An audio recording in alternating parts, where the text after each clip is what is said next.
day. As you can see, the main ring is already busy, and later on this afternoon we will witness the parade of prize winning stock. And today, of course, is Championship Day.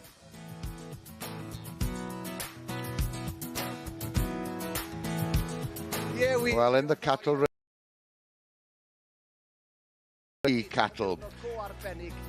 and also witnessing the championship and watching the champion heifer, the champion dairy cow, the Fitzhugh Dairy Cattle Pairs Championship, and of course the team of 5 dairy cattle.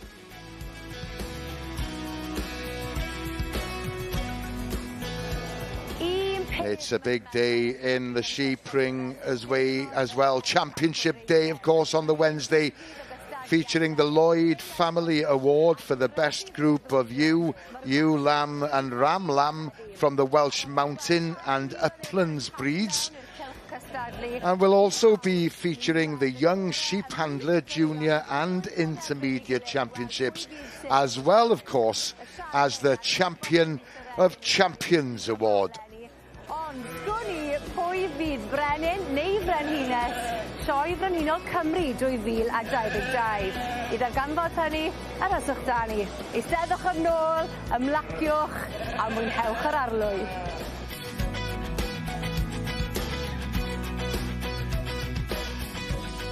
Well, later on, of course, we'll be wandering around the showground. He'll be starting at the pig ring, and then, of course, he'll be at the young farmers section, where all the teams, of course, are looking for top spot.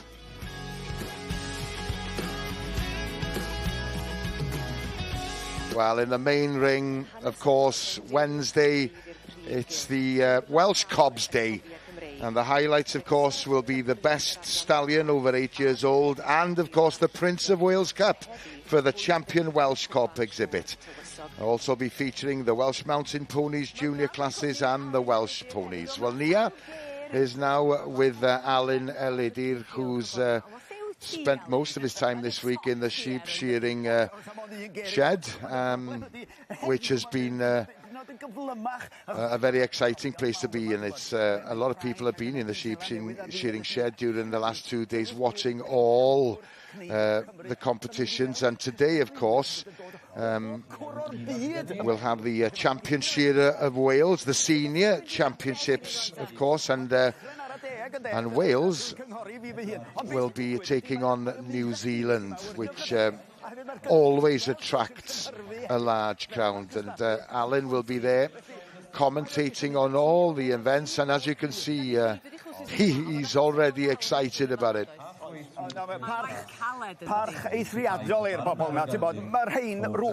Alan's just saying that the shearers there, he's got a lot of respect for them because athletes, they've been working so hard, of course, throughout Wales, and this is the highlight of their season, as it were. And Alan's just saying he's got, like the old advert, he's got the tiger in his tank, plenty of petrol to last him throughout the day. So we'll hear from Alan later on in the sheep shearing shed. It's not quite as warm here today at the showground, so let's have the latest weather forecast. It's far more, well, it's cooler for one, and it's far more comfortable than it has been over the last couple of days. We've had a few showers overnight, but it's dry here at the showground at the moment, and the temperatures today apparently will be about 15 degrees lower than it has been over the last 2 days, between 18 and 24 degrees centigrade. Well, it's a bit cloudy this morning, but by this afternoon we'll have some sunny intervals here at the showground. The highest temperature around 24 degrees centigrade. Tonight, dry and clear, 10 degrees centigrade, the lowest temperatures. And tomorrow, well, well, the conditions should be ideal if you're thinking of coming here to visit the Royal Welsh. And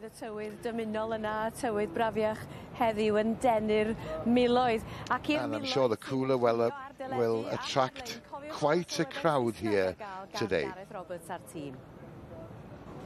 Yes, English language commentary is available on this programme and our main Ring webcast. If you're watching on Sky Plus, Freeview or Virgin Media, press the red button. TiVo or Sky Q box users, go into settings and use the audio selection options. Bore da I chi, good morning. I hope you're enjoying our coverage of this year's Royal Welsh Show. And if you don't understand Welsh, then please listen to the English language commentary. We've also got a subtitle service running throughout the day. And if you are having any difficulties, then please phone S4C viewers hotline. They'll be more than happy to help you with any problems you may be experiencing. Yes, we'll be featuring all the main rings here at the Royal Welsh today. Championship Day, of course, and we will be broadcasting live here on S4C until 5 o'clock. And you can also follow us, of course, on social media and on our website, which is s4c.cymru/Sioe. Well, we'll be catching up with Nia later on, but in the meantime, let's head for the main arena. And we'll join Lisa Evans, who's joining us for the very first time this week at the Royal Welsh. Good morning, Lisa. Thank you. We now head to the main ring with class 85 is in the ring, which is the Baron Mayor o Gelding 4 to 7-year-olds. This is the first class of the Section Ds in the main ring today. This is judged by Mr Ernest Gant of the Northwick Stud. Da iawn I gael dy gwmni unwaith eto. Ac mae 'na rhywbeth am brynhawn dydd Mercher. Mae'r prif gylch yn agor yn Llydan. Ac wyt ti'n gallu timlo... We've got number 967 now doing their initial trot up. Number 967 was Trehensi Martha, who's by Geller Boas. And out of Trehensi, Hidoles. Prif bencampwriaeth prynhawn am tlws am cwpan tywysog Cymru. Gorau gallu di wneud os wyt ti'n cadw cops. Ac mae next doing the run-up is number 970. This is Aberlongyn Temptress, who's by Gwen Llandeo, and out of Aberlongyn Amazing Grace, owned by Phoebe Brazier. Next to go is number 960, owned by the Attrell family, Danoe Morwenna. This is by Drogidas Thorby Tempest and out of Danoe Madeline. So this is the initial trot up that has just taken place. The judge, Ernest Gant, is now having a good look at the horses that are doing their final walk round before the initial pull-in.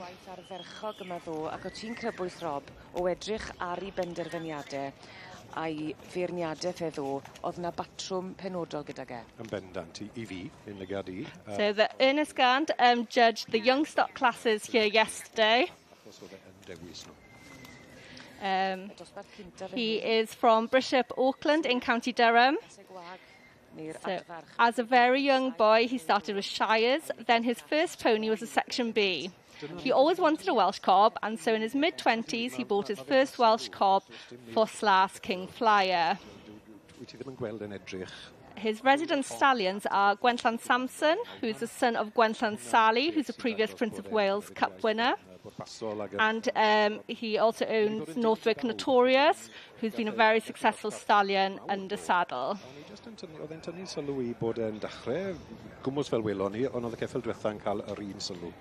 The judge, Mr Gant, is a retired farmer. Having taken early retirement, he's farmed all his life, mainly sheep, many crossbreeds, including Texels and Suffolks.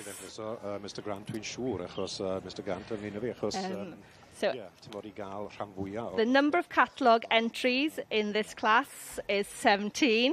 A'r safle'n dda fyd o beth fi'n gallu gweld, mae'r anifeiliaid yn y gyd. Mae bob un o'n nhw, does dim un gwael i gael i'n y gadi. Just have a look now how many seem to be forward. Felly cael yr olwg gynta. Yep. Wrth iddyn nhw gerdded o gwmpas y cylch. A mae hwnnw yn 13 seem to be forward in this ring today. Holl bwysig, odi wir. Os ydy dy geffil yn dod mewn tu flan i'r... I noticed that there is just a few less entries in most of the classes forward, and being a horse person yourself and being competing yourself, then is it that maybe the heat has kept a few competitors away, or...? Yes, it'll definitely be a factor, especially on Monday and Tuesday. It's significantly cooler here today, which will definitely help the horses. But for those who've travelled down for the week, possibly it will have kept a few away, having to travel them in the heat that we did have on Sunday, Monday and Tuesday.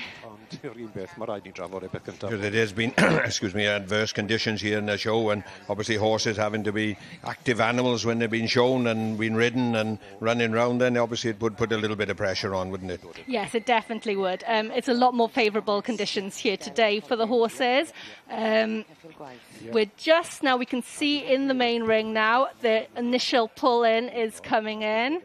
He has pulled in the first two horses.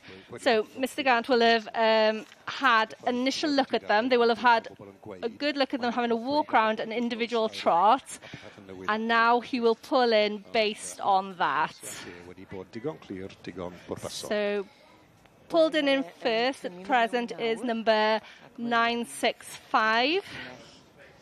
Number 965 is Tirgwyn Monica Mai, owned by M.W. Roberts. The handler is Simon Pring. This mare is by Gwenllan Sampson and out of Geller Magi.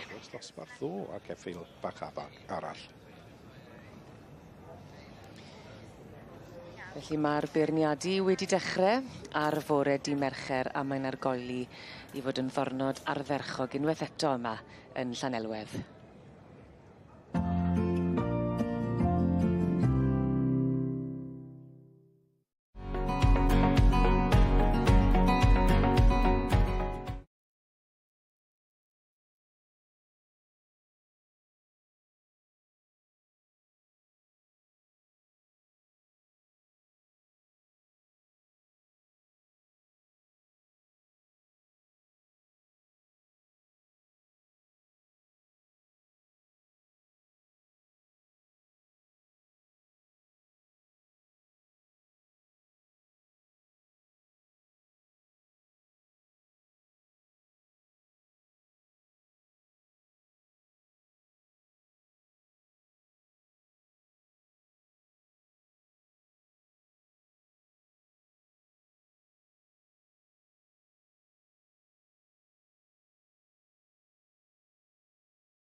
Welcome back on this, the third day rather. Time flies at the Royal Welsh Show. We're going to head straight to the sheep ring and we'll join Gerald and Emma. Good morning to you both. Good morning, thank you, Gareth. Yes, it's a pleasure to be back in the sheep ring again here today on the third day. A little cooler for the exhibitors out there today.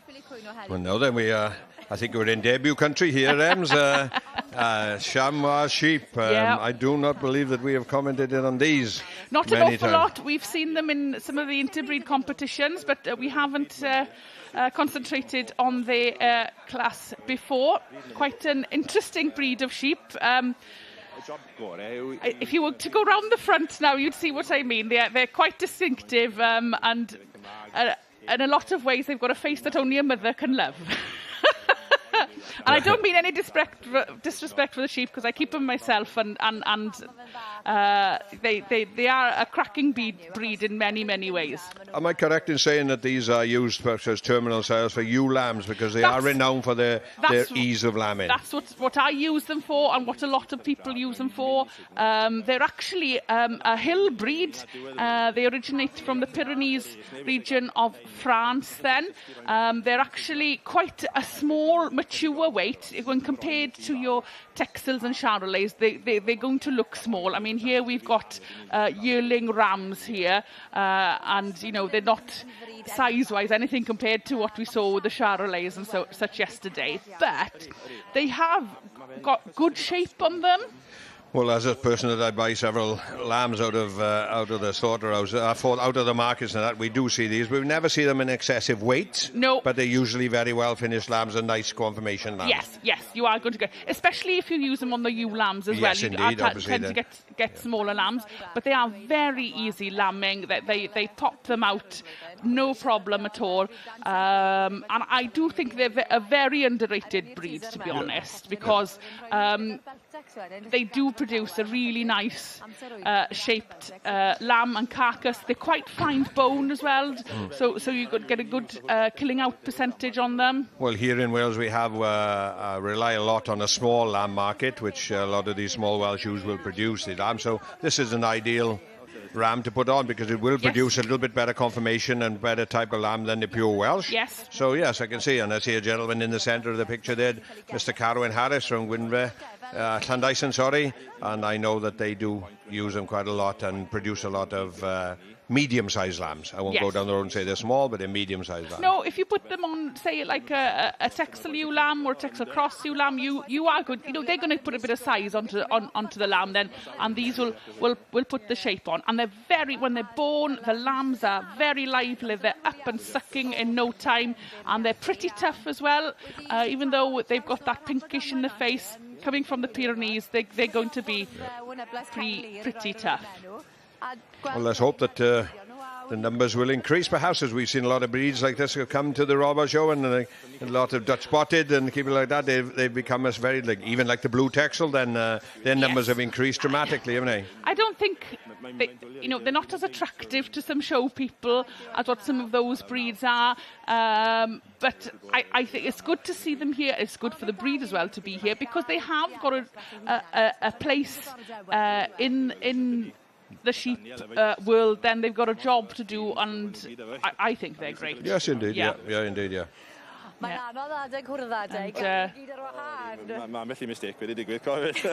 And good to see good number of entries here as well. Yes, indeed. 5 in the Yearling class. Yeah, which is good. I know before sometimes they get put in with the any other class as well. So, but obviously this year they've got enough entries. Well, we'll have to come back, Ems, and see later what happens. Absolutely.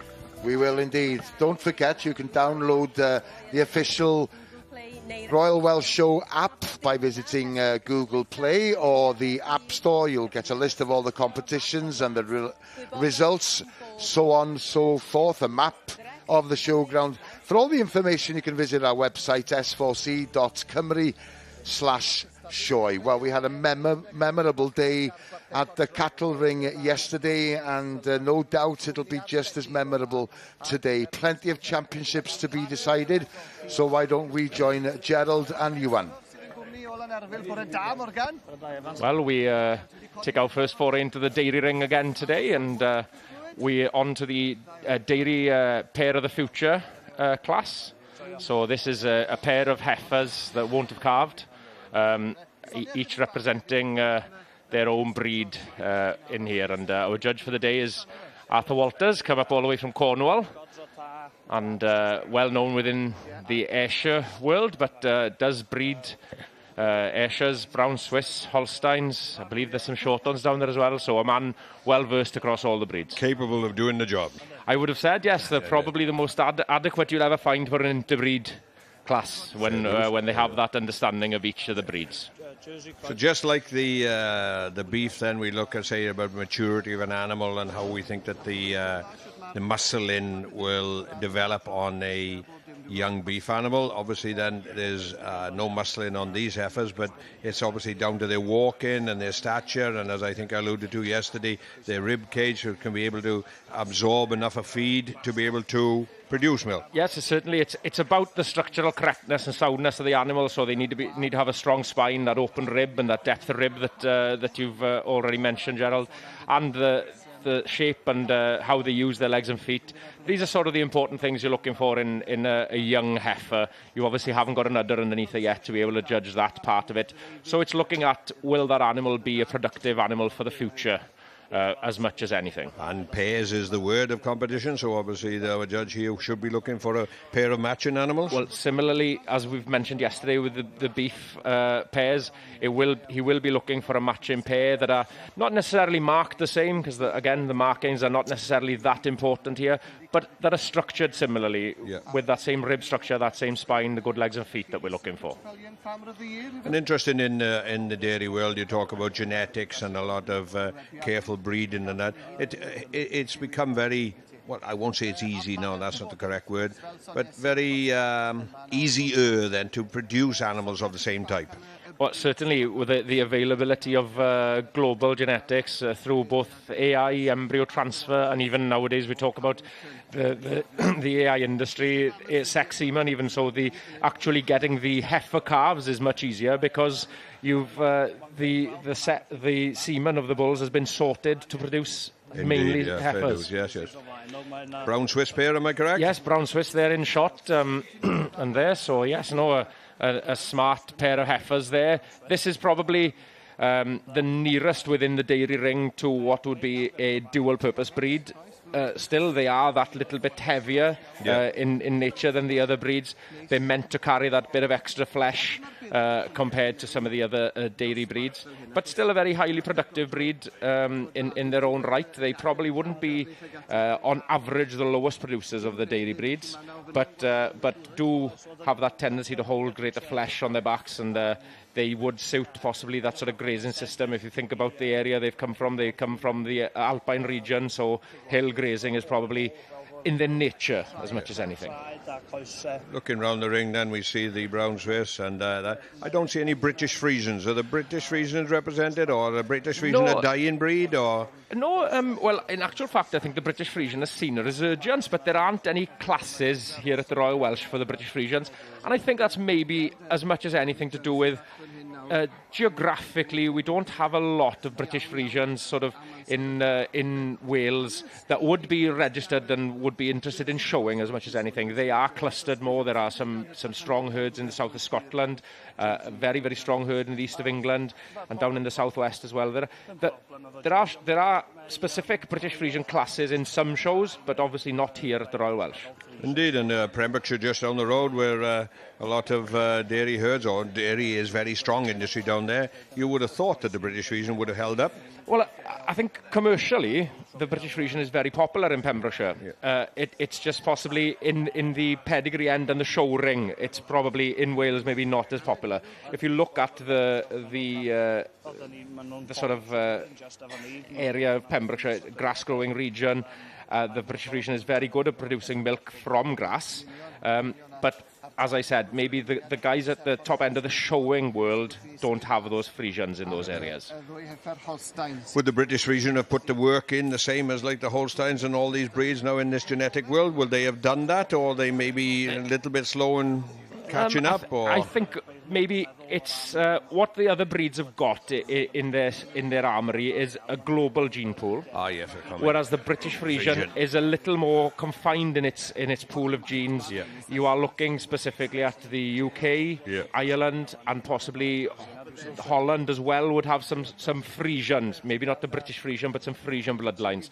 So it is a much more confined gene pool for them to be working with, which does make it harder to sort of spread the cow families and the genetics right the way through. Well, on a beef note, then, the British Frisian has better conformation than a lot of its counterpart breeds of milking cows. So as a beef farmer myself then, and looking for replacement suckler cows, obviously we'd like to think that we could source calves of a crossbred calf towards to come into our beef suckler herds, whereas as you stated in West Wales, then if the numbers of British Frisian aren't that strong, unfortunately the quality of the beef crossbred calf is not quite as good.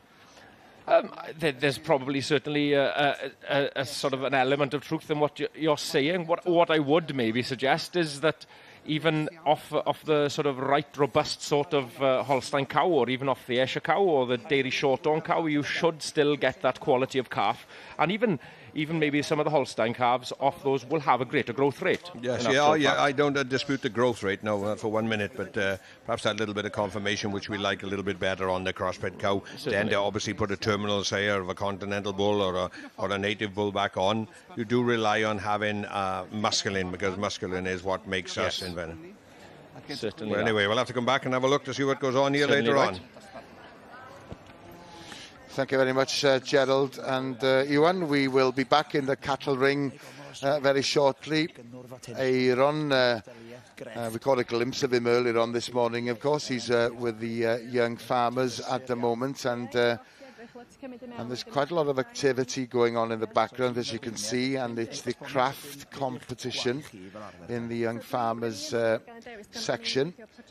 And Aaron's actually speaking with the judge of this particular competition, Ellen Parry. And the task for these competitors, by the way, is to make an item made from wool and to produce then an A3 mood board showing the design and workmanship of the item.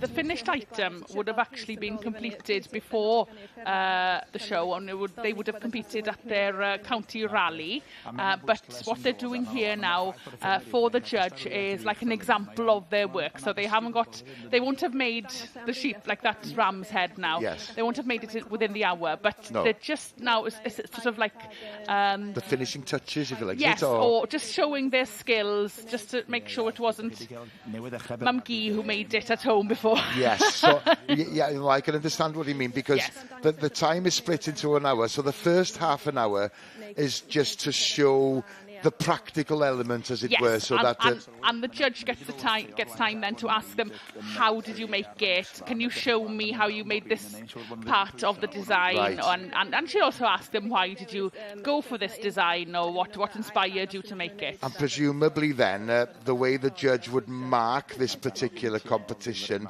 points would be given for different aspects as far as the design, for example, maybe the workmanship and so on. The finished article will hold the greatest number of points, but they will also get marked then for the display, their workmanship on the day, and etc. So it's more than just the finished article. It looks like a tough competition to judge as well.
Welcome back to the Royal Welsh Showground here at Llanelwedd. A bit cloudy here this morning. Temperatures much lower than they have been for the last 2 days. Right, let's head for the main ring, and it's Lisa Evans once again.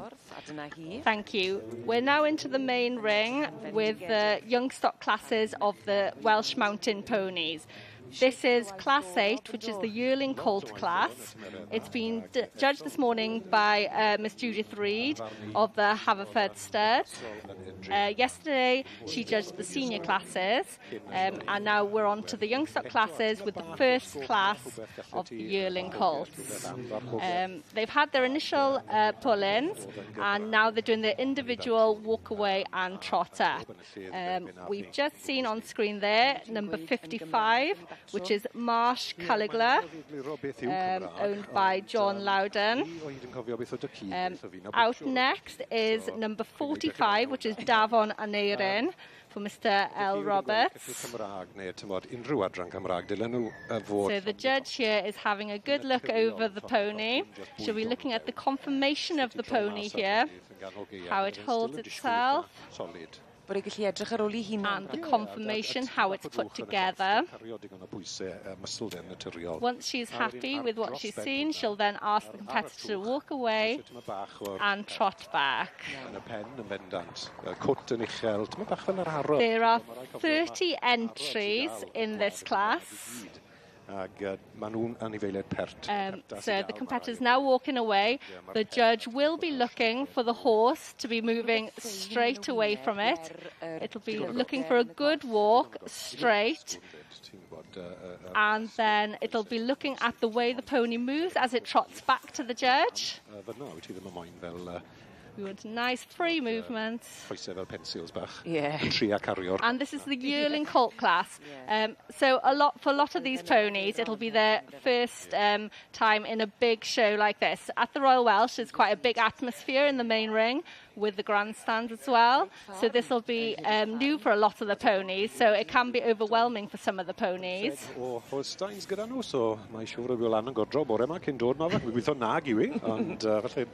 This is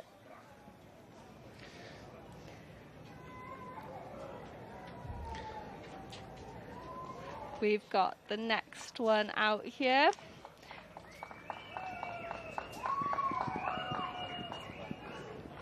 So forward in the class is... I think there's a wrong number on this pony here.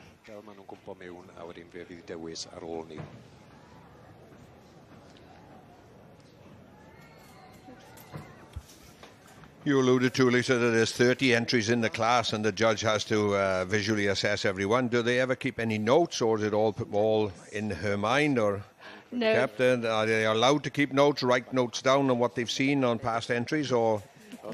For the in-hand classes, it'll be all done in their head, so they'll... After the first walk around and individual trot, the judge will call them in their preferred order. They will then have a closer look at the conformation and the walk away and trot back.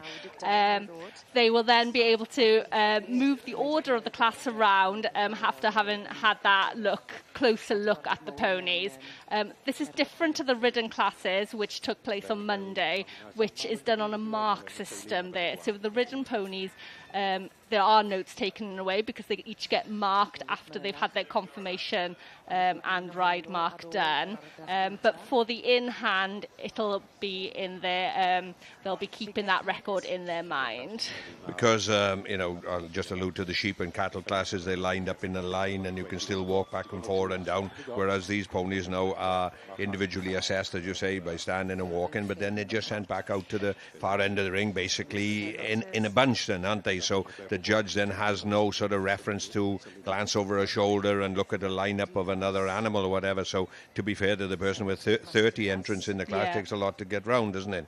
It is a lot to get round, but you will see the judge, possibly before sending them out for the final walk round, she will walk up and down the lineup, so to do the comparison between ponies as well, and then she'll send them out for the walk round before pulling them in for the final. We will be back soon for the results. Thank you. o'r berlod yn unigol. Thank you very much, Lisa. Yes, of course, we will be back and forth to the main ring quite often during the course of the day. Don't forget, we're all over social media, Facebook, Twitter and Instagram, and it's worth visiting our website, which is s4c.cymru. Right, from the main ring, I think we're going to head straight to the sheep ring. Yes, indeed we are. So here's Gerald and Emma.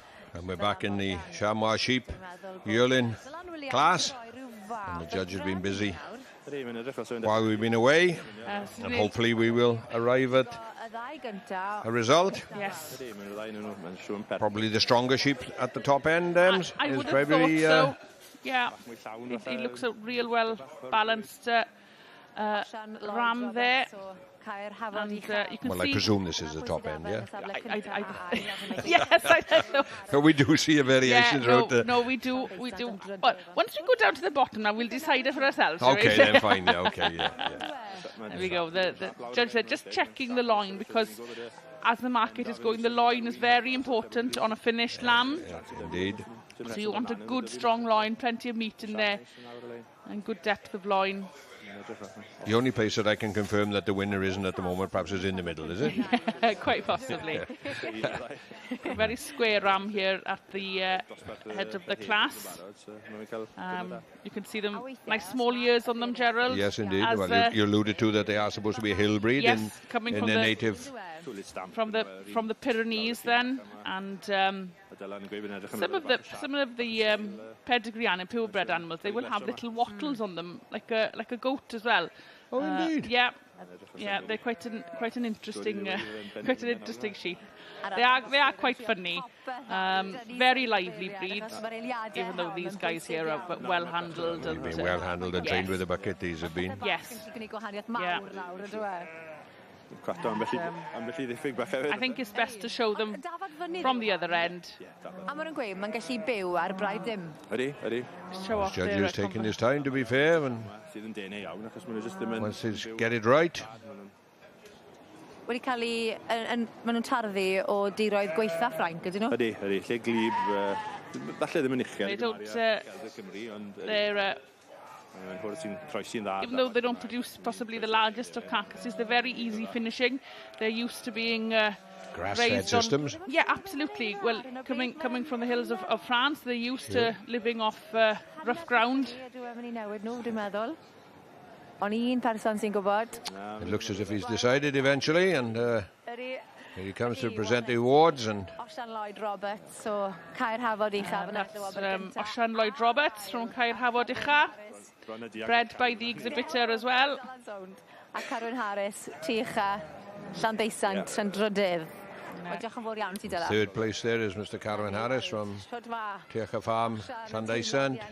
Yngadog. Chynwaith yn ragor, Llanfyrchiadau. Diolch yn fawr. Mae'n job chwslyd braidd yma. Wedi yn gynnar yn bore? Ynddi, diolch beth bod i'n myddoi na dy llun. Ni ffili cwyno heddi bod i'n oer, cofiwch. Na, mae'n iawn, mae'n just na ideal I gwir, just bod. No, just saying that the conditions today are a lot better for showing. It was an early start for him. Ond o'n i'n cysgu llawer cynt, agwen. Just yn y trela. O, na. Wel, i'n bach yn oer. So, no excuse me to cutting gun. There we go. Saying it's a little bit cold this morning. There's no pleasing us farmers, is there? We're never happy with the weather. But very well done to him, and he'll be back for championships later. Thank you, Thanks, Emma. We'll stay with Gerald now because we're heading for the cattle ring. And of course, Gerald will be joined by Ewan. We're back in the pairs of the future, or future pairs. And our judge has been working while we've been away and pulled them in a line, so for another assessment of the animal stood there in front of himself. Yes, Arthur Walters will cast his final sort of eye over these various pairs, and before deciding on his final pairing, it looks like he's made his mind up, going to reach for the microphone to give his reasons on the pairs that are in front of him. And some nice pairs in front of him representing each of the dairy breeds, and these pairs will have been chosen by yesterday's breed judge to represent the breed, so they don't necessarily have to come from the same owner. The judge would select them, not the actual society themselves. Well, the judge is the representative of society on the day, if you like, so he will select the pair he feels will represent the breed the best. To be fair, yes, that's And we'll listen to Arthur's... So it takes a bit of pressure off of the individual society, doesn't certainly, it? Certainly. So we'll listen to Arthur's comments on his class. For my first class today, I really have to admire the standard, the quality. Great, each breed, they really have presented themselves really well, an exceptional quality, and it's a great pleasure to see you here today. So I'd just like to put your hands together for all these exhibitors and just show your appreciation of quality cattle here today.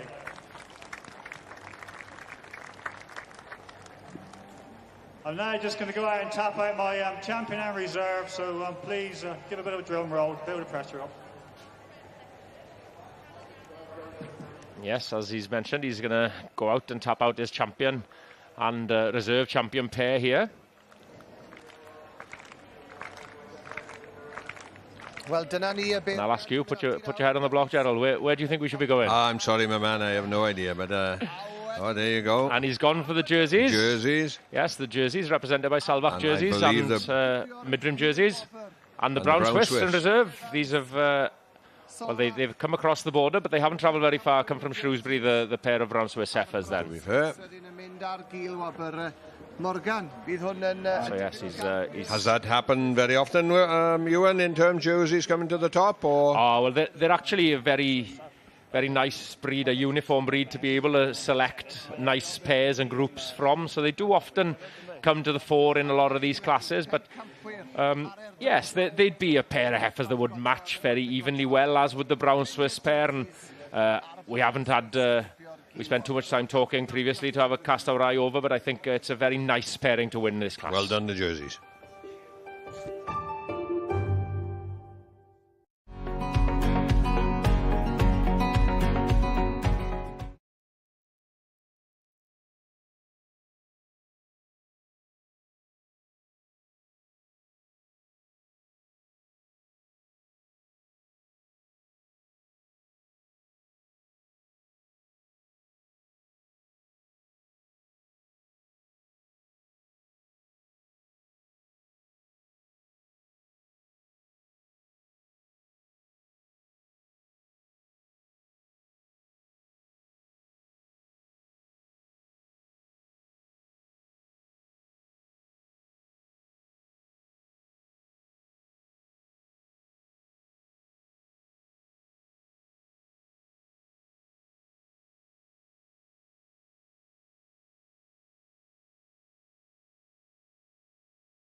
Welcome back to the Royal Welsh Showground here in Llanelwedd. Championships Day, of course, and don't forget, we've got coverage of all the main rings on our website, which is s4c.cymru/show, so you can pick and choose what you want to watch and when you want to watch it. So we're going to head now to the main ring, and here are the first winners of the day. It's back to Lisa. We are back with Class 8, and this is the Yearling Colt class, and the winner is number 63, which is 4 Oak Skyfall. It's owned by R. Freeman and also shown by Rhys Freeman. The sire is 4 Oaks Caravel, and the dam is Thistledown Skylark. It's a lovely picture there. You can see the first place there, with second place going to number 58, which is Thistledown Eileen Moore, property of Sandy Anderson. And third place goes to number 64, which is Elar Denver, shown here by Sam Mosley, owned by Owen Griffiths, who's also part of the commentary team here at the Royal Welsh this week. And here it is, the winner of the Section A Yearling Colt, which is 4 Oak Skyfall. A big congratulations to the connections of 4 Oak Skyfall.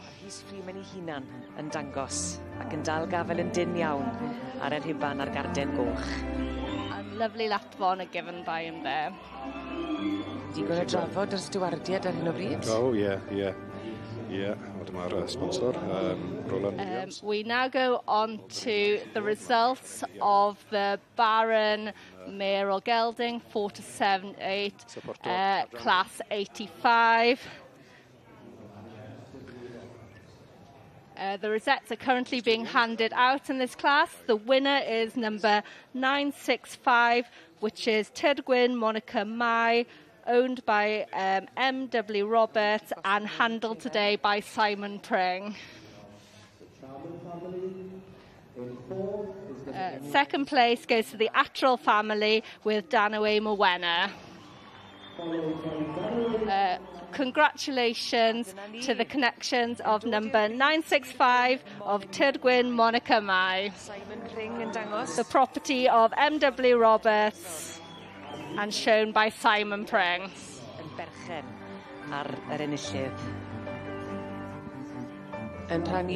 We now go on to class 33, which is the Yearling Colt class of the Welsh Ponies.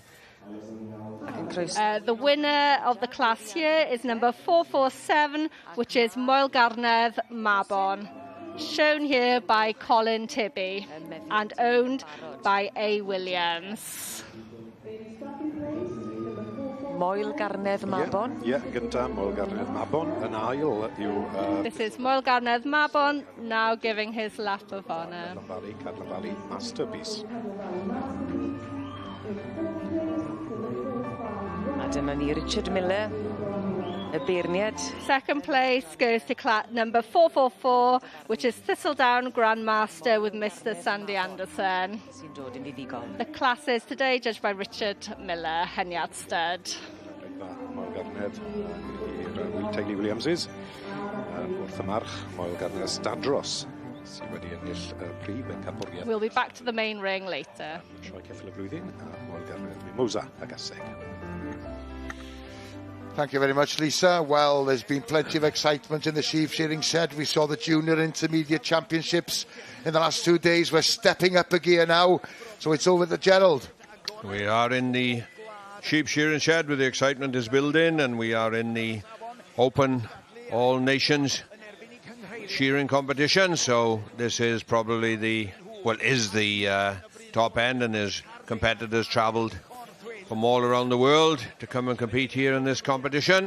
And am I right, Gerald, in saying that there's a lot at stake in this competition, that you get to represent your country if you do well in the open competitions. Yes, indeed. No, we will have a competition later on of New Zealand against Wales. But yes, you are an open shearer now then to enter this competition, having won all the way through the ranks, coming up through and won what we featured yesterday, the junior, intermediate and the senior competition. So this is open to any competitor throughout the world to enter the Open All Nations. So yeah, we're at the top end of it here, and it won't get any better, and every competitor that is competing on this particular thing wants to qualify to get into the semi-final and then obviously into the final. So they will be concentrating a little bit more on doing an exceptional job and cutting the second cuts down and hopefully keeping out of the meat. And obviously time is of a factor, but I think you can say that these guys will try and cruise their way through this and qualify, which is the most important, and then we will see as the competition progresses, the speed will pick up. And I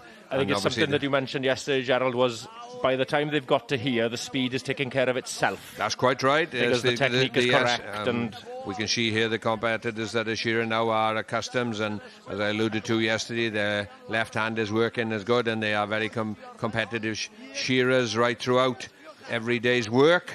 And shear every lamb is correct. Yes, the comparison with yesterday, where you were mentioning that work with the left hand and everything just happening naturally, looks so fluid here, doesn't it? Yes, a lot of these guys that are competing on this stage will have travelled the world and have earned a living at shearing when your body allows it, when you're young. And yes, there'll be a lot of these guys who will have been very competent shearers, and will be a lot of disappointed boys at the end of it, but there'll be 18 will qualify for the semi-final, and then we will see top 6 then will go through to the final and compete for the ultimate prize of Open Welsh Shearer of the Year. And you mentioned the travel the world shearing, Gerald. It is a global sort of career, if you like, isn't it? And annual sort of not year-round possibly, but you can nearly travel from country to country. It will be an annual, yes. You could shear for 12 months of the year if you're willing to travel thing, because obviously summertime in our country here is wintertime in New Zealand, and Australia would vary slightly again. So yes, you could shear for 12 months of the year if you were keen. But anyway, let's hope we'll come back later on and see the results of some more heats and semi-finals. Yeah, we'll certainly be back in the sheep shearing shed. Thank you, Gerald and Ewan. Nia is by now in the exhibition hall, and she's about to talk to one of the judges, who is Rhian Owen, who runs a company called Sugar Space, and she's been judging the Merched y Wawr competition in the exhibition hall, and she's just telling Nia that she has judged here in the Winter Fair in the past, but this is the first time that she's been judging in the Royal Welsh. A mae'n braf gweld sut maen nhw wedi dehongli yn wahanol yr eitemau. And she's just saying, while she was judging this particular competition, she was taken by the fact that each one was very different. Now, the theme, I believe, Emma, for Merched y Wawr was Eden Werdd, or Green Eden, and they had to put together 5 different items. That's right, yes. There's 5 sections then. So an item made using buttons, a button or buttons, or you can also make the button yourself. You've got a painting, which is entitled The Garden, an apron or brat, as we would say. That's North Walian there. Yeah. Oh no, we say that down here in South Wales. Yes, oh, right, yes. And also, if you're a brat as well, you know, there's something different. But the brat was for the apron. Then was for the garden, to create a flower, and also for the cookery. Then it was an apple tart. And there we're just looking at the painting now. Then entitled The Garden, and I think that's just very appropriate. And that's interesting, what Nia just said there, is that every different county has interpreted this theme in a different way. Absolutely, yes. Yes, and also they have to work as a team within the display as well. And, yeah, obviously it will be different individuals responsible for each item, yes, presumably. Yes, absolutely. Well, that's Anglesey, so this is obviously their entry. Yes, and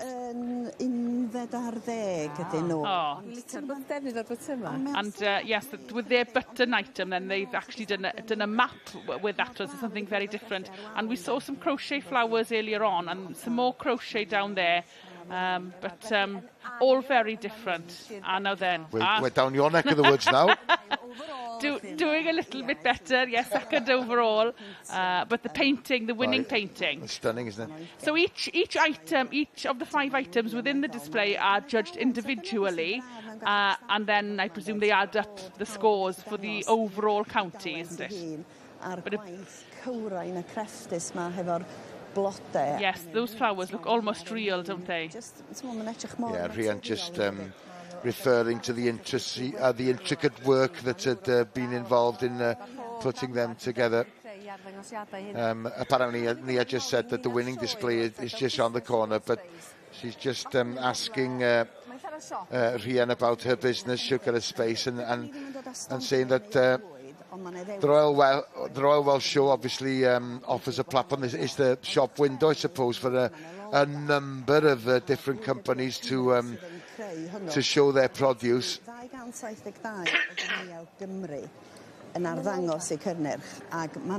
She's just saying that there's at the show that there was 272 businesses putting together a display.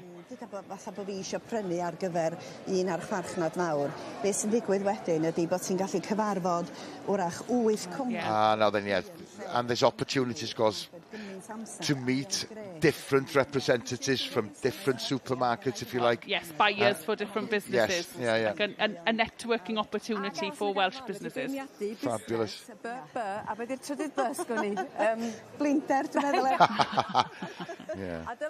They're just referring to the fact that in Welsh, B stands for beirniad, which is judge, B also for business. And he was asking her, what's the third B then? She said, blinder, tiredness. And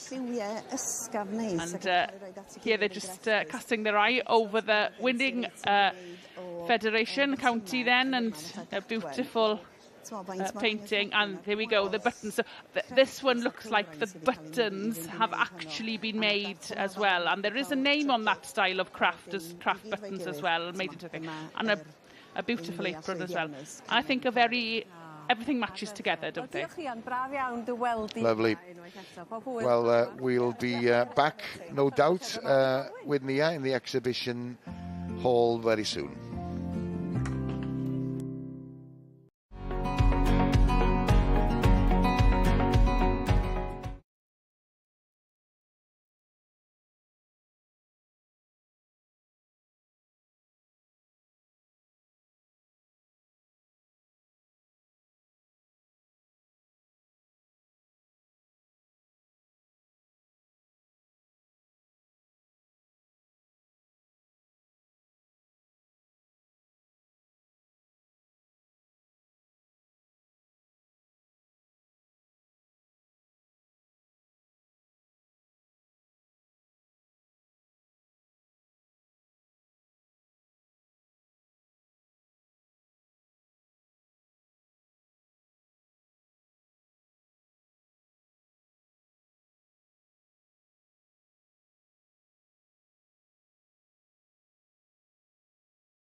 Welcome back to the Royal Welsh Showground. It's great to have your company here on the English language commentary service. We're heading straight for the main ring, and here's Lisa again.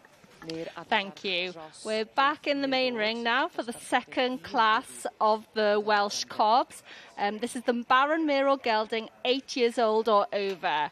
There are 31 catalogue entries for this class. This is number 997, currently doing the run-up, which is Aberhofan Llwyd Baxau, which is shown by Nicole Henny. And mae hwnnw rhywbeth I weld. We are now seeing number 975 on the camera, which is Llanunen Golden Delight, owned by Anna Bevan and shown by Declan Davis. The cobs have done their initial trots for the judge, so now they're being walked around. The judge is having a good look at them before doing his initial pull-in. It's a lot cooler today for the horses, which will suit the horses a lot better. The heat that has been Monday and Tuesday can affect the performance of the cob sometimes, and horses in general. But this is a lot more suitable for them. Yeah, wedi cael ei fagu gyda Steve Everett. There's a good number forward here by the looks of it. Faint oedd mlaen wedi sti? 19. There's 19 forward, so that's 19 forward out of 31 catalogue entries. Rhaid cofio wrth gwrs, mae'r adfer yn cael cystadlu yn erbyn y menywod hyn.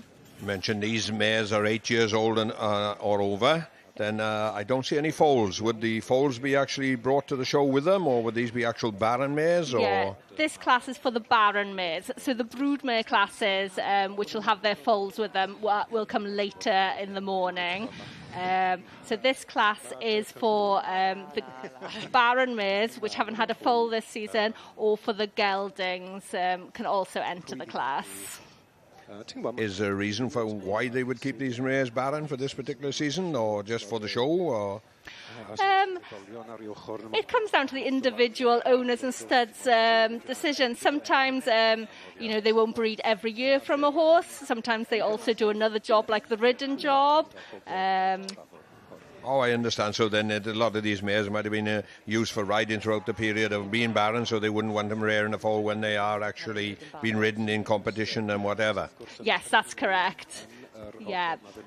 So often, some of these might have been broodmares in the past and just having a year off, and then will maybe be bred from next year again. So they're now pulling in. The first two have been pulled in to the initial lineup. So 995 has been pulled in there, which is Riverbank Rose Queen, the property of Martin Griss. So she's been pulled into the first position.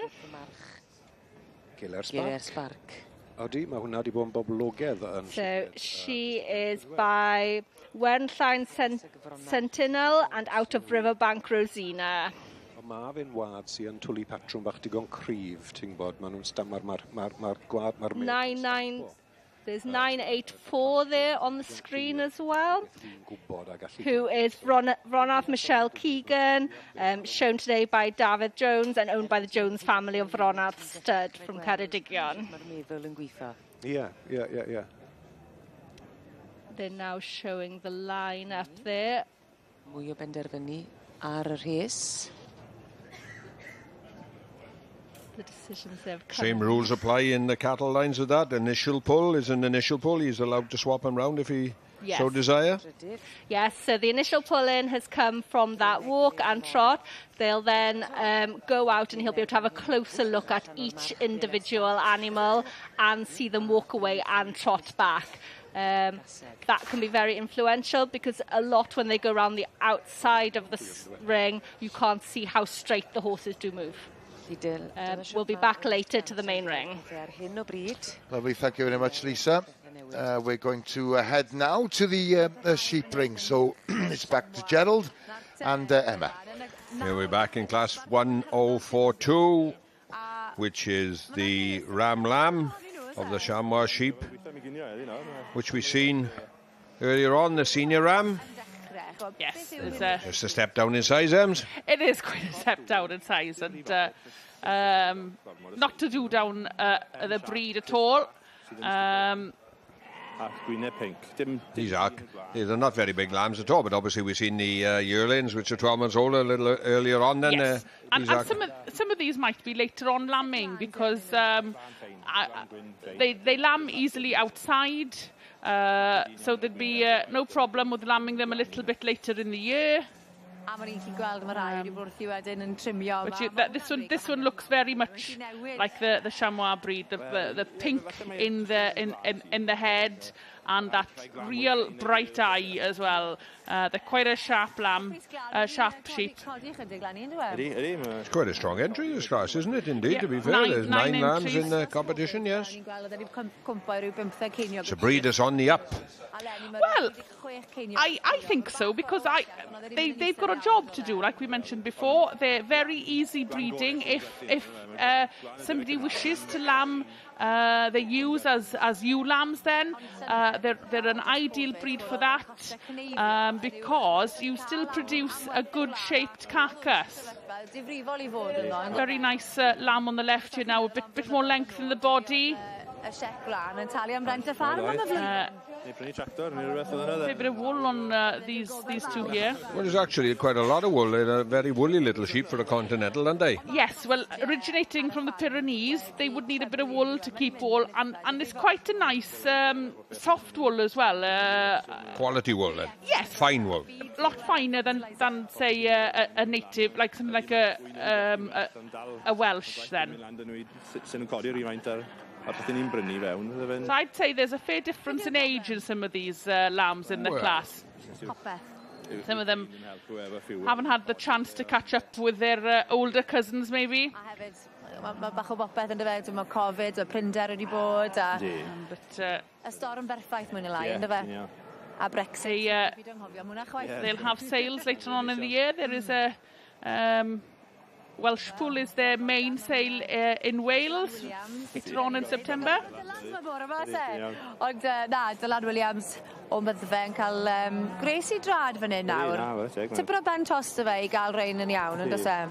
Ydy, mae'n line-up da yma, mae'n fwy neis. Maen nhw'n gallu cael ei genu'n gynnar, a falle bod rhain hwyrach, so mae'n rhaid meddwl am gwaniaeth y seis yna, falle bod rhaid sydd yn gymryd o faint. The judge there, he's taking his time over these lambs.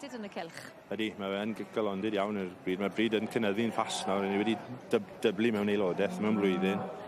It's interesting to see. I've never seen them at the Winter Fair much before, which is a shame, because they do produce a real well-shaped carcass. So it would be nice to see a bit more representation of the breed at the Winter Fair. But yes, but we come to the, yes, in terms of breed, there's a room for every breed, but as we alluded to, then perhaps they don't think that they're quite within the same shot, because they are a small little breed, aren't they? And we always see these stronger lambs of this 45 kilo touch coming through, but still, then they can win their class, obviously, for their breed and representation. And we all know that the supermarkets don't pay over your sort of 21 kilos on the dead, so by Christmas time, they would fit that bill. Well, don't forget, you can follow all the action from all the main rings on our website. All you have to do is visit s4c.cymru/show, and you can access the main rings here at the Royal Welsh Show.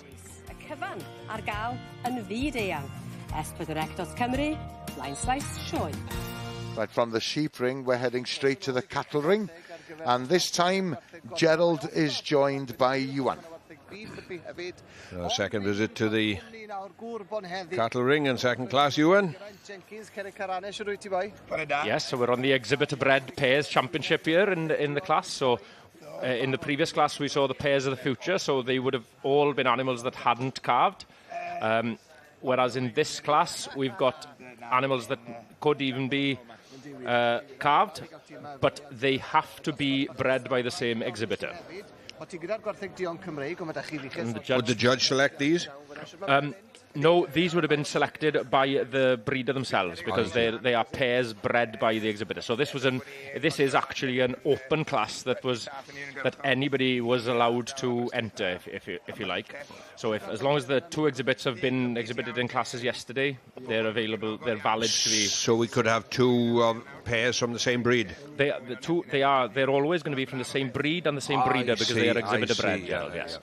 Yeah. So if you remember yesterday, the first class I believe we featured yesterday morning with the red heifer winning. That's right. Yeah. This is the pair from East Logan, from the Yates family in Dumfries in Scotland. So they were the 2 red heifers in the first class. And this pair here actually there's a good story behind this pair. The farm these have come from, Mr. Bev Baker down in Usk, BB Holsteins, was a place I did my work placement in 2000, and that is the last time that they exhibited cows in the Royal Welsh Show.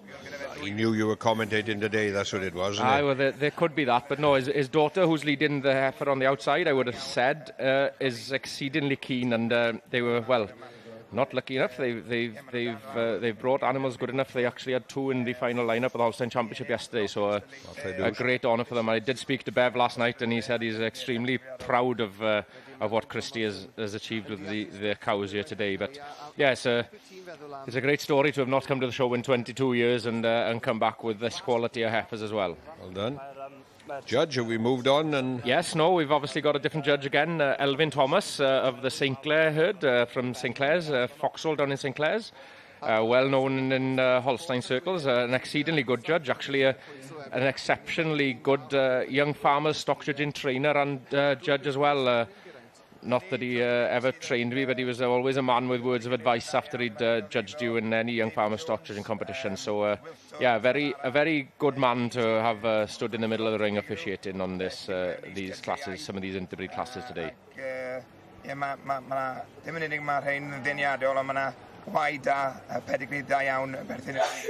And yeah, the striking pair of red heifers that, we obviously spoke about these yesterday in the individual heifer classes. As I said, I've travelled all the way from Scotland, and credit to them to get them out so well 2 days in a row as well. But the weather is a little cooler here today than yesterday, not maybe as cool as we'd hoped, but certainly cooled down a lot. You alluded to national dairy shows and that. Is there quite a few of them throughout the country in the season? Yes, there would be quite a few. Probably the first major national show you'd see in the year would be the UK Dairy Expo in Carlisle. That would have been back in March. And then you've obviously got all the royal shows throughout the year.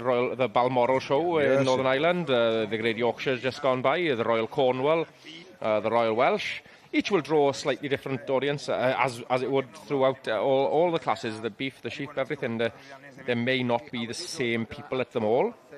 Some will obviously cross over. And then, we'll have most of the breed's national shows will be at UK Dairy Day in September. In the genetic pool, the genetic breeding, as you've talked about in these particular animals, would any show results come into that, or just on what they produce? And yes, it depends on the AI companies that select the mothers to produce the bulls from. I'll start off with the bulls that are in the AI. That would mainly be on the genetic potential of the animals, but there will be some that will select cows that have won at shows and produce bulls from them, but that's fewer than most. It's generally made up of the production of the daughters of those bulls over time, making up a bull proof. But then in terms of female lines, people will generally go into a female line a little more if there has been a show success and animals that have done well behind them. Talking of bulls then, we see a lot of dairy females always, but we've never seen a dairy bred bull competition in the Royal Welsh Show on shows. Is there a reason? There is a reason, I believe, is safety, Gerald. Oh, I see. Temperament of the bulls is not good in comparison to temperament of the females. Dairy bulls wouldn't have the excellent temperament that some of these beef bulls would. I believe, if I'm correct, the last dairy bull classes would have been in the 80s. Indeed, all right. Anyway, I don't think we're going to quite get to a result here, Ewan. No, so we'll hopefully rejoin later for the result in the exhibitor bred pairs class. yn mynd drwy bethau. Felly, dowch nôl ato ni i weld pwy eitha hi yn y dosbarth yma yn y man.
Welcome back to the showground here in Llanelwydd. It's Wednesday, of course, the third day of this year's show, and we're heading straight to the main ring, and we'll join Lisa.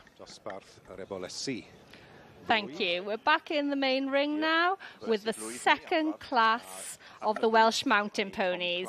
This is class 9, the filly or gelding yearling. There are 41 entries in this class. There seems to be a good number forward here. There are 3 rows there present. They have had their initial pull-in and now are doing their walk away and trot back for the judge. This is number 105, which is Ceidrith Scarlett, shown by Tom Clark. Number 97 forward now, which is Nanforchog Blue Tefera. She'll be wanting to have a good look at these ponies now before making the final decision. O'r iseldiroedd, Centennial Ramos ar fam wedyn Nanforchog Blue Moon. The sire of this one is Centennial Ramos and dam is Nanforchog Blue Moon. Yn cymwyso I sioe ceffyl y flwyddyn dan gyfrwy. A number of the Nanforchog ponies have had a lot of success under saddle as well, many having been to Horse of the Year show. Hefyd yn hynod bwysig ar ffordd mae'r gwddwg na'n troi, a bod 'na hyd hefyd yn y gwddwg. The exhibitor is now doing the trot back, it's moving nicely. Paflu'r gos ymlaen yn hytrach na codi'r bench. Putting a good show on for the judge. Next up is number 72, which is Criegabar Poppy. Crossfield Cock Robin yw'r march a Criegabar. It's by Crossfield Cock Robin and out of Criegabar Prydferth. Perchen yr eboles blwydd ac yn ei ddangos I. This is shown by Lydia Young, who also owns it. Judith Reid.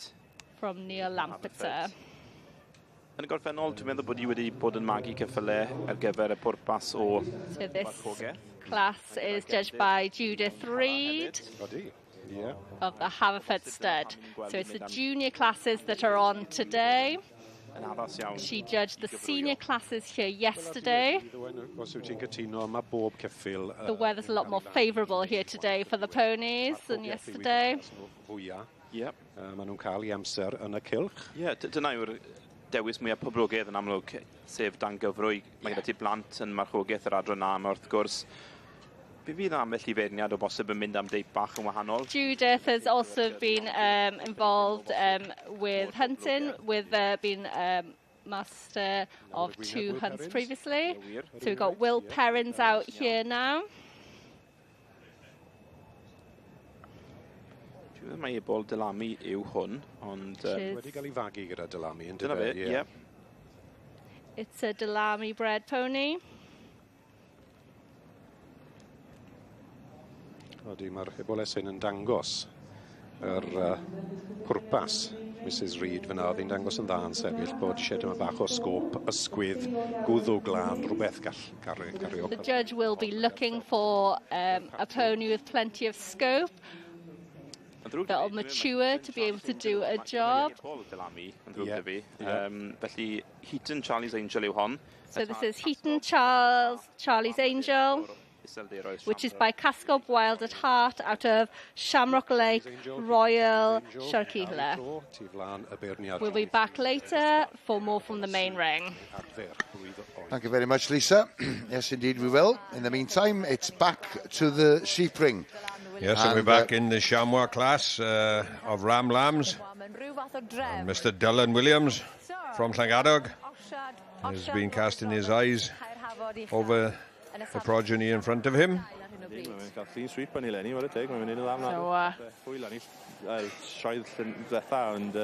Not sure if I think he's done a bit of moving around here, because there was a tremendous long There was a trimmed ram lamb on the end the last time we were here. Yes, I believe that he's there in third position at the moment, if that's the way his lineup is. I'm not too sure.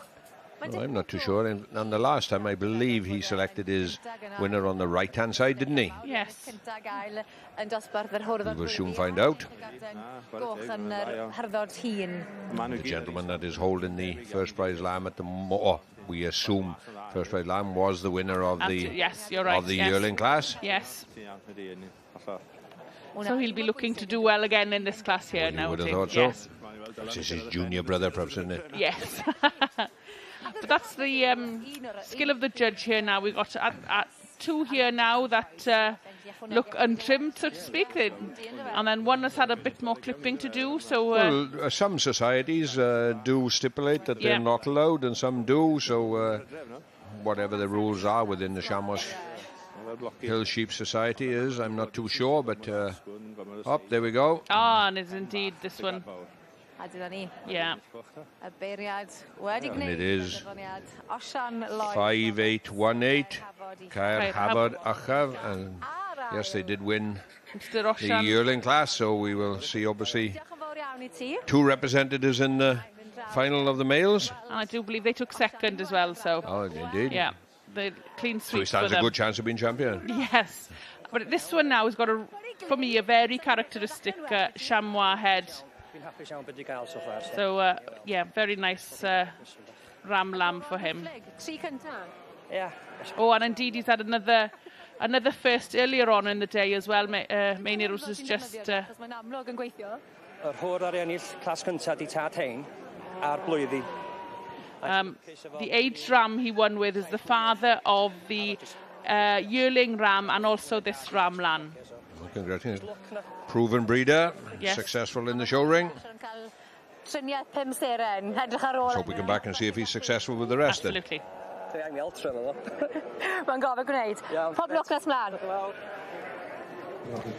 Croeso mawr yn ôl ato ni I gystadlu'r gwartheg godro yma.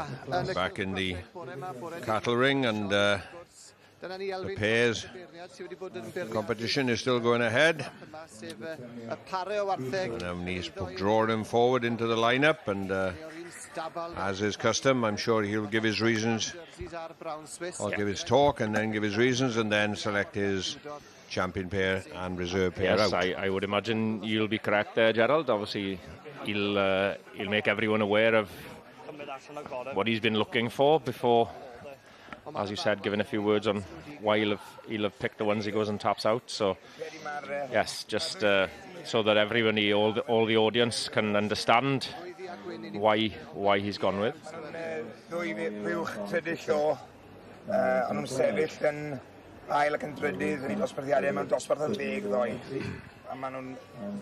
Just wait for him to every animal to settle and in the respective positions. I didn't put you on the line last time, Ewan. I'll put you a bit on the line this time. Where do you think, and you said that you have experience of the judge, where do you think he might go? I would have said the 3 Holstein pairs are probably going to come to the fore in terms of they've all got milk underneath them. I would have said there's 2 pairs that match themselves a little better. The pair from Bakers and Usk and the pair that have come down from Scotland. It's probably between those 2 I would go with. I might be showing a bit of favouritism, but I'd maybe say that the pair from Bakers and Usk would be the most deserved pair. But there's not a lot between the 2. You're sitting behind the desk, and this gentleman's out on the field. So he is 100% that, and there's a little bit of sentiment in a bit of history with me trying to go. Here we go. We won't have too long to find out. A nawr fydd e'n mynd ati I ddewis y pencampwyr. Mae'n cerdded nôl ymlaen, heibio'r brown Swiss nôl at y jerseys, y 2 heifer fach ar y pen. Mae wedi stopio o flaen y 2 Holstein. Geraint, mae'n dod at y rhai nes di bigo allan ydi, wir o ti. There we go. So the pair from the Baker family in Usk have come to the fore, and that'll be another little talking point I can have a chat with Bev about later. There's half a chance now that I might get rid of you now, because you might be out there judging now because you get it right, and it'll leave Gareth and myself to deliberate over you then, yeah? Oh, well, I'll be happy to take the criticism if it ever does happen, Gerald. Don't worry about it. Yeah, no problem. Oh, well done to the family from Usk. And as you alluded to be fair, Holsteins have dominated this. Yes, deservedly so. Deservedly so, no doubt, Gerald. No, that's 100% right.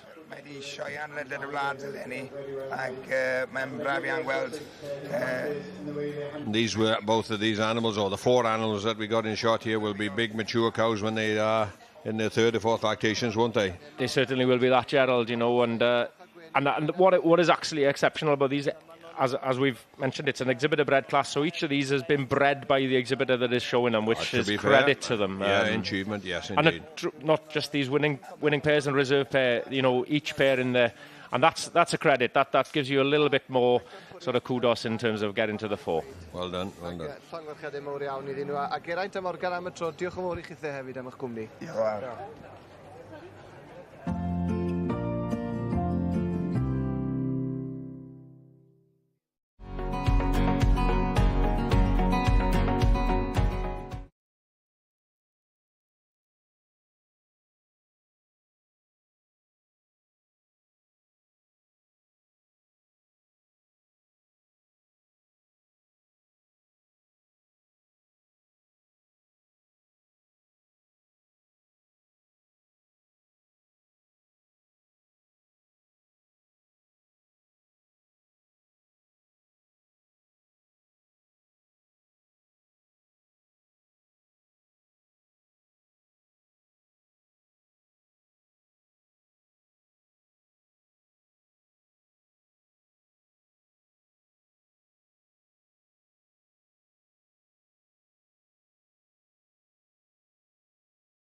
Welcome back once again. What an impressive view that is. Don't forget, we are broadcasting live here on S4C until 5 o'clock this afternoon. But of course, you can follow the action from the Royal Welsh Show on our website, which is s4c.cymru/show. So you won't miss a thing here on S4C.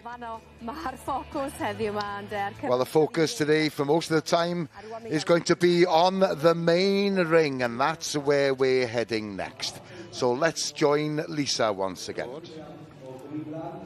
Thank you. We're back now to the main ring for the results. This is Class 86, which is the Baron Mero Gelding, 8 years old or over. First prize has been presented to number 995, which is Riverbank Rose Queen, which is the property of Martin Grist. Bosib, dyma'r tro diwethaf byddwn ni'n gweld y gaseg yma oherwydd mae'n 16 yn oedran reit dda yn dwi i ddangos ceffylau. She is by Wenllain Sentinel and out of Riverbank Rosina. Mae'n eiddfed iawn. Second place then goes to the Jones family of Ronald Stud. She's now been stood up for the picture. And she's a lovely type of a Welsh cob there. She does really stand out in this class. She's what the judge would be looking for, of that old-fashioned stamp, leg each corner, good feather, with a bold eye and neat ears on a pretty head. So second place goes to the Jones family with Ronarth Michelle Keegan, who's by Geller Spark and out of Ronarth Sita Jones. And here she is now, Riverbank Rose Queen. The winner of the Baron Mero Gelding 8-year-old or over class.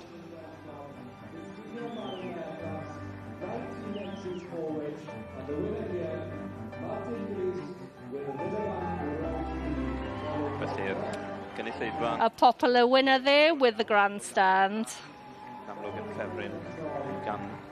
Lawr I berson yn yr ystyrdle hefyd. And ac yn agos iawn yna o Ronarth Michelle Keegan. And Ronarth Michelle Keegan just coming into view there too. And dyma hi. A very well deserved second place too. Riverbank Rose Queen yn dwylo Martin Grist. A dyma'r enillydd y dosbarth. We now go back to the Welsh Mountain Ponies. The winner here of Class 9, the Yearling filly class. The winner here is Rhesfar Dangerous Lady, owned by S.P. Williams, shown here by Derek Dykes.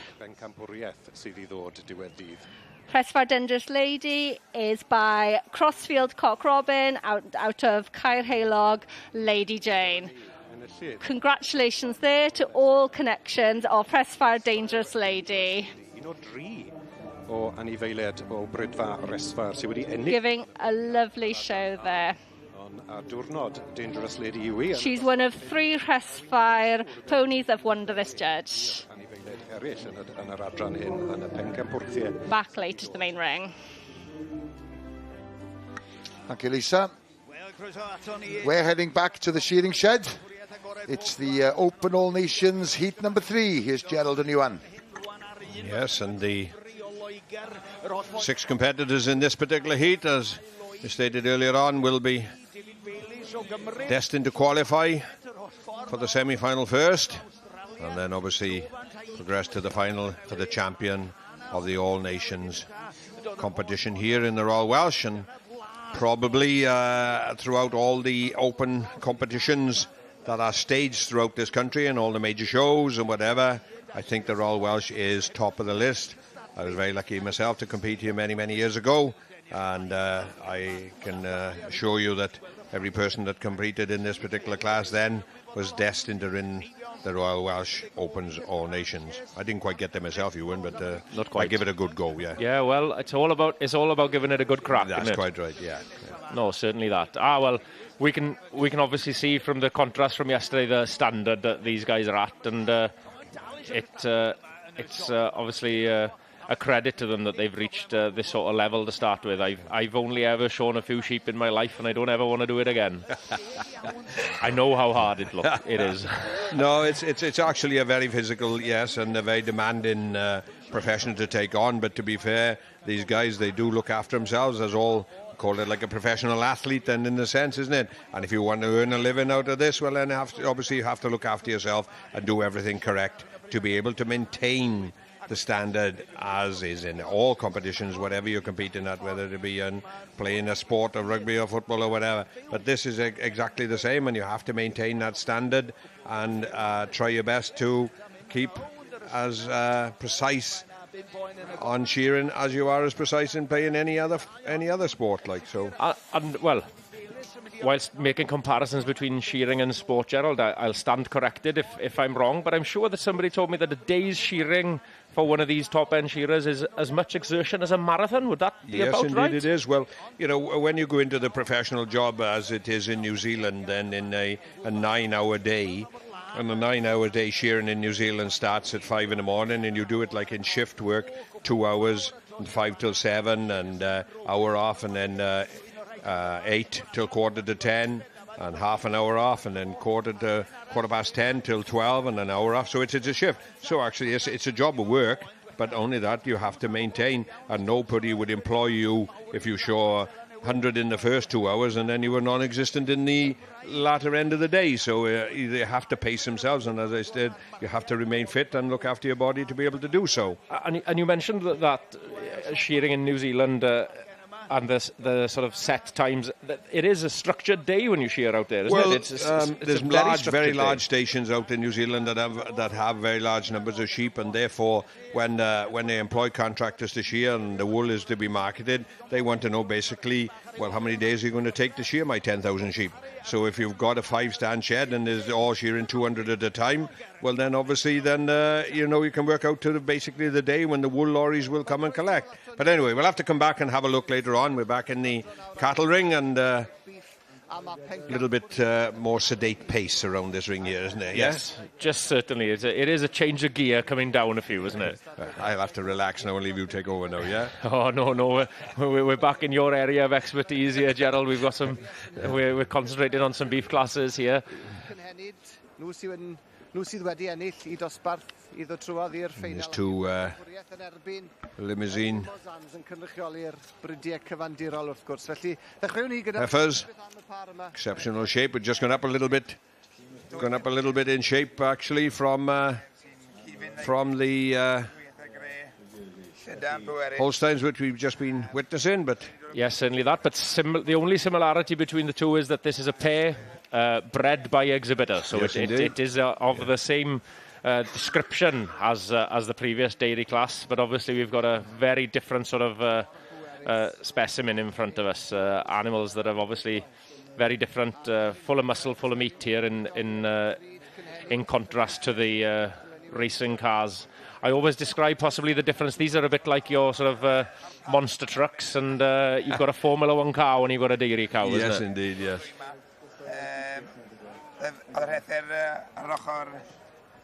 Two very nice. So just to interject here, this is class 382, which is the Royal Welsh Exhibitor Bred Pairs Championship. So these would not, unlike yesterday, would not have been chosen or anything. They would have had to have been bred by the same exhibitor, and this is the championship then between the native exhibitor bred pair and the continental exhibitor bred pair. That's a very, very good pair of limousines, to be fair, and extremely well muscled for limousine heifers. They are, and as we've mentioned in every pairs class that we've featured, it's about pairing two animals that are shaped the same, and yes. I don't think they are nearly peas in the pod, aren't they? Yes. I would challenge anybody to find me the difference in that pairing. Yes, to be fair, yes, they're exceptional good quality heifers. And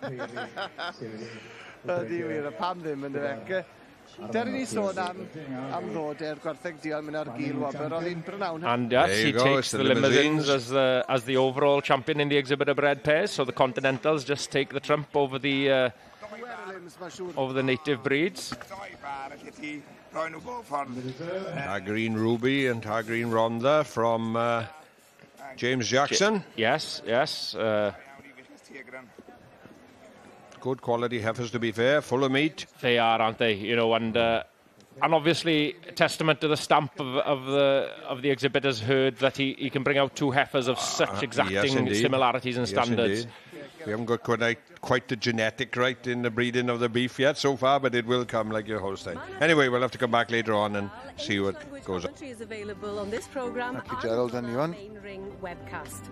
Depending on your device, either press the red button or use the audio selection option. Any problems, please contact the S4C viewers hotline. The details are on the screen. Right, it's back to the main ring, and we'll rejoin Lisa. We are now on to the championship of Special 10, which is the Robert Owen Friars Stud Memorial Award and Royal Welsh Special Rosette. Four Oaks Skyfall. Felly dyma'r gysylltiaeth rhwng yr ebol a'r eboles. So they'll be looking here between the winners of the filly and colt yearling class. Robert Owens, Friars, dyn enwog iawn yn So this is Rhesfawr Dangerous Lady, just been shown on screen there. So the judge, Judith Reid of Haverford is now having a look at her winners of those two classes to decide who will take this Robert Owen Friar Stud Memorial Award. She'll now have a good comparison look of the two ponies. Pressfire Dangerous Lady here, looking a picture on the screen. Being shown by Derek Dykes. Dangerous Lady. This is the winner of the Yearling filly or gelding class. Oh, a decision looks to be made. And number 107 has been pulled forward, which is Rhesfawr Dangerous Lady. She takes the Robert Owen Friar Stud Memorial Award. This yearling filly was also first and young stock champion at Lampeter earlier on in the season. Dangerous Lady wedi ennill digon bach trwy'r flwyddyn, wedi ennill y dosbarth hyn. She's a real picture there. Robert Owens Friars. A enillydd. Plenty of scope on her, and you can really see her going on to have a successful future. Dangerous Lady. The winner here, Rhesfawr Dangerous Lady, owned by SP Williams and shown by Derek Dykes.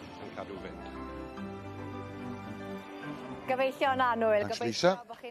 And let's go quickly over to the sheep ring. Yes, we're in the sheep ring for the first of our major trophies of Goober Lloyd. It'll be awarded here today. Championships will come thick and fast from here on. Yes, it's a very special competition for the Royal Welsh then, this one. This is the Teulu Lloyd, or the Lloyd Family Award, which is for the best group comprising a ewe lamb and ram lamb for the traditional Welsh mountain and upland breeds. We are featuring a lot of breeds here, Emma, that we haven't been fortunate enough to cast our eyes over on our screens in the last few days, but we've seen a good few of them. Luckily, we followed the Badgers, and we saw the class of Baldwins. Right, yeah. Yes, but nice to see the pure Welsh. Then we have the Welsh Mountain pedigree here. Then. Well, dwi'm yn cofio'r ystadegyn yn iawn, and the breed judge actually gets nominated. We were talking a little bit before about how the different classes and breeds and animals get selected. It's actually the breed judge who would have nominated these groups then. That's a very fair way of putting them forward, isn't it? Because doesn't create there's no internal... No. Yeah, so these are the Welsh Mountain hill flock, so a bit different from the pedigree, and what I would consider a true mountain sheep there. Yes, indeed. And now we have the South Wales Mountain. Yes, the quietest 3 South Walesians I think I've ever seen. Very well done. And the very distinctive Black Welsh Mountain. These always catch the eye of the judge do, to be very fair, often, don't they? Pretty ewe there on the left, didn't she? Looks very sharp, is the word. And and sweet. We featured a lot of this this show, and the Torddi. And if you weren't with us on Monday then, the Torddi, the D being black, actually alludes to the colour of the underbelly. And there we have now the opposite, sort of the negative to the positive, the Torwens. So the wen being white, which of course this is a black sheep, isn't it? But the white refers to the underbelly. And that white stripe you can see just either side of the tail goes all the way under the belly and up the chin as well. The Balwens. Another very striking breed in the show ring. Probably one of the smallest is available on show here, but none doesn't detract from the fact that they're a very attractive little sheep. And very hardy. Oh yes, very hardy and wicked. And now then we saw these then as well, the Welsh yeah. Hill Speckled. We saw these on Monday, and this we had the little bit of in-family rivalry between the father and son that's there. Right. Beulah Hill Speckles.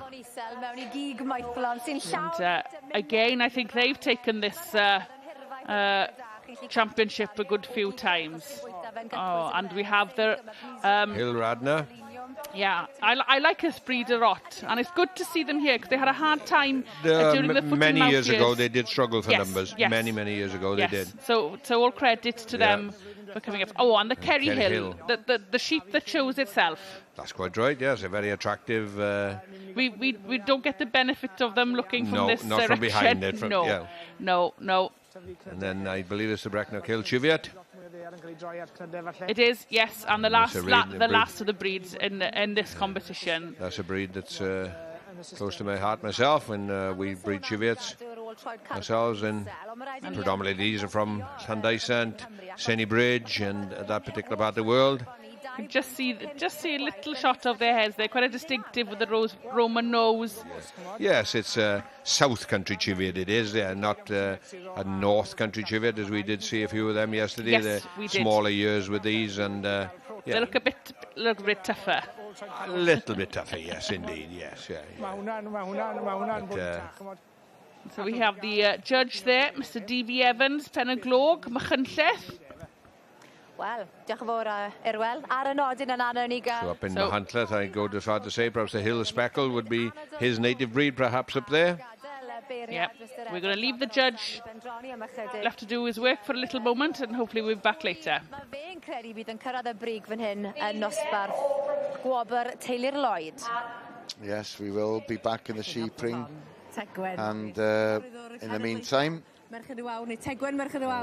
we join Nia in the exhibition hall, and she's joined by Tegwen Morris, and she's just saying it's so good to be back at the Royal Welsh. It's been quite a long time since we were here last, and everybody is very relieved to be back, and a chance to have a chat and a meet-up with old friends and so forth. It's she's referring to the weather, of course, saying it's much cooler here at the Royal Welsh today in comparison to the opening 2 days.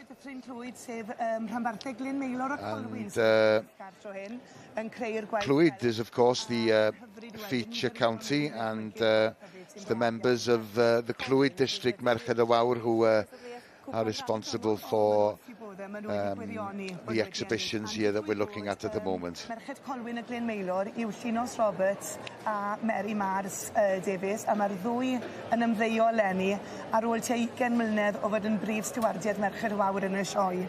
Felly byddwn ni'n gweld chwith mawr heb Llunos a Mary ar ôl I holl waith nhw dros y blynyddoedd. Tegwen just naming two members of Merched y Wawr who have been working here at the Royal Welsh as stewards for many years, and both of them are retiring at the end of this show this year.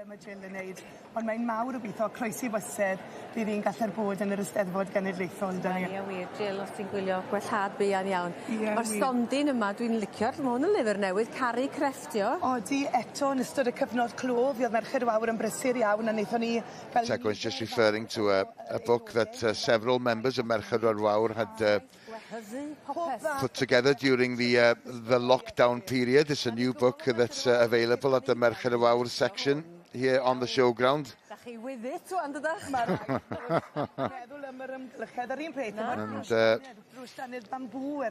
there's a bamboo toothbrush, obviously, with the environment in mind. Obviously, as you can see, the Wawr magazine and many cards for sale there as well. And here's a few of their exhibitions. Y trwll cynllun y Llywodraeth I greu blodau gobeth. Adref gyda'n gilydd oedd enw'r cynllun, bod pawb... During the lockdown, the members of Merched y Wawr were encouraged to create what they call the Flowers of Hope, and under the theme of we're all home together. And they've been very busy during the last month,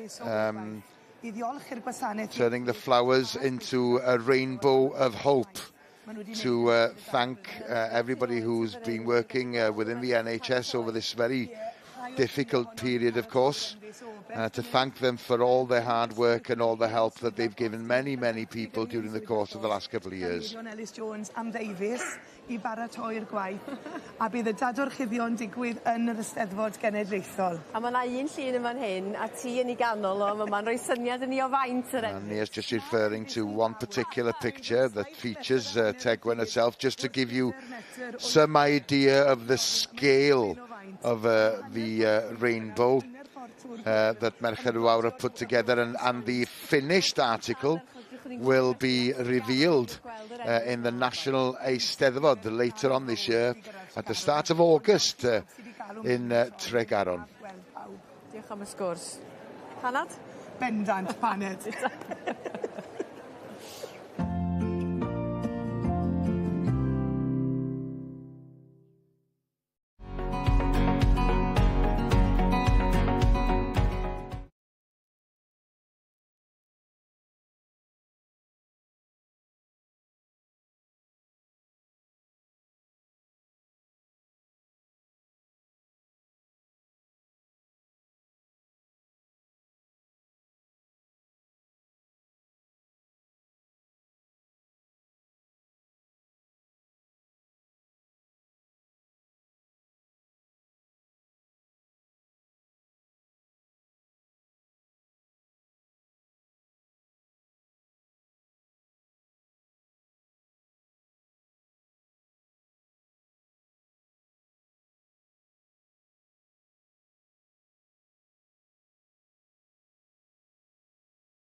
Welcome back. As you can see, we're heading for the cattle ring, so it's back to Gerald and Ewan. Ewan will be in charge again here because we're into the dairy and we haven't featured too much beef here today yet, but no, we believe we're in the heifer championship. Yes, the supreme champion dairy heifer here in the cattle ring, and each of the breeds represented with their winning heifer from yesterday's classes. So just in shot here, we've got the Jersey and Brown Swiss heifers. The Jersey from James Evans at My Dream Jerseys, and the Brown Swiss from Hugh Gibbon in Carmarthen. I believe possibly the first time Hugh's exhibited Brown Swiss here, and he's managed to take the champion heifer and also the champion cow, which we'll see out in the ring later. The winning dairy shorthorn from the Rees family of Danrallt in Llandyfri. So we're at the business end of the show now. We are certainly there. We are certainly there. And our judge for the day, Andrew Cope, a man and a surname synonymous with the Holstein breed, the dairy industry as a whole. His late sister Sue was the chief executive of the Holstein Society, of which I'm employed by as a classifier. But yes, her unfortunate passing after a battle with illness earlier this year. But Andrew here officiating for today. But as I say, a surname renowned and synonymous with the Holstein breed, especially having exhibited cows all over the country, including a very famous Welsh cow called Cardsland Eclipse Flow was in their stable for a long period of time, winning championships all over the UK. So, joio hobby ochr ohono fe. Very good entries, quality entries, and quality representing every breed is here. absolutely fantastic. You know, good representatives of each of their breeds is especially what I would say. You know, each one represents the qualities of its breeds very well. You know, the Ayrshire champion that's just leading them into the lineup here from Blaise Tomlinson in Leicestershire is just got that dairy quality of the Ayrshire cow, but with that added strength that we're looking for, good on its legs and feet with a great udder. And the Jersey, as we've described a couple of times, is sort of that real Formula 1 machine, that open-ribbed cow that consumes forage, converts it very easily. We've got the Brown Swiss coming into shot, and again, as I mentioned earlier, maybe just that little bit more robust and that sort of solid shape to it than maybe the Holstein that's going to pull in next to it. Sort of representative of sort of the area of the world that it comes from. And then we've obviously got the Holstein cow, which is sort of the real clean, fine bone milk machine, and then again the slightly more robust sort of shaped shorthorn at the end there. Pulling in. So yes, 5 representatives of their breed that stand with pride here in the Interbreed Championship lineup. Little Jersey stuck in the middle.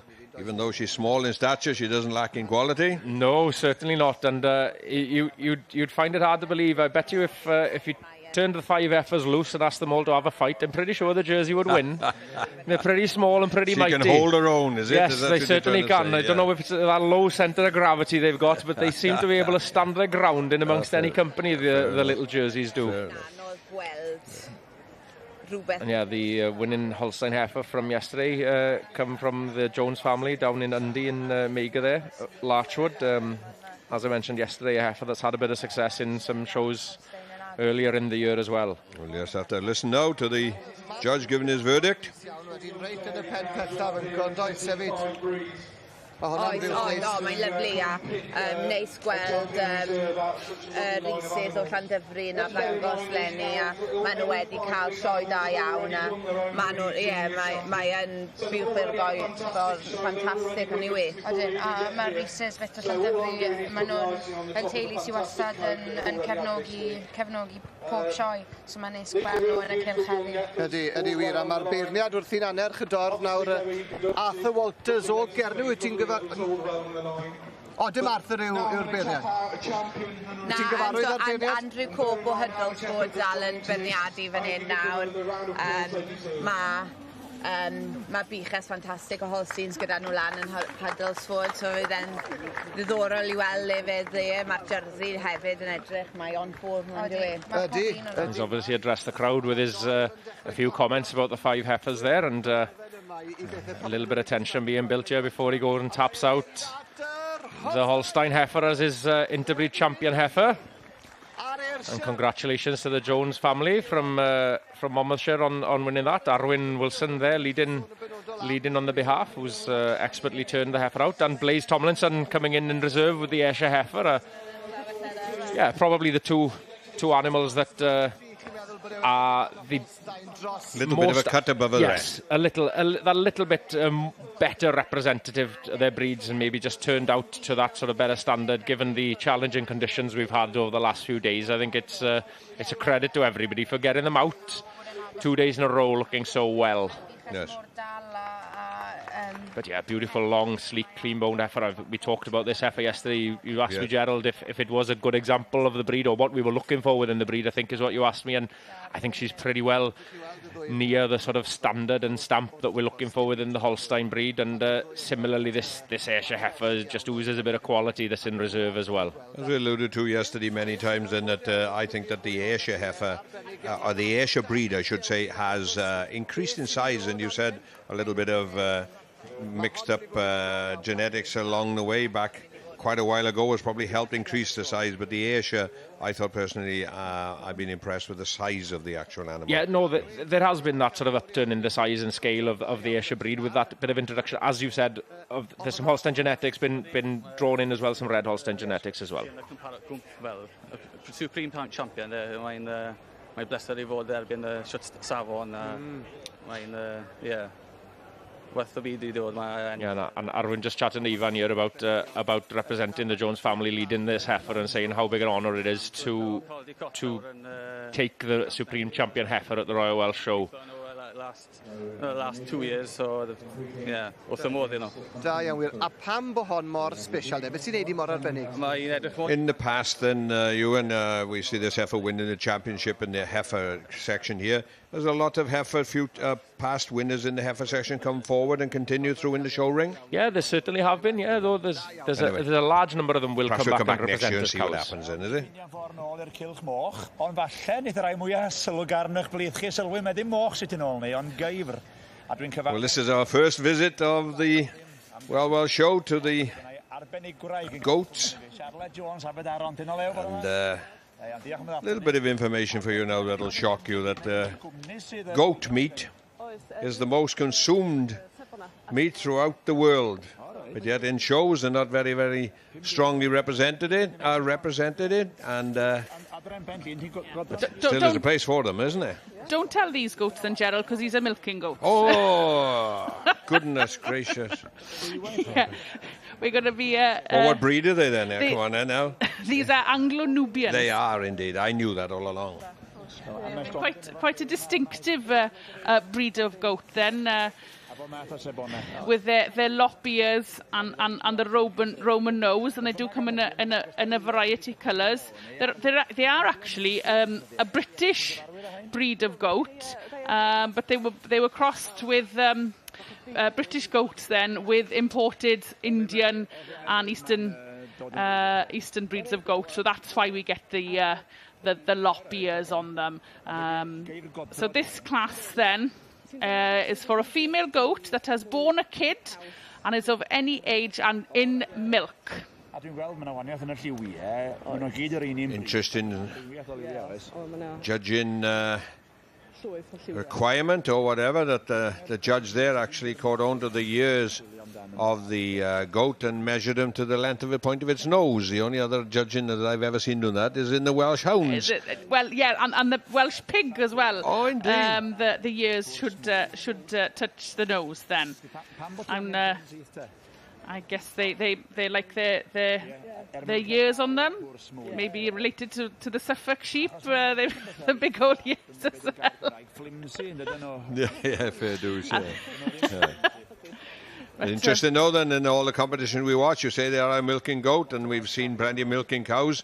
This is the only class that I've seen an actual judge who go and actually test the udder of the animal. So obviously he will, in his own, if it's an individual requirement or whatever from this gentleman or not, but he has tested every goat to see as they are in milk. Yes. Or probably the ease of milking, perhaps, isn't it? Possibly. And different to a cow, we see the udder of the cow with 4 teats on it. Goats are like sheep. They have what we call them 2 quarters, but really it should be 2 halves, shouldn't it? But they are quite. You always refer, yes, exactly, or it's got a bad quarter, but yes. But there's only 2 there, yes, so yeah. There's only 2 teeth, so yes. So the udder quality is would be even more so important on a. Would this Anglo Nubian be one of the main breeds of goat that is reared on these milking farms then, or is there other breeds that would be more dominant in milk production in goats? There would be other breeds as well. But these Anglo Nubians, I do believe, are increasing in numbers and popular as well because they look quite distinctive, don't they? And they do look very distinctive. They come in a variety of colours. So I'm not sure whether that will make any difference to the judge there. A lot of people that are chasing these goats off from eating around their hedges and their plants and that wouldn't look and know what distinctive are, though, innit? It's a goat. Yes. And goats are renowned for being foragers, and hopefully we'll come back and see the result of this class later on. A fewn ni nôl i ymuno gyda Mr Ernest Gant, Berniad Adra. Thanks, Emma and Gerald. We'll head back to the main ring and rejoin Lisa. Thank you. We're now back in the main ring with class 87. This is the brood mares 4 to 7-year-old with own foal at foot. There's 16 entries in this class, 16 catalogue entries. The judge, Ernest Gant, is currently having a look at the individual horses. Gant yn gwneud ar hyn o bryd. Ac wedyn yn dilyn y dosbarth yma fyddwn ni'n gweld gaseg hŷn ac wedyn fydd yr ebolion yn cael ei beirniadu. So this is the younger of the 2 broodmare classes. This is 1016, currently doing her show for the judge, which is Caidarwen Briallen.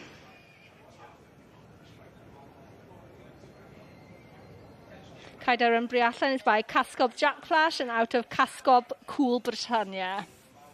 Ni'n sôn yn gynharach Owen am grand ar y cesig hyn, wel yn bob yn i fel yn y cobyn Cymreig. Dim gormod o bwysau, tymod, yn gynt ni wedi gweld dros y blynydde lot o bwysau ar rhai o'r anifeiliaid hyn. It's nice to see the broodmares forward, and they're a testament to their owners and producers, because it's difficult to get these broodmares in show condition whilst raising their foals, and they're all looking a picture there. Cyfle ifanc ar cyfle gwag, y cesig gwag o'n i'n gweld oedd dim gormod o bwyd. The judge, Ernest Gant, is currently having a look at the lineup. He will be doing his final comparisons there before making a final decision. He will have had a look at them all individually and walking and seeing them moving, which is also a key part of the class. Gant wedi gweld pob un o'r cesig ifancyn. There are 7 forward in this class. Yn canol y llun yn cael bacen fach i egluro ni feddwl. This is a really important part of the class, and the exhibitors will be doing their best to make sure their horses being shown to their best. Their hat is off, so a decision's been made. Dwi'n meddwl mai Rhydd the Ruby Princess sy'n mynd ar wobr gyntaf Lenny. So first place goes to Rhydd the Ruby Princess, the property of Rhys Davies and been shown by Rhys Davies here today. She's been first at Lambton and second at Royal Welsh Show in 2021. second place in this class goes to Eglwys Fach Caris, the property of L.S. Smith. O'r yn y dosbarth, o flaen y beiriad. Mr Gant. Rhys Davis currently receiving the first place prize there. Wrth y march Gwynfaes. Rhys also bred this mare. Allan o Pennal, Princess Royal. She's by Gwynfaes, y Malawdd Wledig, and out of Pennal, Princess Royal. Wrth gwrs. Bydd yna cyffron yn y cylch. Mi oedd na un o'r ebolion adro na. Bron I fynd yn... Third place in this class Clywed pobl yn... has gone to Pen Callow Pearl, the property of David Callow, and shown by P. Harper. Magi 4 I 7 oed yw Rhyddi. Rhys there, just having his pictures taken there with Rhyddi Ruby Princess. Congratulations to Rhys. A dyma ni, yn y lled dosbarth, Cesig Gwag ifanc.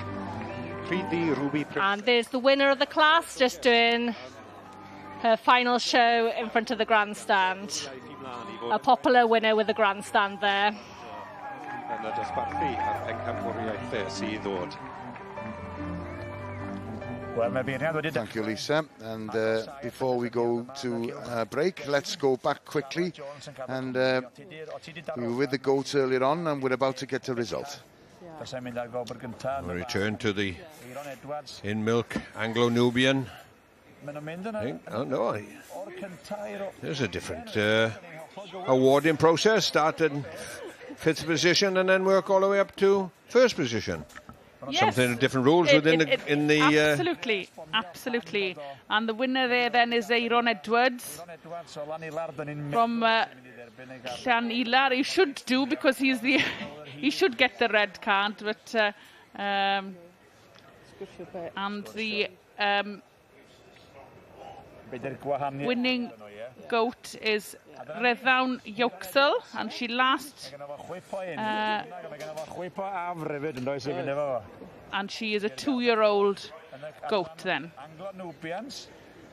And, very long lactation stage period on these goats if they want. But anyway, we'll have to come back and have a look. Hopefully we'll see some more of them. Yes, indeed. Absolutely. Yeah.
Welcome back to the Royal Welsh Showground. We're here live on S4C until 5 o'clock this afternoon. Right, let's go straight to the sheep ring and join Gerald and Emma. Yeah, thank you, Gareth. Yes, we're back with the Teulu Lloyd, the Lloyd Family Award then. And this is always... is a class, as we can see, of all the different hill breeds here within Wales, and very, very well represented, and a lot of members from each breed society are competing, and all will be trying to do their bit for their respective societies. A little bit of bragging rights, as it usually turns out to be, the winner. Oh, absolutely. And as we mentioned before then, a group of three then made up of a ewe lamb and a ram lamb. So it is nice to see a representation of the ages within each breed, isn't it? And what they mature into. The hill speckles, which we covered on Monday. Real strong ram lamb in this group, isn't it? Yeah, we featured. We liked him from the moment we've seen him in the start. Yeah. Yes. Yeah.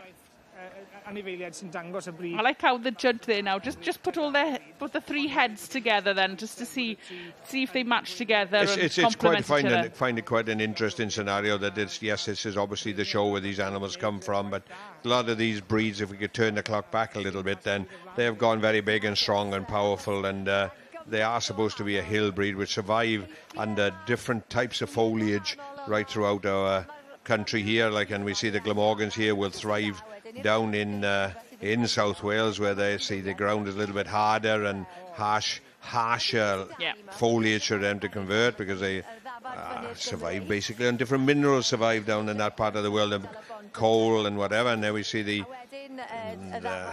well, they look like they've just come off the mountain, don't they? Yes, they're coming. They're up there, mostly up the west coast of Wales, aren't they? Then Aberystwyth country, Talabon country, and up there, obviously, then the Beulahs now have these hill speckles are mostly mid Wales, aren't they? Yes, and a little bit lower down.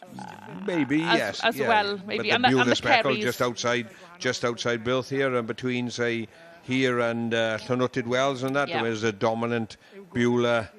Oh, hence Beulah is where Beulah is, and but that breed is living, thriving, I should say, in that part of the world.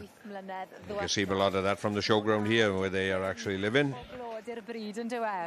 Mervyn Price, Tyrossa Farm, Llanafan.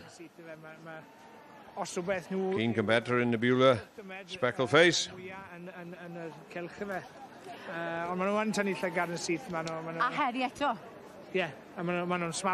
very well turned out and presented, aren't they, to be fair?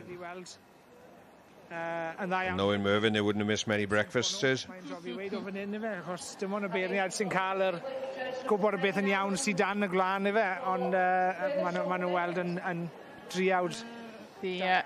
The judge in this class then is Mr. D.B. Evans from Penyglog.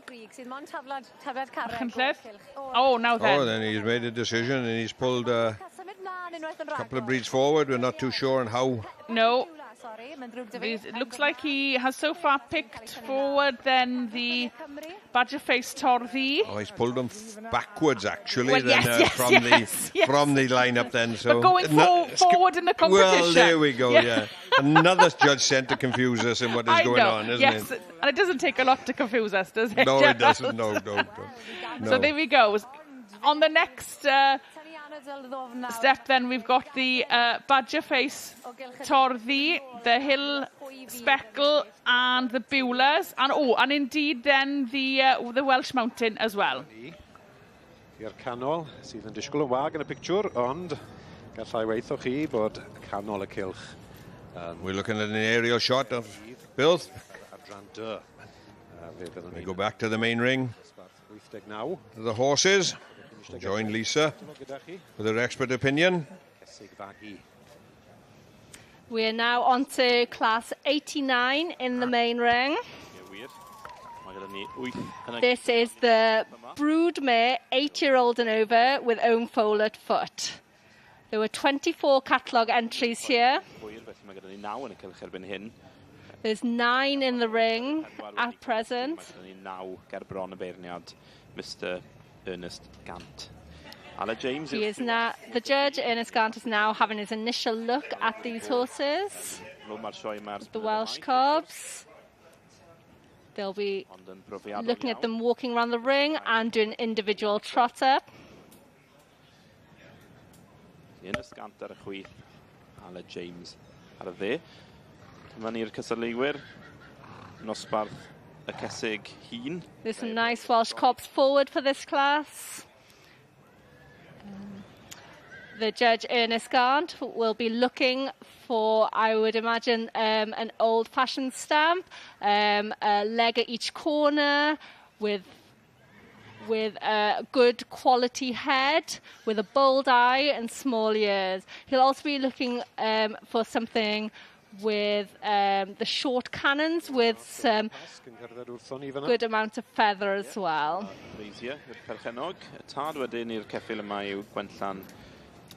Is the foal taken into consideration in this class or just the mare? Not in this class. The foals have their own separate class which will follow the brood mares. The foal classes will be split into colt and filly classes. So the foals usually come in with the brood mares into this class, and they can be used as an advantage as well to get the brood mares to be shown at their best. So you'd always want to position the foal in front of the mare so that the mare is looking for her foal and will then prick her ears and hold herself in a way, and it'll help her with trotting out as well, because she'll be seeking her foal and will put on a good show normally to go back to reach her foal. So you state then that the foals will be judged in a separate class. Will they be judged here in this ring while they're out there now? Or will they come out later on into a different class? No, they'll stay now.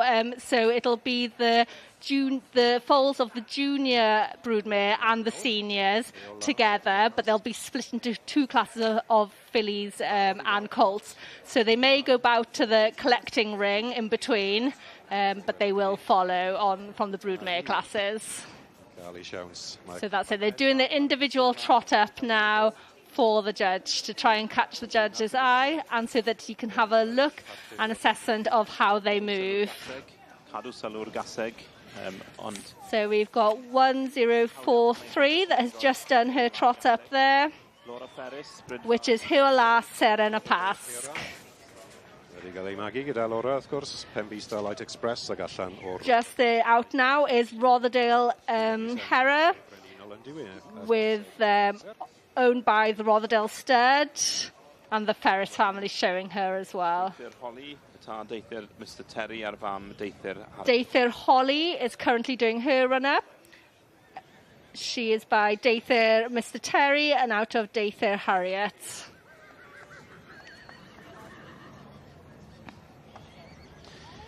Bryn Melyn, Queen of Hearts, I teulu'r Pasg. Now is Bryn Melys, Queen of Hearts for the Pasg family. Queen of Hearts. By Bryn Melys Enchanter and out of Tregarau Lorna. We will be back later for some results in the main ring.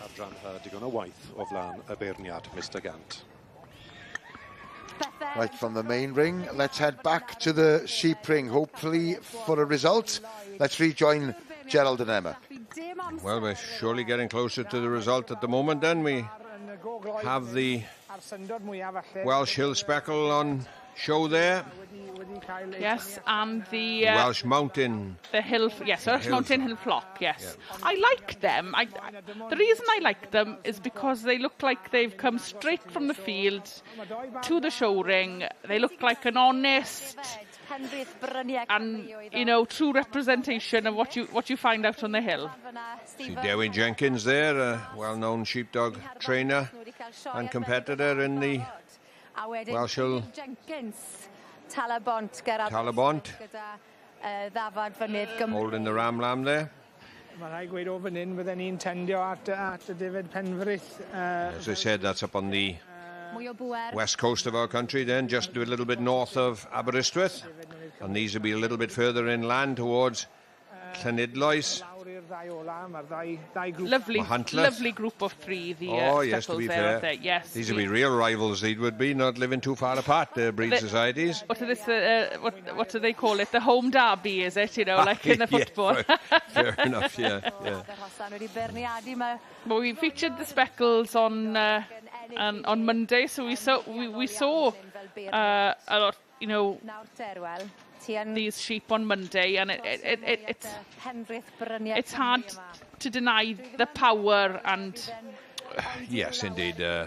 Scope of these sheep here. Actually, as you say, it's the local derby, but the size difference is quite considerable here in these particular two breeds. But you know, that's a tremendous ewe there. We featured the Ram Lamb and the ewe in this. The Ram Lamb as well, wasn't he? He was something. They were winners of their respective classes all the way through, which we featured, and we commented on a hill breed, how strong and how well made they were. Absolutely. Now then, the judge there, Mr. Evans.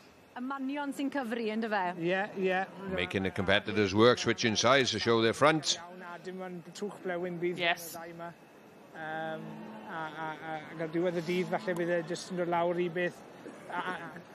Just a quick, I'm going to say a quick thank you to all the volunteers and stewards who are out in these classes, and the young, I'm not sure if they're the girl guides there, holding up the plaques, helping us out for sure.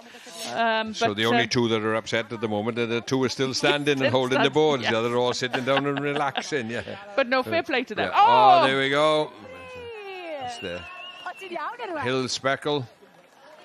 Yeah, well... won the Lloyd Family Memorial Award. Well done to them. Wel, dwi'n gwybod fe fydda nhw wrth I bod gyda'r canlyniad. They've had a fantastic week this week. Yes, Thomas Roberts, then... Maen nhw wedi cael sioe arbennig yn barod wedi ennill sawl pencampwriaeth ar penbeth bryniau Cymru. The trophy bag will be full, travelling home from the show this week. Diolch fawr iawn. Sut oedd y nerfau? Dim yn rhy drwg, bore yma. Dim yn rhy drwg o gwbl I fod yn onest. Na. Thomas, siwr wyt ti'n teimlo nawr? Dwi dal yma, just about. Yeah, this is... Nes ti ddim dathlu nawr yn galed o fe ar ôl dy lwyddiant I dydd Llun? Mainir just asking if... Gwrando neu ddim gwrando? Ddim He's had a week of celebrating, and he only just about made it out to the ring today. Wel, i'r speckles I gyd, da ni wedi dod i'r brig, a ni'n neud o blaen yn ail, rhywbeth efo Tom Evans yn oen, so... Yeah, just saying what an achievement is, not just for them, but for the breed as well. So very well done to them, and what a lovely competition. Da iawn chi. Gei di ddathlu heno? Iawn, oce.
Welcome back to the Royal Welsh Showground, and as you can see, Aaron is with the blacksmiths, and he's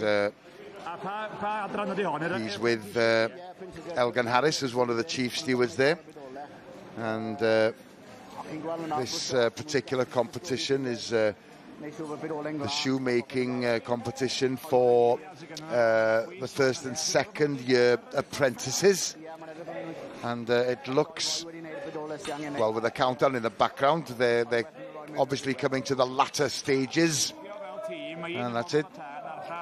Time's up, and obviously the shake of the hands there, the combination, a bit of teamwork going on, and this is what they're aiming for, and that's what the judge will use to compare and contrast and see how well the young apprentices have done.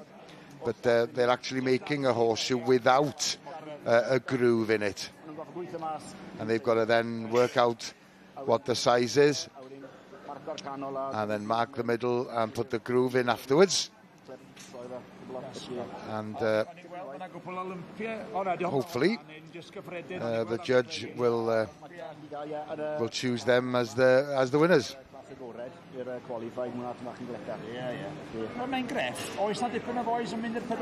Well, as Aaron said, it is a special craft, and Aaron just saying there's quite a few people, young people, who are interested in becoming blacksmiths. What would be the best way to become a blacksmith? Well,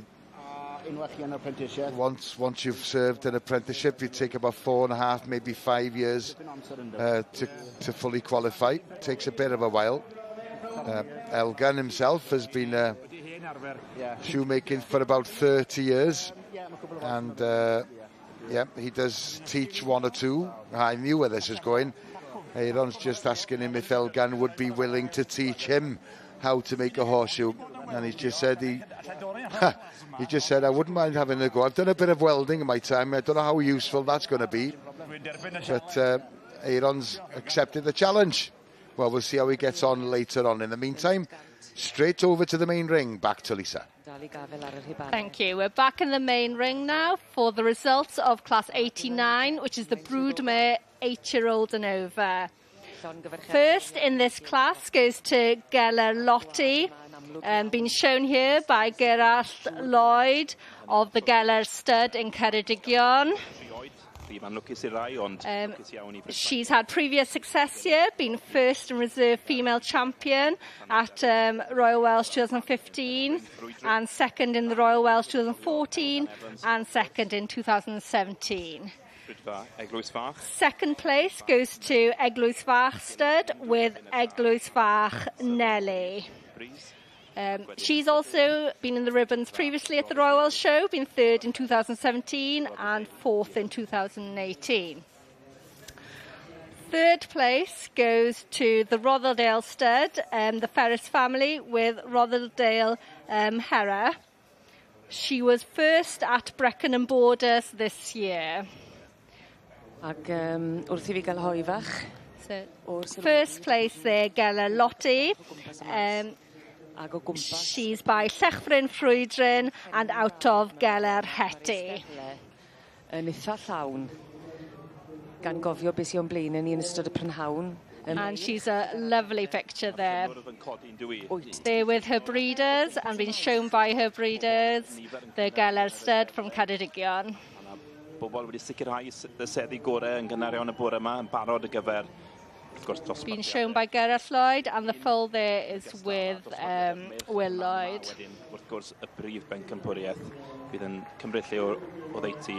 She'll be coming back later for a championship. A'i dad Will Lloyd ar benni digon, Geller Lottie yn illydd y dosbarth yma I gesig magu 8 oed a throsodd. And she's now going out now to do her lap. Lovely movement on the winner there, Geller Lottie from the Geller Stud. doniau yr un fath i'r brig. Being shown by Gerard Lloyd. Segfagu 8 blwydd oed. Geler Loti yn mynd... Showing herself there beautifully in front of the grandstands. Fel teulu. Congratulations to the Geller family. We now move over to the section B section.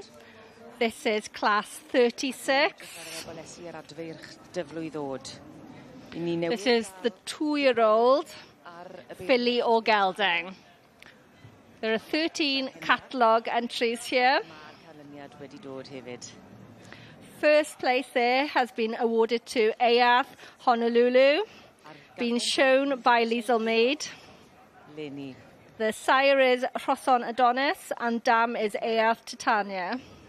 Earth Honolulu. Owned by Hoig. Rhoson Adonis ar gaseg. The Hoig family are great supporters of the breed and the show and have a cottage here in Builth as they are from overseas. Congratulations to all connections.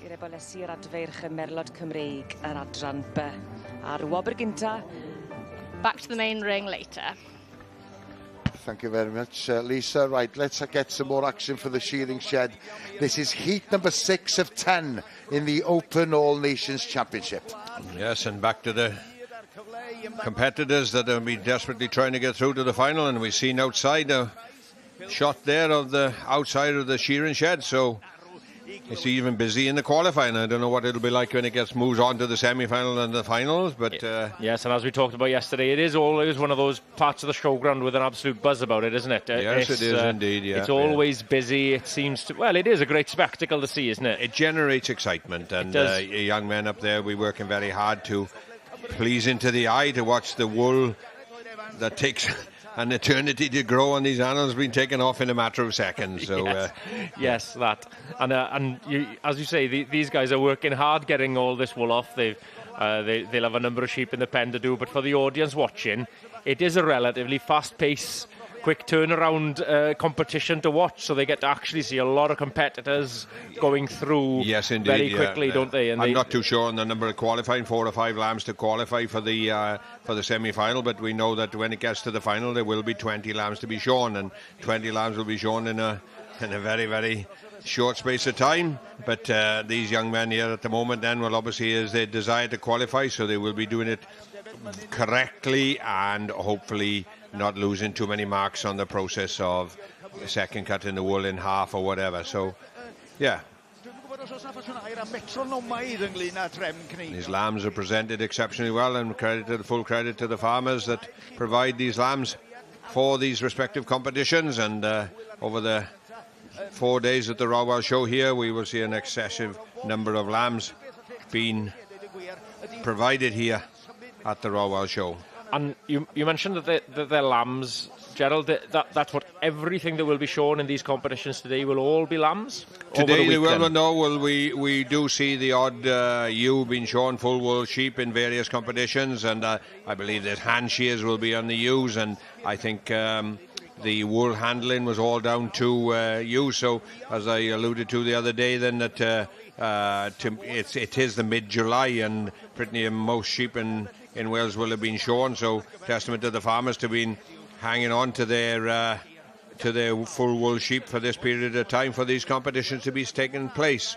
And you mentioned that as full wool. Full wool would be a ewe that has a fully grown fleece. Yes, a 12-month-old fleece, yes, indeed. And then obviously these lambs are all born this year. These lambs will be born in anything from February to April, but in the strength of the lambs, the majority of them would be born in March. Yes, indeed they would.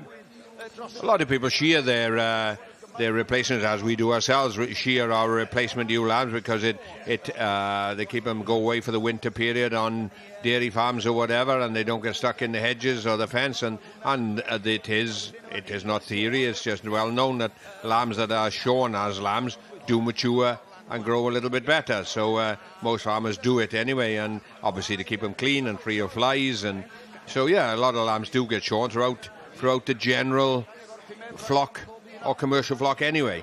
And in terms of fleece weight? I know I'm asking you some more technical questions. What will be the difference? What will come off a ewe compared to possibly a lamb? There is a world record chance being staged now at this moment now shortly in a local farm here in Blaenbwch and Builth. And every lamb has to cut a minimum of 0.9 kilos of wool. I would estimate a lot of these stronger lambs here would be cut in 1.2, 1.3 kilos of wool, whereas a ewe could cut as much as 2 kilos. So anyway, we've got another aerial shot of our showground here, and I have a little bit of knowledge myself, having been born and bred just on the outskirts of Builth. And as the camera comes round, I can see my home just in the distance. Yes, Gerald on his home patch, as it were. And of course, we will be leaving you quite soon for the news headlines. But just a quick update on the weather. It was pretty cool here at the showground this morning, but it's going to be quite sunny this afternoon.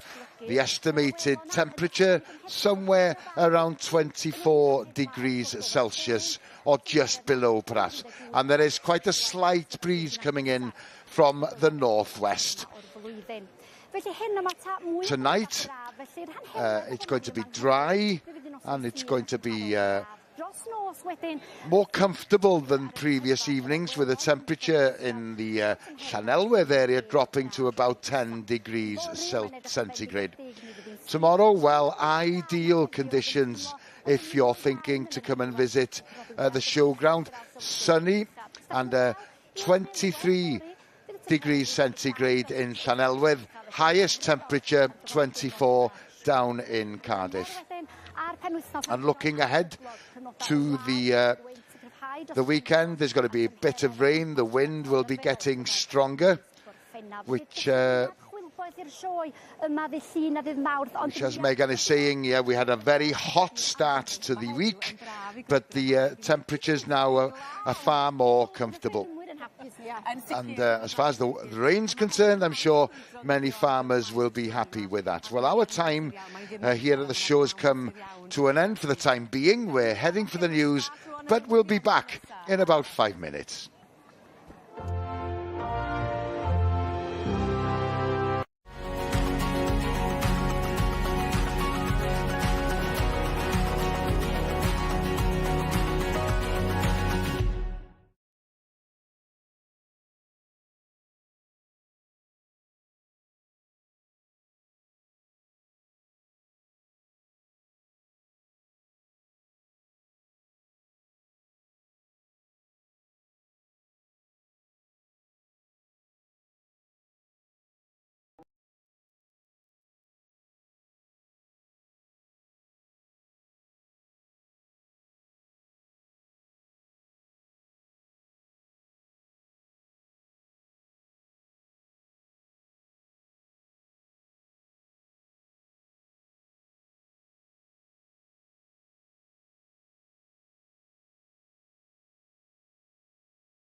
Pnawn da. Mae ffigyrau swyddogol yn dangos fod chwyddiant wedi cyrraedd i lefel ucha ers 20 mlynedd. Mi roedd o'n 9.4% fis dwytha. Mae hynny 0.3% yn uwch nag yn mis Mai. Prisiau uchel petrol a bwyd sy'n gyfri am y cynnydd mawr.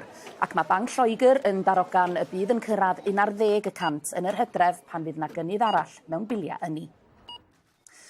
Mi fydd tua 200,000 yn rhagor o ilwydydd yn cael hawlio taliad o 200 pint i helpu i gadw cartrefi nhw'n gynnes dros y geia.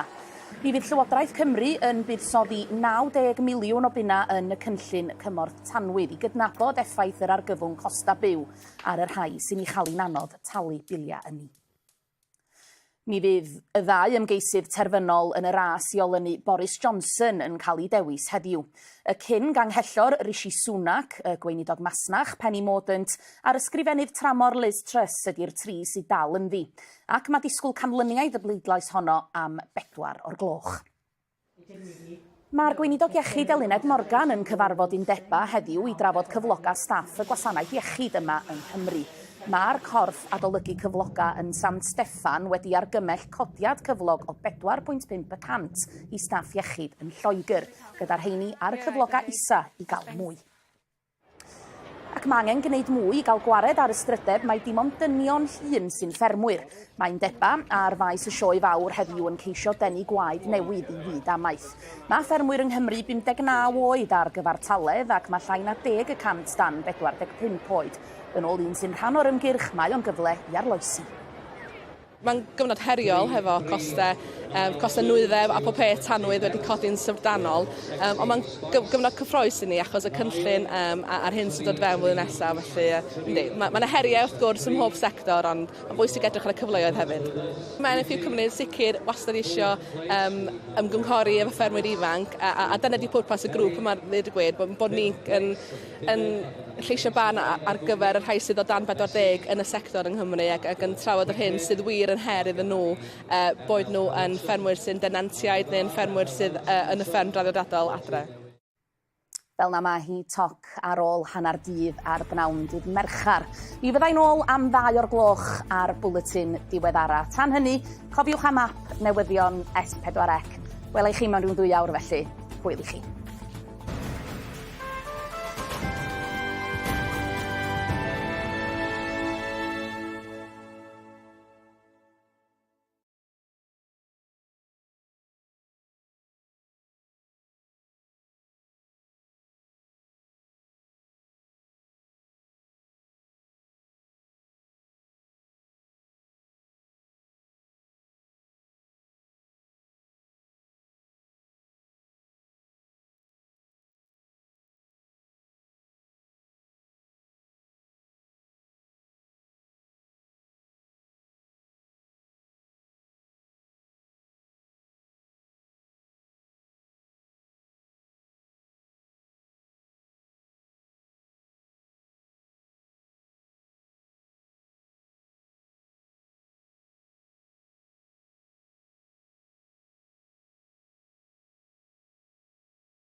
Dydd Mercher ydy diwrnod mawr y cobiau. Well, Wednesday, of course, traditionally is the day of the Welsh cobs here at the Royal Welsh Show.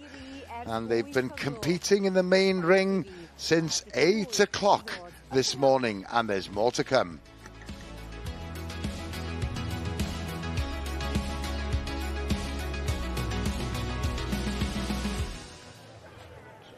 Oh, bubble bath. Yes, the focus of attention this afternoon will be in the main ring, and quite a few people have already made sure that they've got a seat in the grandstand already.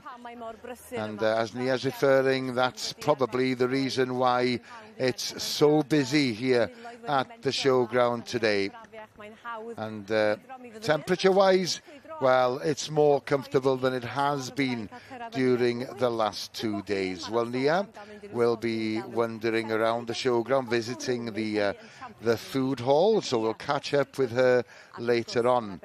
But now we turn our attention to the cattle ring.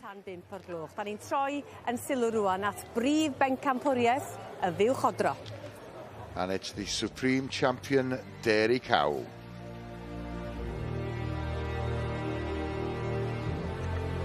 Yes, the climax of the dairy judging, the Supreme Champion Dairy Cow. Yeah, the last winner was the Holstein cow, so we'll see if they can repeat the feat.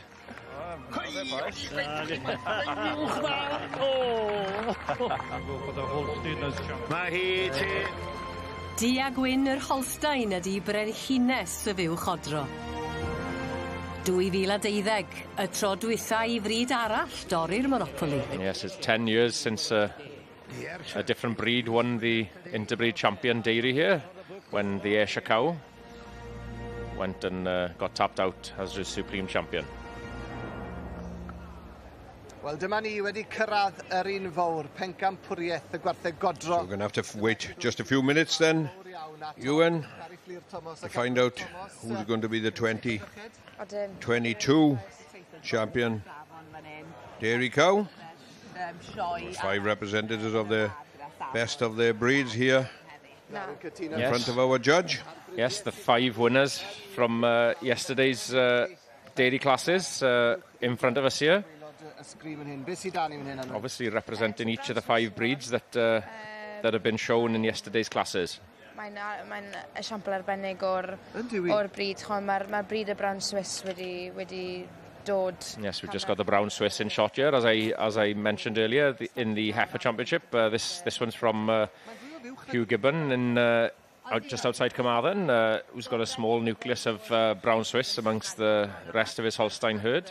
And you've obviously been asking me about international genetics, and I'm pretty sure that most of Hugh's Brown Swiss go back to one cow family called the Snowstorms from North America, which have been awarded All-American nominations, which is sort of an end-of-year award for the best cows that have been shown throughout the year. So the nomination obviously doesn't mean that they've won it, but the Snowstorms have the most number of nominations in the Brown Swiss breed for those awards. So that's where these cows go back Snowstorm is a nice prefix, isn't it? Yes. Lovely prefix, to be fair. Yeah. Thank goodness we don't get too many snowstorms over here. Probably get a few more in North America, but yeah. Yes, and then we've got the Daily Shorthorn that's come down from Cheshire from the Cranks at Avonlea and Earl's Gift.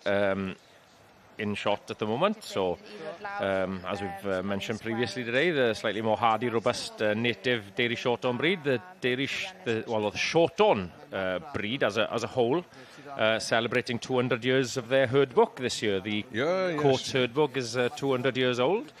I think that applies to the beef as well. Yes, no, the whole herd book in itself would have started as a dual-purpose herd book back 200 years ago, and the societies would have split into 2 herd books, I believe, in the 1950s. So back as far as that. Back as far as that, when they became 2 separate herd books in their own right, expressing themselves as both beef and dairy shorthorns individually, rather than a dual-purpose shorthorn breed. So is this his We'll pull in and whatever. Where are we looking then? Are we going to go away from the Holstein or? Well, myself, I'm going to have a bet on this one. I'll say the Holstein will probably take this. Yes, well, I'm trying to learn over these last few days about this dairy industry. I'll be honest, there are some fantastic specimens in front of us.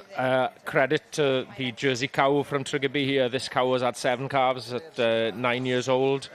So she is the sort of senior statesman amongst these cows here.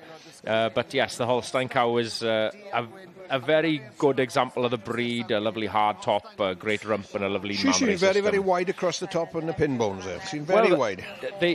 You've got to have that width in any dairy cow. Balance is something that is important. I think we'll just listen to Andy Cope's comments on the class here. Felly mae'r fuwch yn... mae hanes da ar fy mdi hefyd wedi ennill mas yn y Canadian Winter Fair, felly mae'n teulu enwog iawn. A stoc nant y bwla, wasta werth i weld, Cari? Odi, wastad. A mae fe'n neis gweld yn diwedd doi o Gymru yn neud mor dda. Clywch. Ddim yn biased, ond... And Andrew has obviously talked us through the class, and well, we'll keep listening to Andrew's comments before he taps out his champion.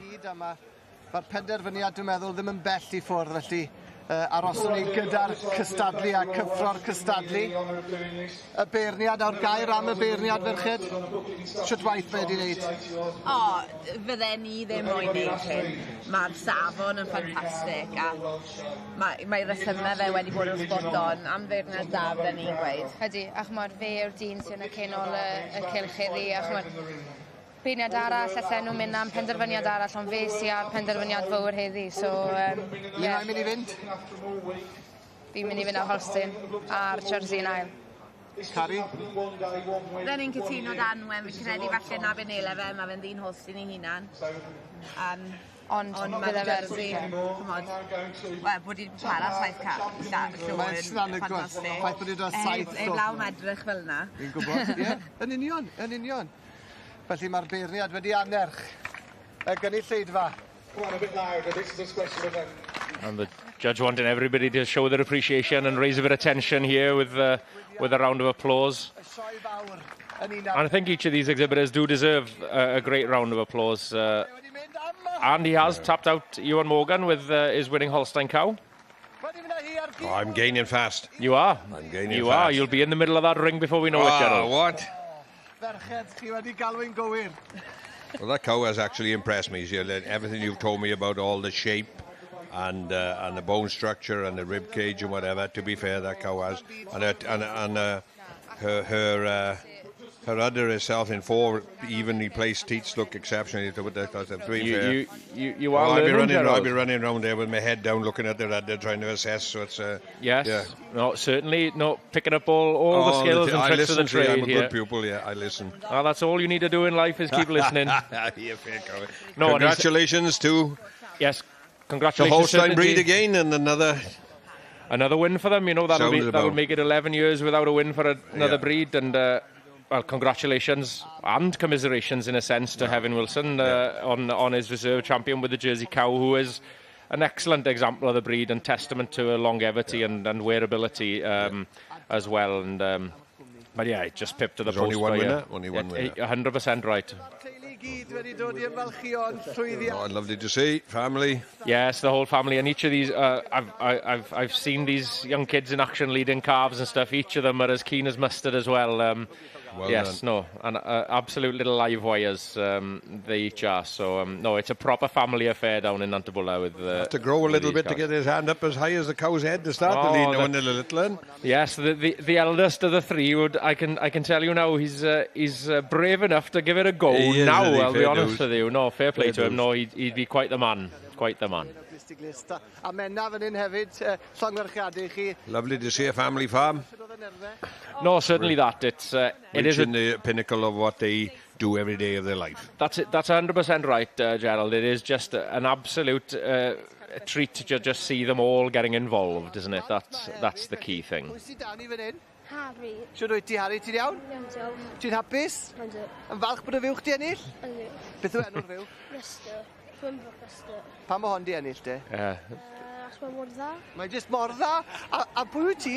Thomas. Siwr wyt ti, Thomas Bach? Siwr wyt ti'n teimlo? Iawn, diolch. Wyt ti'n hapus? Good boy. A pwy wyt ti? Wenno. Da iawn ti, Gwenno, am ddod i'r sioe ac yn edrych mor smart. Fi moyn ti ddisgrifio'r fuwch mewn un gair. Expression. Yw wir. Wyt ti'n And that, yeah, it sums it up there. The children have all described it as there is no better and special. So it is a true family affair in getting this cow ready.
Welcome back to the Royal Welsh Showground. Well, we saw Aaron earlier with the blacksmiths. Well, he did accept the challenge from Elgan Harris. He's going to give a go at making a horseshoe. And as Elgan said, all you've got to do is follow me, and that sounds easier than it probably is. Right. As any master craftsman, he manages to make it look quite easy. I hope Aaron's taking all this in, and that's the shape he's aiming for. And work your way out from the middle. And it obviously has to be balanced. Two sides have to be the same. Right, here we go. Fair play to Aaron. He'll have a go at anything really, and we'll see. We was paddle boarding yesterday and ended up in the lake. Let's see what he's like as a blacksmith. Well, it would help if he started with the right end of the hammer, I suppose. That's it. He's just been told by Elgan to lift up his left hand, but he's not supposed to drop it. Obviously, not as easy as it looks.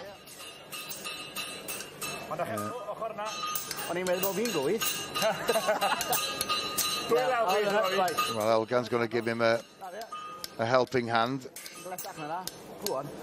A bit harder. He needs a firmer grip with his left hand, I think. Well,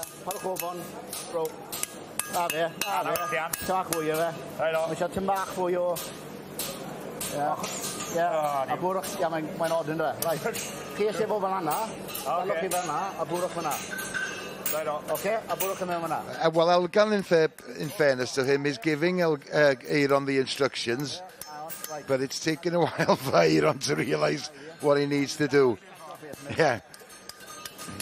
Leave it to the expert, and as I said before, the main thing is not to be afraid of it, I suppose.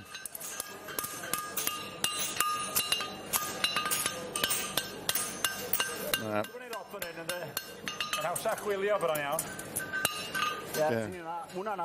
if the horse was there waiting, he'd be waiting for quite a while.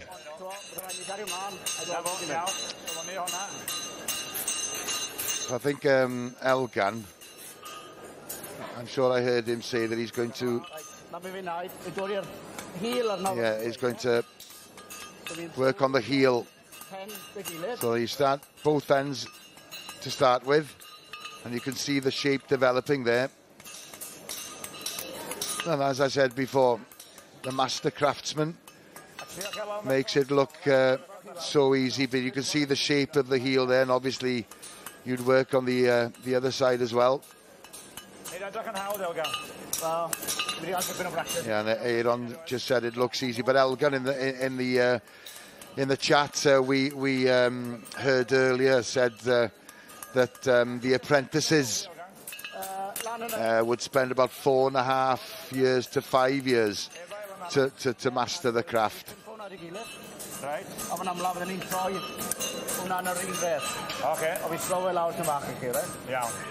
Well, they wouldn't have been doing this in the last couple of days because the heat would have been too much, but Elgan, having showed Aaron how he went about working on the heel, start at one end. Yeah, he needs a bit more of an angle, I think. You can see the shape developing there. And work on the other side. Well, at least Aaron's got a bit more grip with his left hand at the moment, which allows him to work on the heel of the horseshoe. He looks pleased with himself anyway. Aaron's just said, I tell you what, Elgan, this is going to take me all day. Yeah, you better take over. He's going to have a rest because he's out of puff. Yeah, fair play, Aaron. Here we are, another aerial view of the showground. And on our main ring webcast. Depending on your device, either press the red button or use the audio selection option. Any problems, please contact the S4C viewers hotline. The details are on the screen. Well, we just catch a glimpse in the background there of the main ring, and that's where we're heading next. So let's join Lisa again.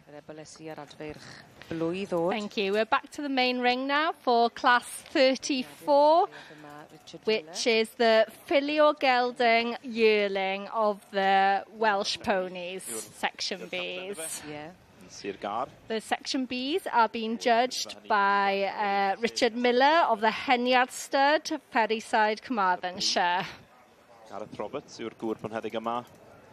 Phil Burns, Aurora. We have Gareth Roberts has just been Thora, yw'r tad a Rotherwood. pulled in first there in the initial lined-up with Phil Burns Aurora. I Smoky Cot Shazam am enw. Yeah. Ear Poseidon. And pulled in second is Smoky Cot Shazam, Sheer Delight. the property of Eleanor and Matthias Markland, shown by Joseph Thompson. Ar gaseg Paddock Petra. Phil Burns Aurora, sy'n ar y brig. Gareth Roberts yw'r gŵr yma. So yeah, we've got Phil Burns Aurora currently standing at the head of the line. She's by Earth Thawra and out of Rotherwood Rambling Rose. Ie, mae hynny'n hollol wir, felly ceffil i farchogaeth yw'r adran B. So Richard Miller here will be looking for what, as the breed description says, he'll be looking for a Welsh pony of riding type.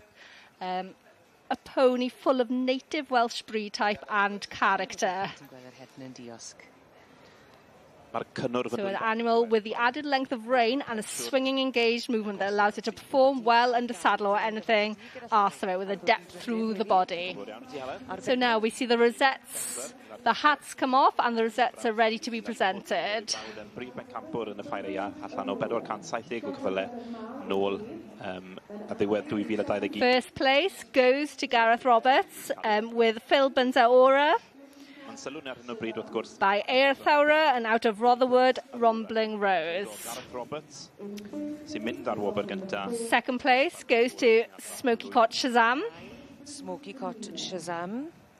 Who's bred by Laura Evans of the Smoky Cot Stud. By Earth Poseidon and out of Melai Sheer Delight.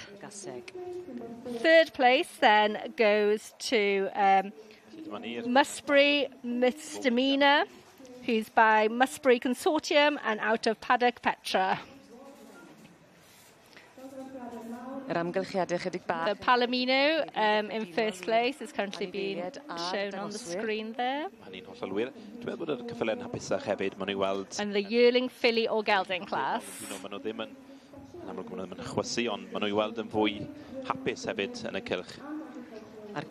It's a lot cooler here today, and you can see that the animals are very content in this forecast here today.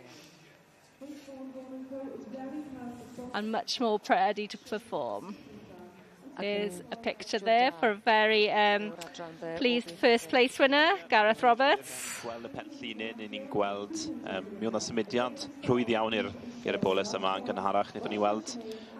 Because Mr Miller will be looking for a good dose of star quality in his judging today as well. Hefyd fi bosib fydd hi'n gaseg fagu, ond wyt ti'n medru gweld bydd na swyddi hon dan gyfrwy. She is now going to give her lap of honour. Congratulations to Phil Burns Aurora, the winner of the Yearling filly or gelding class. Judged by Richard Miller of the Henyard Stud. A Gareth Roberts yn dal I Afelindyn arni hi a'r We'll be back for more results of the main ring later. Mae'r neges yn glir ar stondin sefydliad. Well, we join here now in the exhibition hall. And she's with the WI display and timely theme at the Women's Institute display as well, Oceans in Crisis. Os bron cam mlynedd a wedi gwir, a dechrau bant nathon ni gyda'r moroedd, a heddi eto, ni'n sôn am y moroedd yn argyfwn, a na beth diflas yw 100 mlynedd wedyn, ni'n dal I fod na, ond mae'r argyfwng yn wahanol heddi. Sbwriel, plastig, bobl yn taflu popeth. A da chi wedi defnyddio hynny hefyd yn eich cystadleuaeth chi Lenny, Just saying that's 100 years of the WI, and they started off with a theme of the seaside and oceans, and 100 years on they've gone back to it, but in a different light then, and how the climate emergency, so to speak, then, and they've brought that up into their competitions as well then, and Oceans in Crisis is the theme then. Yeah, and viewers are probably thinking, why do we have a pickled item as part of the Oceans in Crisis? But in fairness, as part of the competition, the competitors were asked to produce one item of preserved food or foods and one cooked item, as well as 2 items of craft work showing a variety of skills, one exhibit of a floral art as well, and we can see a combination here. Thank you for explaining that, because it's yes, just yes. But you can see what's interpreted there: the plastic bottle, the can lever, the kind of rubbish, unfortunately, that we see washed up on our beaches, well, in here in Wales as well as everywhere else. Yeah, it says there the red oxide, I think, written on that. Yes. And this is an item of beadwork by here, then representing the oceans and then the wildlife in the oceans. And this is from the county of Glamorgan, who's won first place in that bag. Ideal for taking to the beach, I suppose. Mae celf fel hyn yn gallu rhoi neges mor glir. As Nia's explaining there now, that even in competitions of craft and artwork like this, how they can actually convey such an important message as well. It's not just a knitting competition or something, it can be something more as well. And I think that's what the WI and Mercher and Wawr are all about, isn't it? Yeah, the message is quite clear, as you say, Emma, by looking at the crafting and the combination of different things there. Chi sio di gweld rhywun peth a fi di gweld. Mae bobl gweud, o, na braf dy weld ti. Oh, yeah, they're just talking now how good it is to be back after a 3-year absence. As we've said many times during the course of the week, old friends meeting up once again. And just explaining as well how the Women's Institute have kept in touch during the lockdown period, and they have some of them meet these days just online. They haven't quite got back to that, how should we say, that sense of normality that we were so used to prior to the lockdown period. And people are sometimes reluctant to go out and be amongst a large number of people.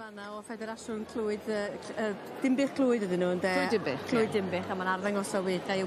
Be fedrwn ni wneud, achos mae gynghorion i ni fan'na, sut fedrwn ni newid pethau'n does? Wel, allwn ni olchi'n dillad llai am. Yes, and the WI are here then with advice of what we can do then to help the environment. And yes, and just to get away from this throwaway culture that we're in, not just in plastics and things like that, in our clothes as well, you know. Yeah, she's just suggesting there, sometimes people wear an item of clothing for an hour or so, and then straight into the washing machine. There's no need to. Yes, it's this issue as well of the microplastics. The more you wash stuff, and it breaks down and letting down. Yes, as well, and not also reusing, but recycling and upcycling as well. Y gwaith trawiadol yma, ddydwn ni felly, ynde? Odi mae yn, a diolch am ddod i weld ni. Dim o gwbl, diolch yn fawr.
welcome back to the Royal Welsh Showground, and there's quite a crowd in the shearing shed. Let's join Gerald and Iwan.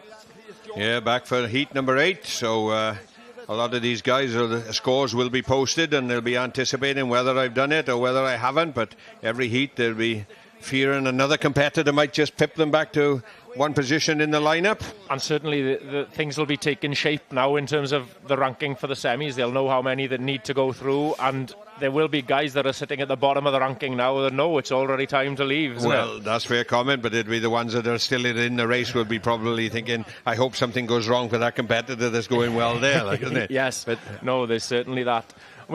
We just see them, we obviously mentioned earlier about the lambs and that they're all locally sourced. Any specific breed preferred for the job there? Well, I would say that it would be the mule lamb would be probably the most sought after. Reason being, the blue-faced Leicester cross influence comes into the mule, and therefore you have that little bit more openness. Then, if you understand, there isn't the wool on the inside of the legs. You certainly wouldn't be wanting to shear in Dorsets or Rylands or something with wool everywhere. So you need a breed of sheep that is open, then not got so much wool around its points and its elbows and its joint work and around the face area of the lamb. So that obviously that bodes for speed of shearing, obviously, and ease of shearing, isn't it? Yeah, so it's that slightly finer, more open fleece that well, I don't think the density of the fleece would be an issue, but what it is as you can see that lamb there now, like no wool on the inside of its legs, or that where, like I say, the point of the lamb is like under the shoulders or around his hocks and that. So then obviously then the speed is what we're out, whatever the crowd is there to watch is the speed that they can shear these lambs. And yeah, it's a mule, I would say, would predominantly be the choice of the shearers and choice for the competition then. And maybe I'm stealing some thunder that you and Emma may have talked about in some sheep classes previously. A mule lamb then is obviously a crossbred lamb. Yes. Made up generally of a blue-faced Leicester ram, you've already mentioned, and of a hill ewe generally then. Oh, it is a hill ewe, yes indeed, mostly from the Beulah Speckles or the Cheviot or Welsh ewes then, yes, to create the Welsh mule. And as I say, there's mostly mule crosses, and obviously they've all predominantly got short tails, so that makes a big difference though. Yeah. It would be the mule would be the first choice, I would think, for these competitions.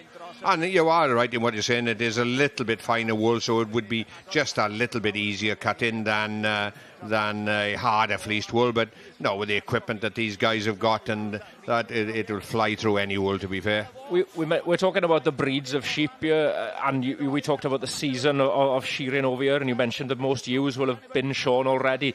Certain breeds will generally become, or more, maybe less the breed, more the time that they've lambed the things. The fleece will be ready to shear at different stages in the summer, won't it? That would apply to full wool sheep, yes, most definitely, but it wouldn't apply on the lambs. Lambs in good condition are going to shear well. Lambs, they're simple as that. If they do shear well, if they're well done, they will shear very well. Thanks, Gerald and Ewan. We'll be back in the shearing shed later on, of course. In the meantime, let's head back to the main ring, and here's Lisa. Thank you. Now to the results of class 35, which are the 2-year-olds. In first place is Philburn's Baloo, the property of A. Butler, by A.R. Thowra and out of Milltop Rosebud. Second place in this class goes to Wester Vittorio, the property of Jane Blackburn, who's by Paddock Valentino and out of Wester Saffron Lace. The third place in the 2-year-old colt class goes to Tulynai Democrat, which is the property of Iona Watkin and shown by Carl Owen. There were 6 catalogue entries in this class. You can see the winner there, which is Philburn's Baloo. Ia'n wir. Brydfa Philburn's, nath ennill y dosbarth yn gynharach hefyd, Philburn's Pony also won an earlier class of the day. Baloo. Felly, yr un tad, A.R. With the same sire, which is A.R. Thowra. Ni'n cael cipolwg arall ar y beirniad Richard Miller. Richard Miller's having a good morning there, judging the section Bs. We can now see Philbin's Baloo doing his lap. A lovely 2-year-old colt, winning the 2-year-old colt class. A big congratulations to the connections with this pony.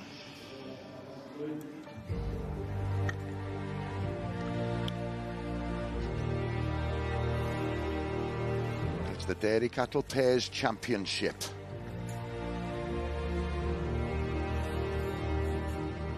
Jersey. Ardderchog iawn. A'r fersiar sy'n mynd â hi. Arbennig. Dy'r Holsteins, boys. Ie, yr Holsteins wedi cael sioe arbennig. Pencampwriaeth glos ydy'r... Well, this has always been a close call, and more often than not, the breeds have shared the title. The Holsteins won the Dairy Cow Championship earlier on, but will they win the pairs this afternoon?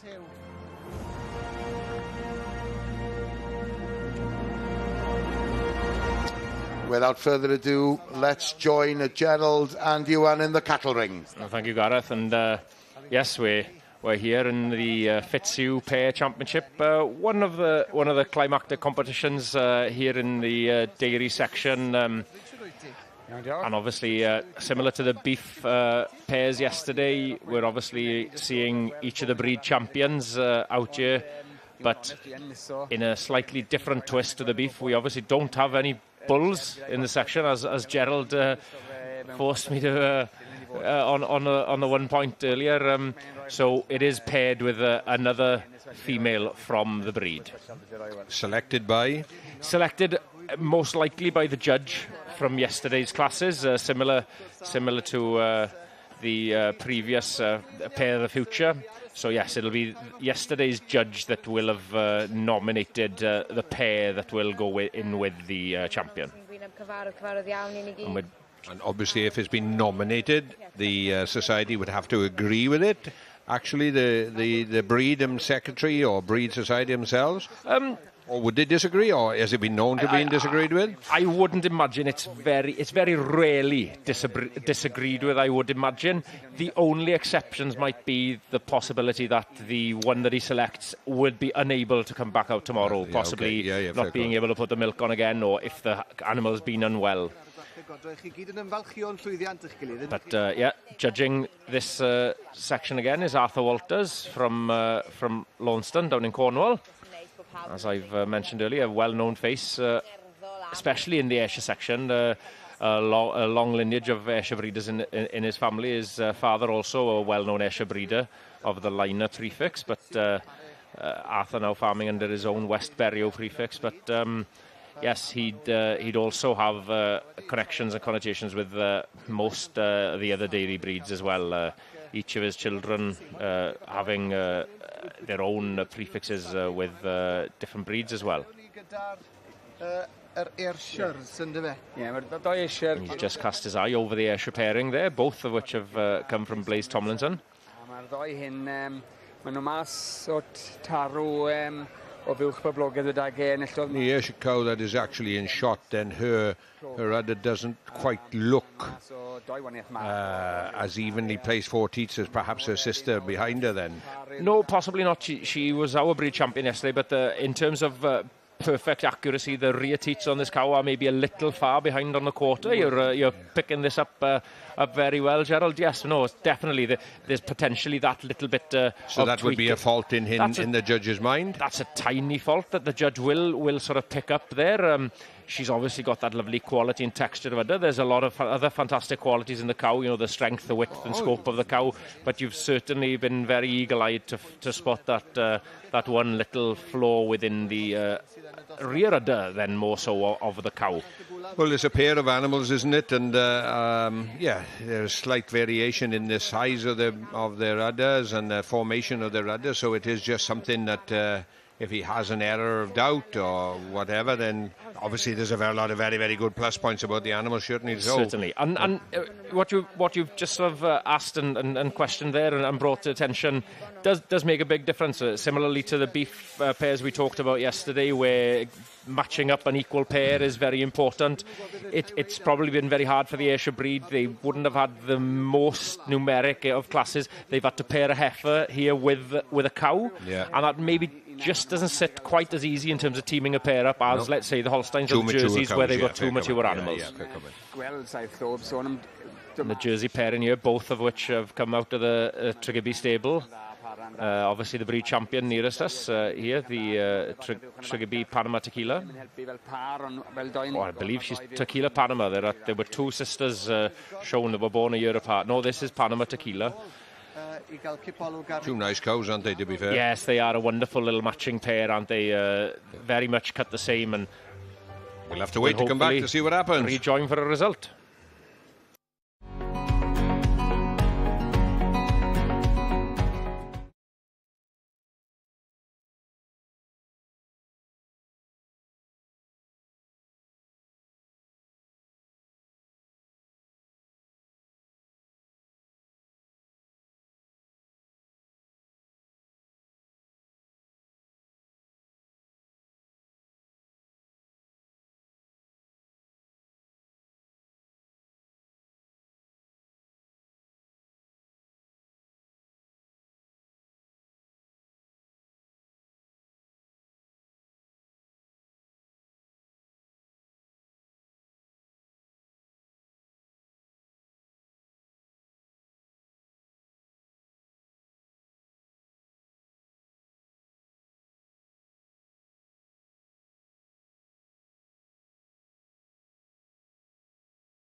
Welcome back to this afternoon's coverage of the Royal Welsh Show.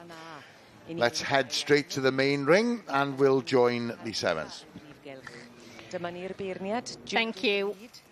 We're now on to Class 12 of the Welsh Mountain Ponies. This is the filly or gelding 2-year-old. 26 cantlog entries in this class. They are currently doing their individual shows for the judge. Up in front of the judge now is Crumpwell Blue Rosenna. Brydfa Crumpwell sydd ger bron.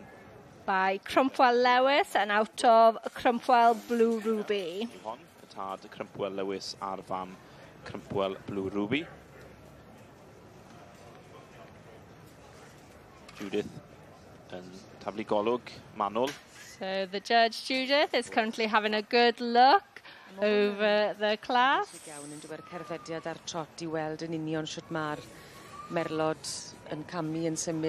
She wants to be looking at how straight they're moving as they return to her in the trot and moving away.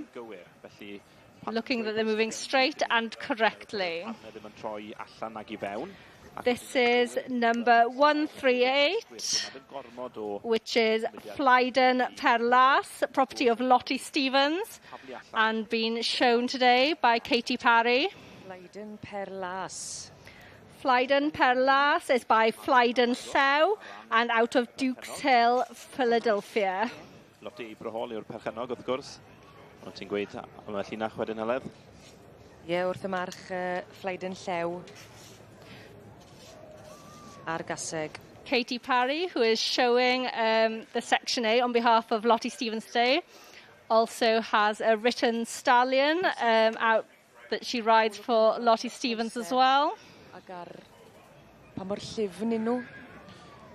The judge is currently having a look at how she's moving.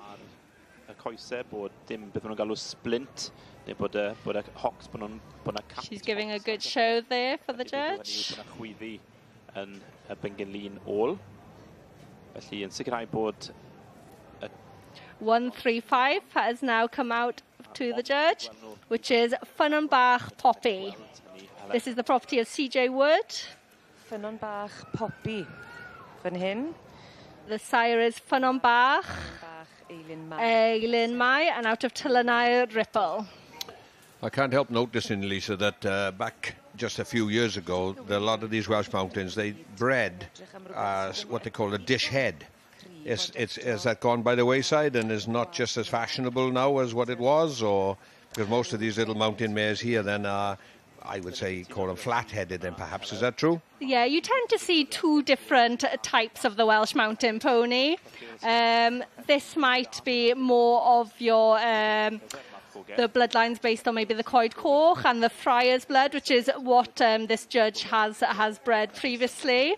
And you'll then, there is another type then, which are slightly not as scopy as this type of Section A, with more of the dish face. But they'd be all in the same class? They'd all be in the same class, but competitors tend to follow judges and know what... look at what the judge breeds themselves and have maybe watched them judge previously and will follow the trends then. So it's called tactical awareness, in fact, is it? Yes. But all Welsh breeds will have different types within them. But yeah, in the Section A's, as you refer to, you see two main types there.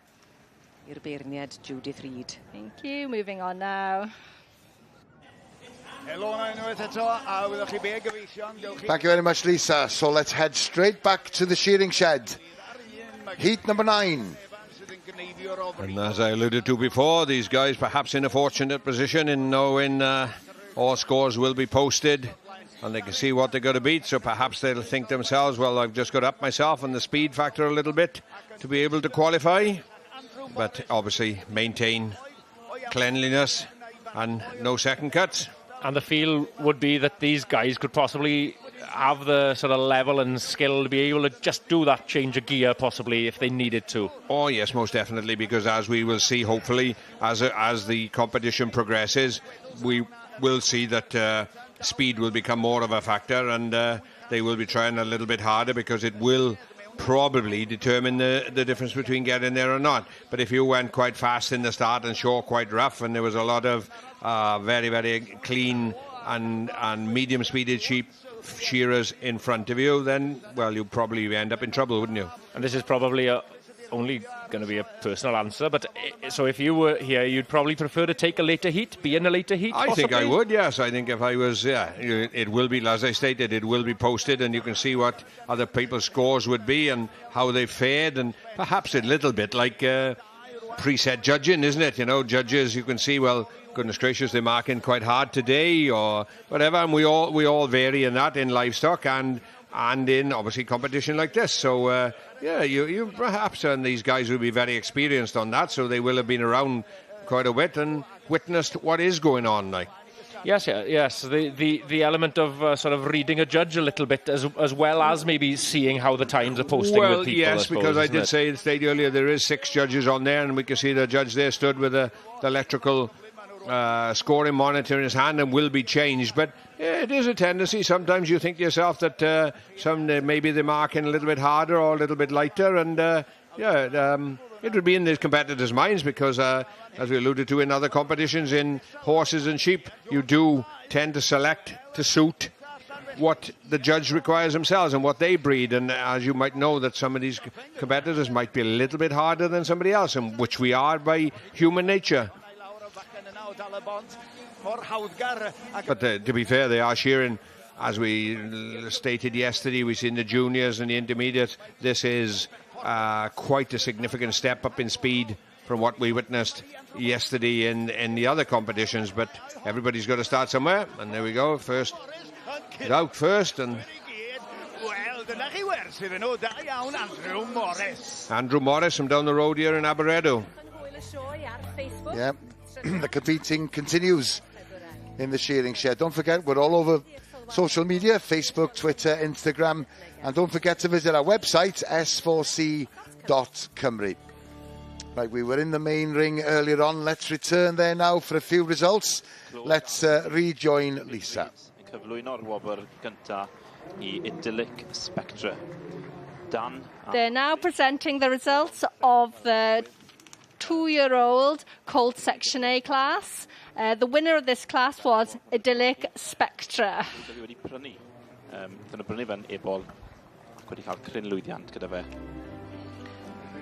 The winner here, Idyllic Spectra.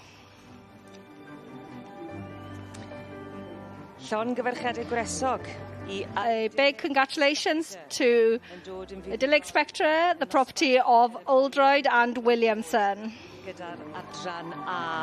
Second place of this class went to Rhydyfelin Shabod, property of Williams and Dawson. Congratulations to Idyllic Spectra, shown by Ashley Oldroyd today.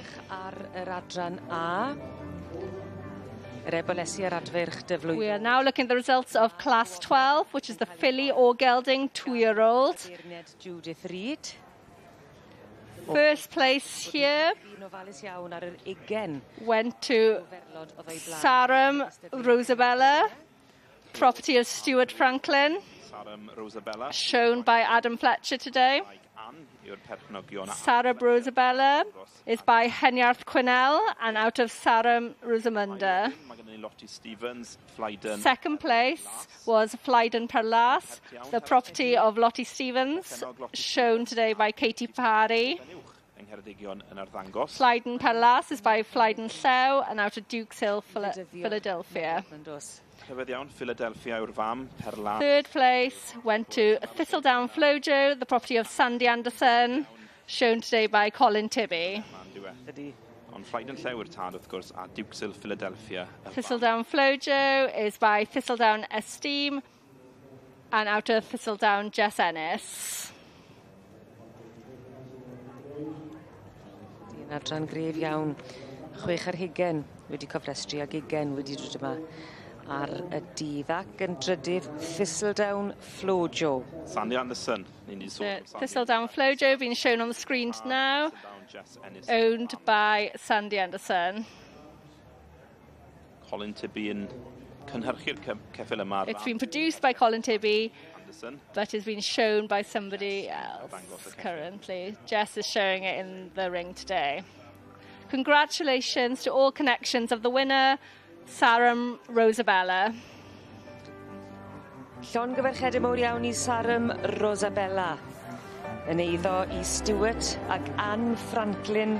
The property of Stuart and Anne Franklin. Wrth I bod yn cael y cyfle and shown by Adam Fletcher. Na ddath i'r brig. Llongyfarchiadau gwresog I Sarum Rosabella. Camalsa. We can now see Special 94, which is the best filly foal, Section D. This is Camalsa Elsie Mai. Nôl a fi i'r 80au ddylwn ni wedi. Camalsa Elsie Mai, the property of A. Cameron. Sired by Northwick, Bon Jovi, and out of Trevelyan, Sadie. Wyt ti 'di dangos y bolion? Nago. Second place went to Rothdale Princess Magic, the property of the Ferris family, Rothdale Stud.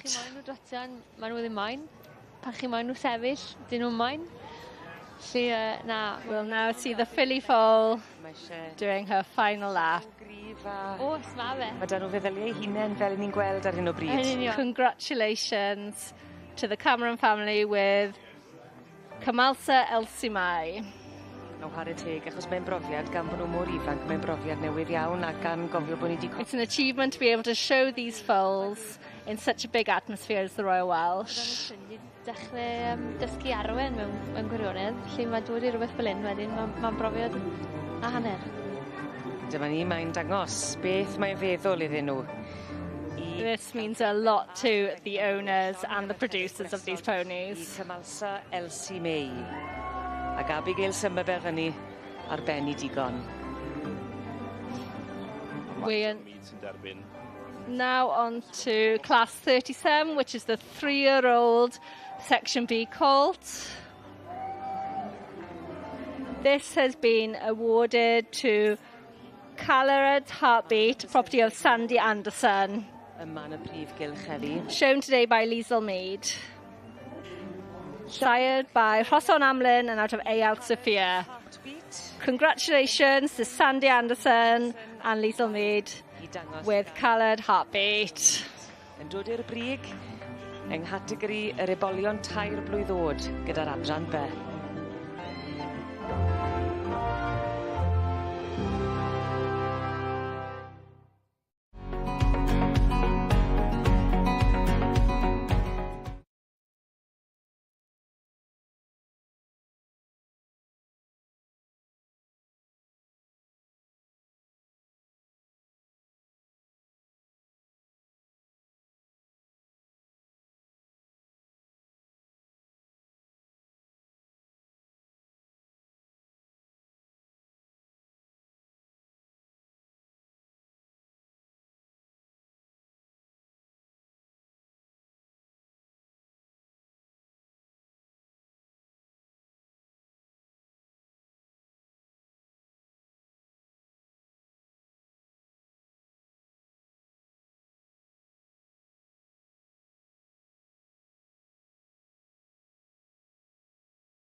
Welcome back, and we're going to head straight over to the cattle ring for the Dairy Cattle Pairs Championship.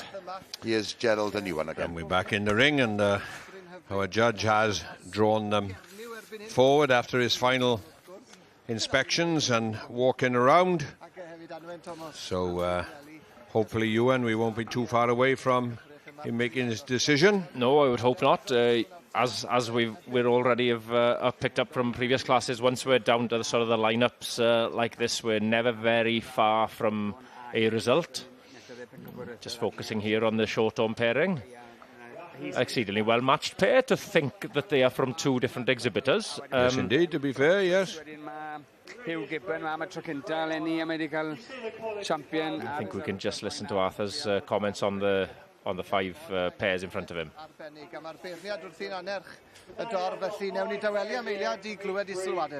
just look down through the quality, the 2 Holsteins at the top, real dairy cows, clean bone, openness, great throughout, great springer rib, width from rear udders, just amazing to see. Then you come to the Ayrshire pair again, another good pair, a heifer and a cow, but well-balanced pair, both very correct. Then you come down to the Jerseys, you've got a second calver and a 7th calver. Again, very open, clean, dairy, balanced cows, and a great example to the breed. Then you come on to the Shorthorns again, you've got 2 well-balanced young cows, both clean, both dairy, both on a good set of legs and feet and well paraded. Come on then, Ewan, where's your money? Again, you have to admire the in your pocket, I suppose, as normal. Oh, well, if I can double it, we'll do all right. What's the wager?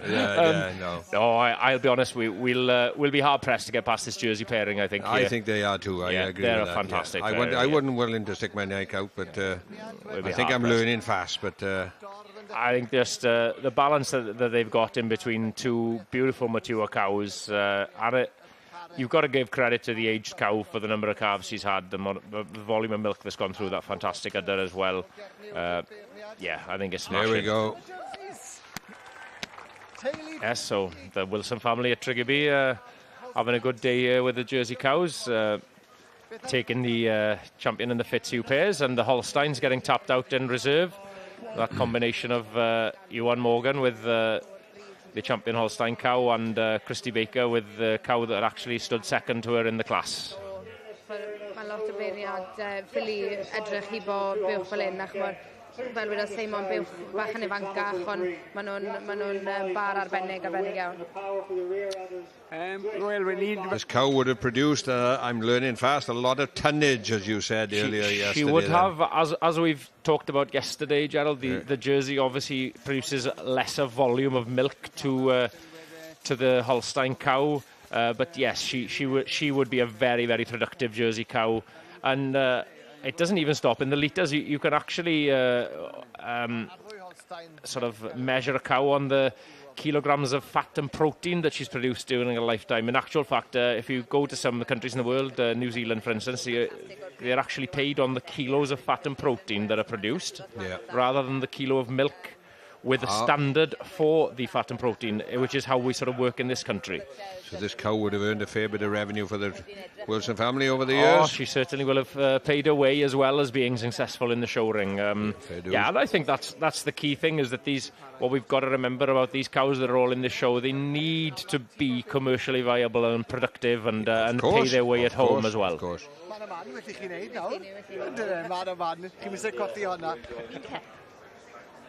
Wel, Hefyd, ti wedi wneud i llonggwarchiadau mowr iawn i ti boi. Sut ti'n teimlo?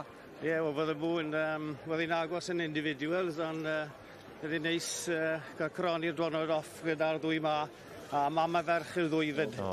The dam and daughter as well, Hevin has just made us aware there, so obviously that makes it an even greater achievement, really, to be able to take a pairs championship home with a dam and daughter. This family, in actual fact, has been a very successful family for the Wilson family. I sort of made the mistake earlier of mixing up whether I had the right sister as a mature cow, but the whole Panama family, from where they've originated at Bluegrass down just north of London there, has been a very successful family since they've been at the stable in Triggerby there.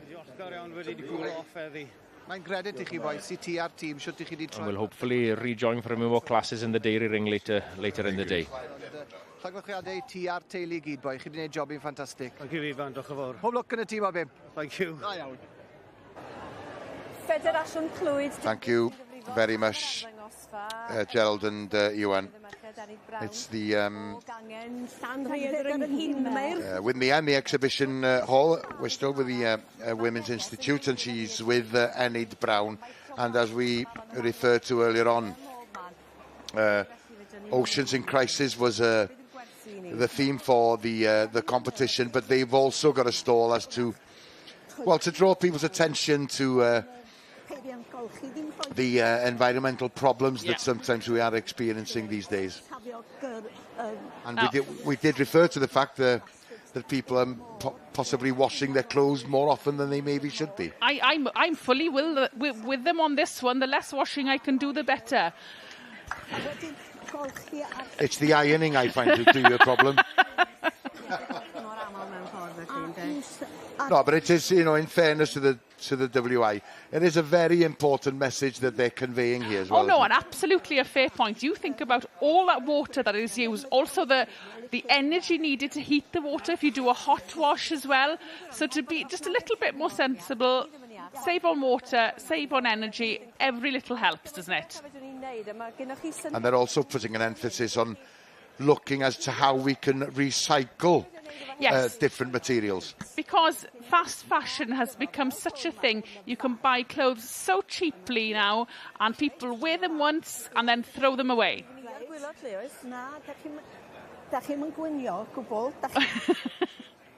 She's being told that she's not watching.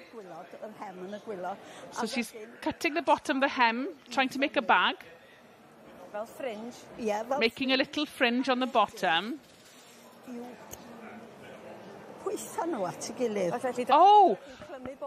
Oh, so instead of having to sew it, you then tie the fringes together, and when you turn it inside out, cut the sleeves off, and you've got yourself a bag. You've got a designer bag, as it were. I don't even have to sew a stitch.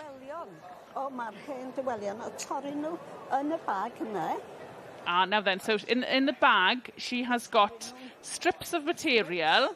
I think they're made out of old towels, aren't they? Yeah, I think. Plait them together, and then you... It's like a bath mat, I suppose. Yes, a rag rug, they call it, rag rugging. I'm sure they've had this as a competition before as well.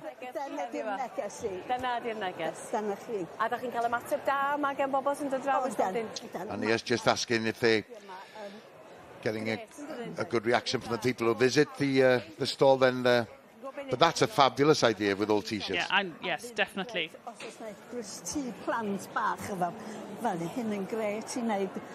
Yeah, great for children. Get children involved in it as well. And Dach chi'n llawn syniadau hynny, diolch yn fawr iawn I chi.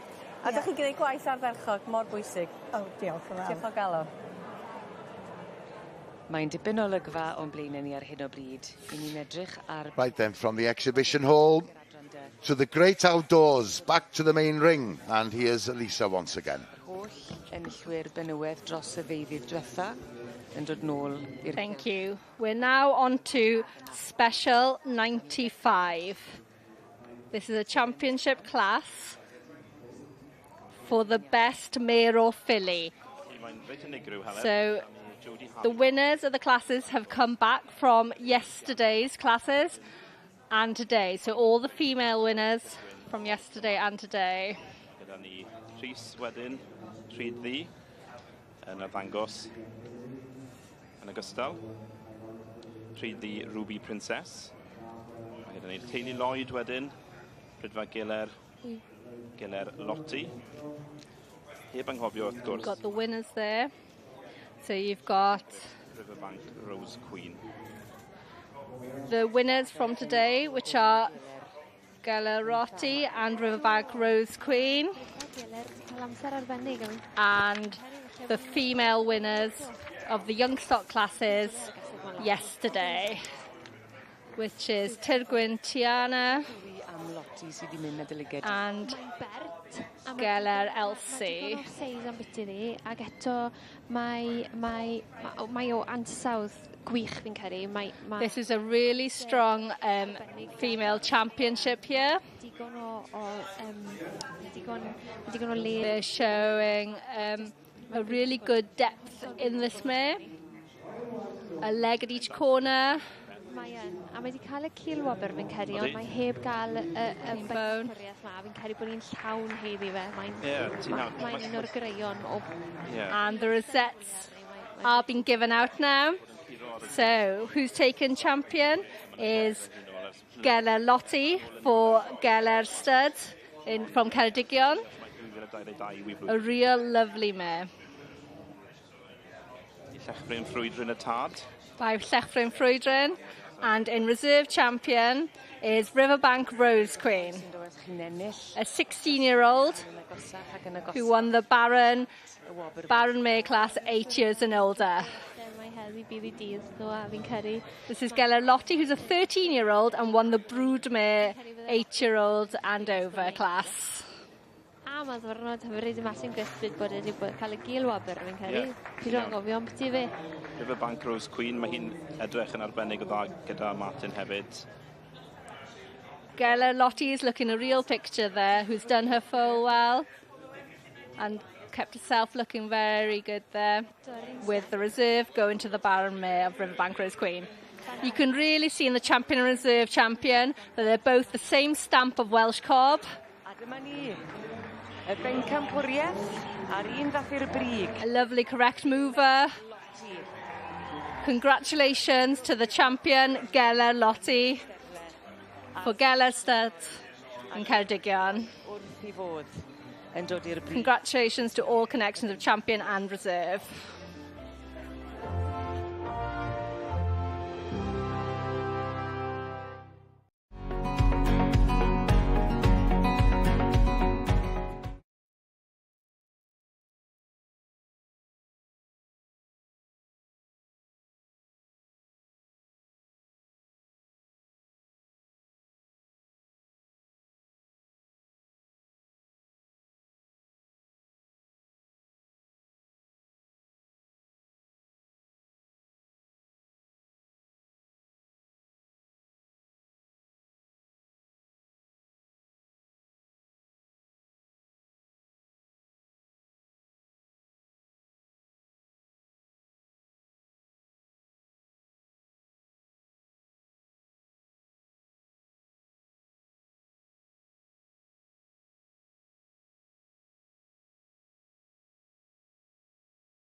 Welcome back to the Royal Welsh Showground. We're broadcasting live here on S4C, of course, until 5 o'clock this afternoon. Right, let's head over to the sheep ring, and this time Emma is joined by Ewan.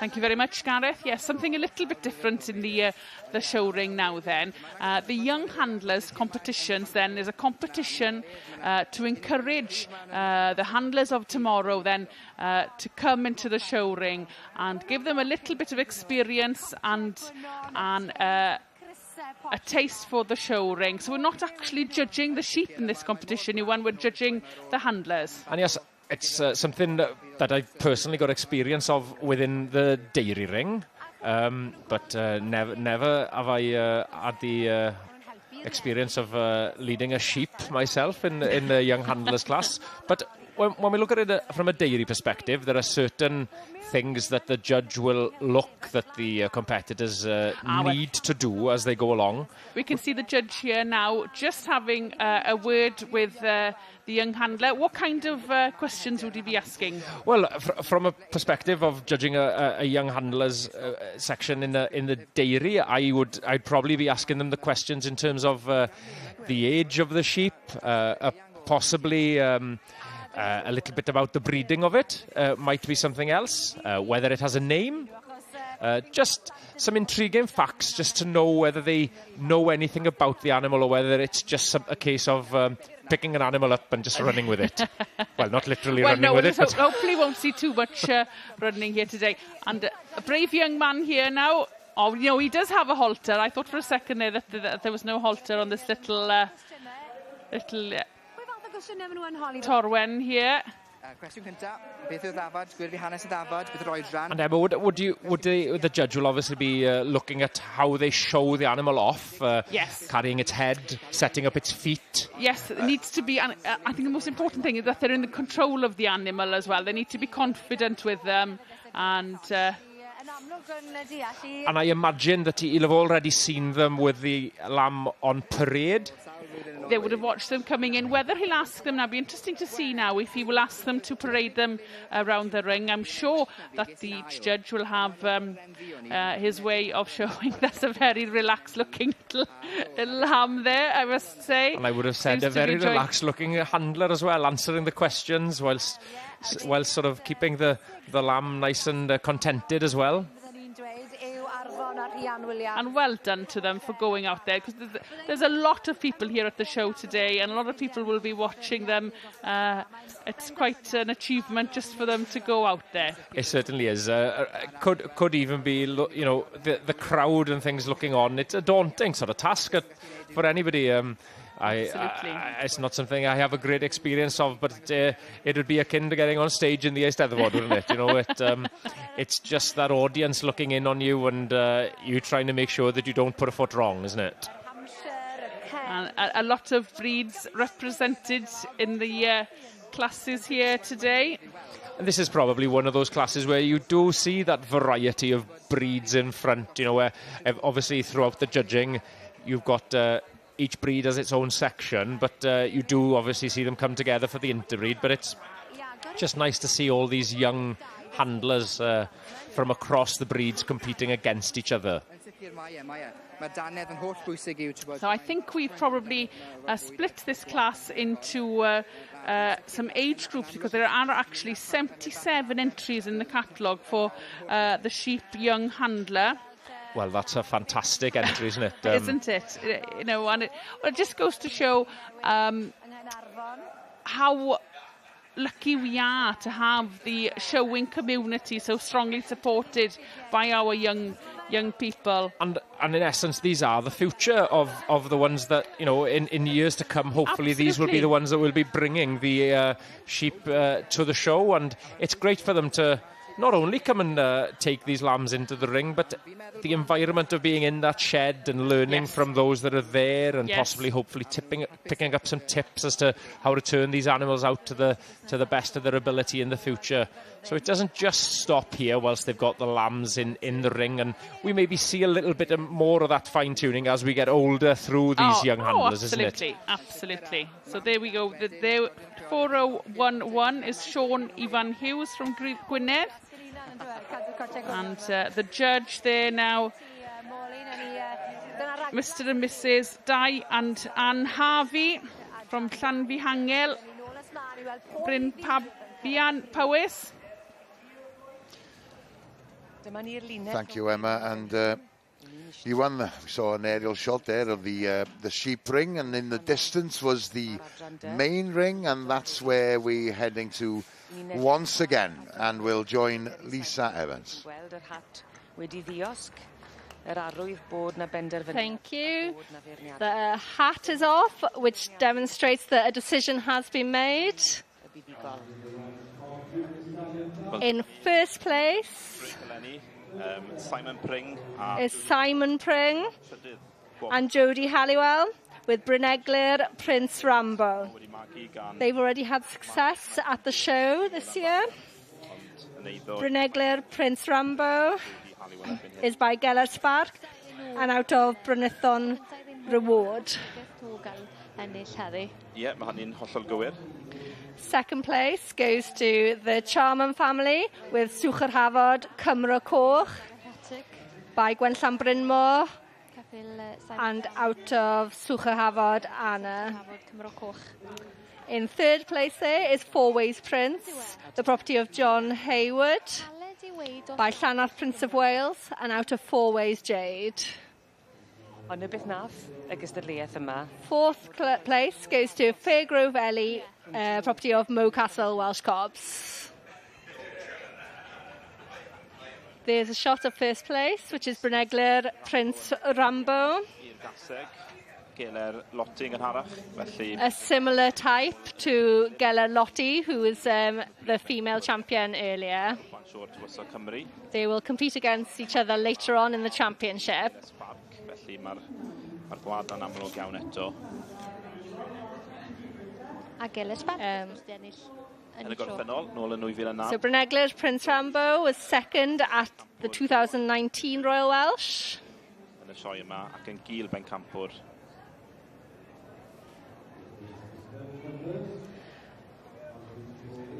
Second place, Swcher Hafod, Cymro Coch has had previous success as well, being first at Lampeter Stallion Show in 2018 and third at Lampeter Stallion Show in 2019.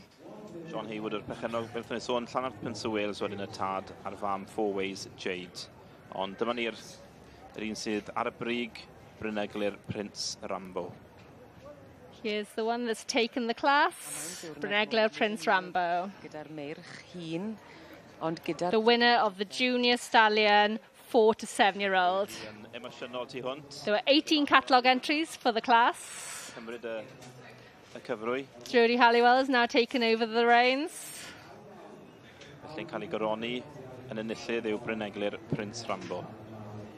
Mae merch fach Jodie a Simon di dod i'w sioe brenhinol cyntaf hi. A lovely shot there of the young stallions. 10 forward by the looks of it.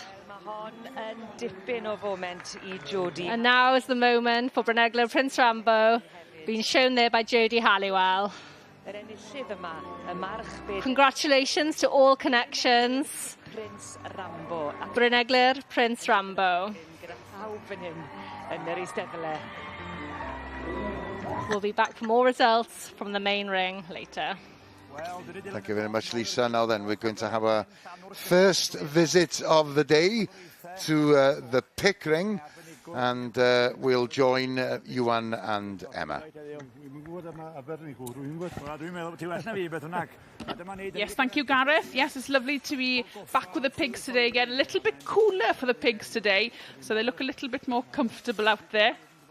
So we are joining now the Phil Fowley Memorial Championship for a pair of pigs. So it's lovely to see this competition with all the different breeds out in the ring. The first time we've seen that then this week. Yes, and it's always an entertaining class to watch, any pig classes, but to try and keep two pigs together as a pair when they're all from different classes, all from different exhibitors, it's quite an entertaining experience to watch. And quite achievement for the handlers, I must say.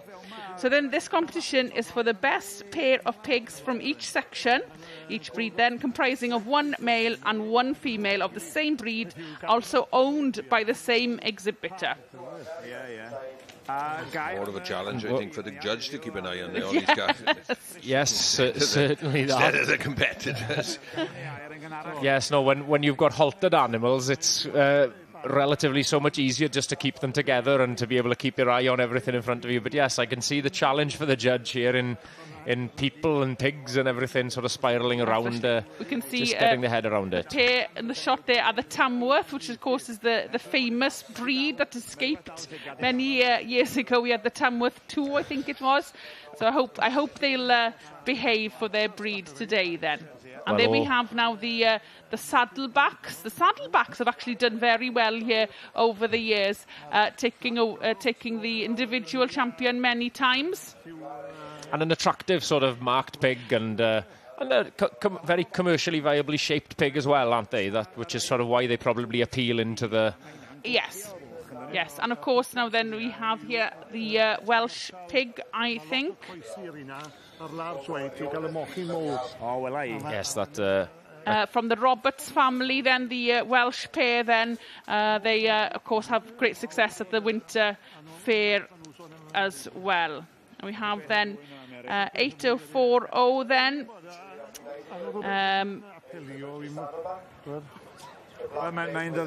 That would be the boar.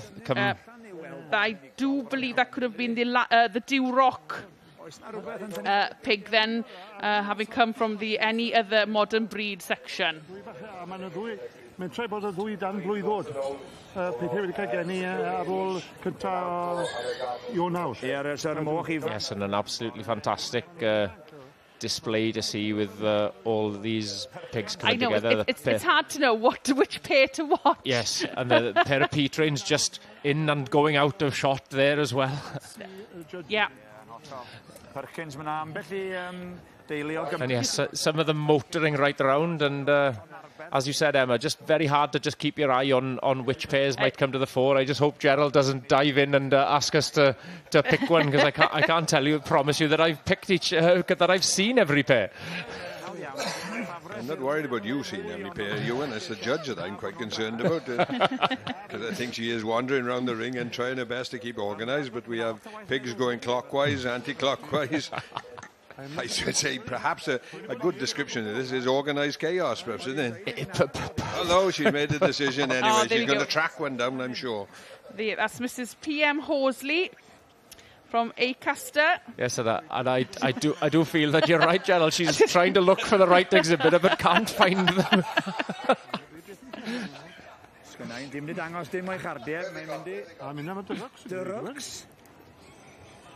Yeah, we have. Of course, she's the and she has gone for the Dew Rock pig, yes. And we don't see them here all that often, the Dew Rock pigs. Then, so very well done to them. They're actually a French breed of pig and actually well known for their marbling.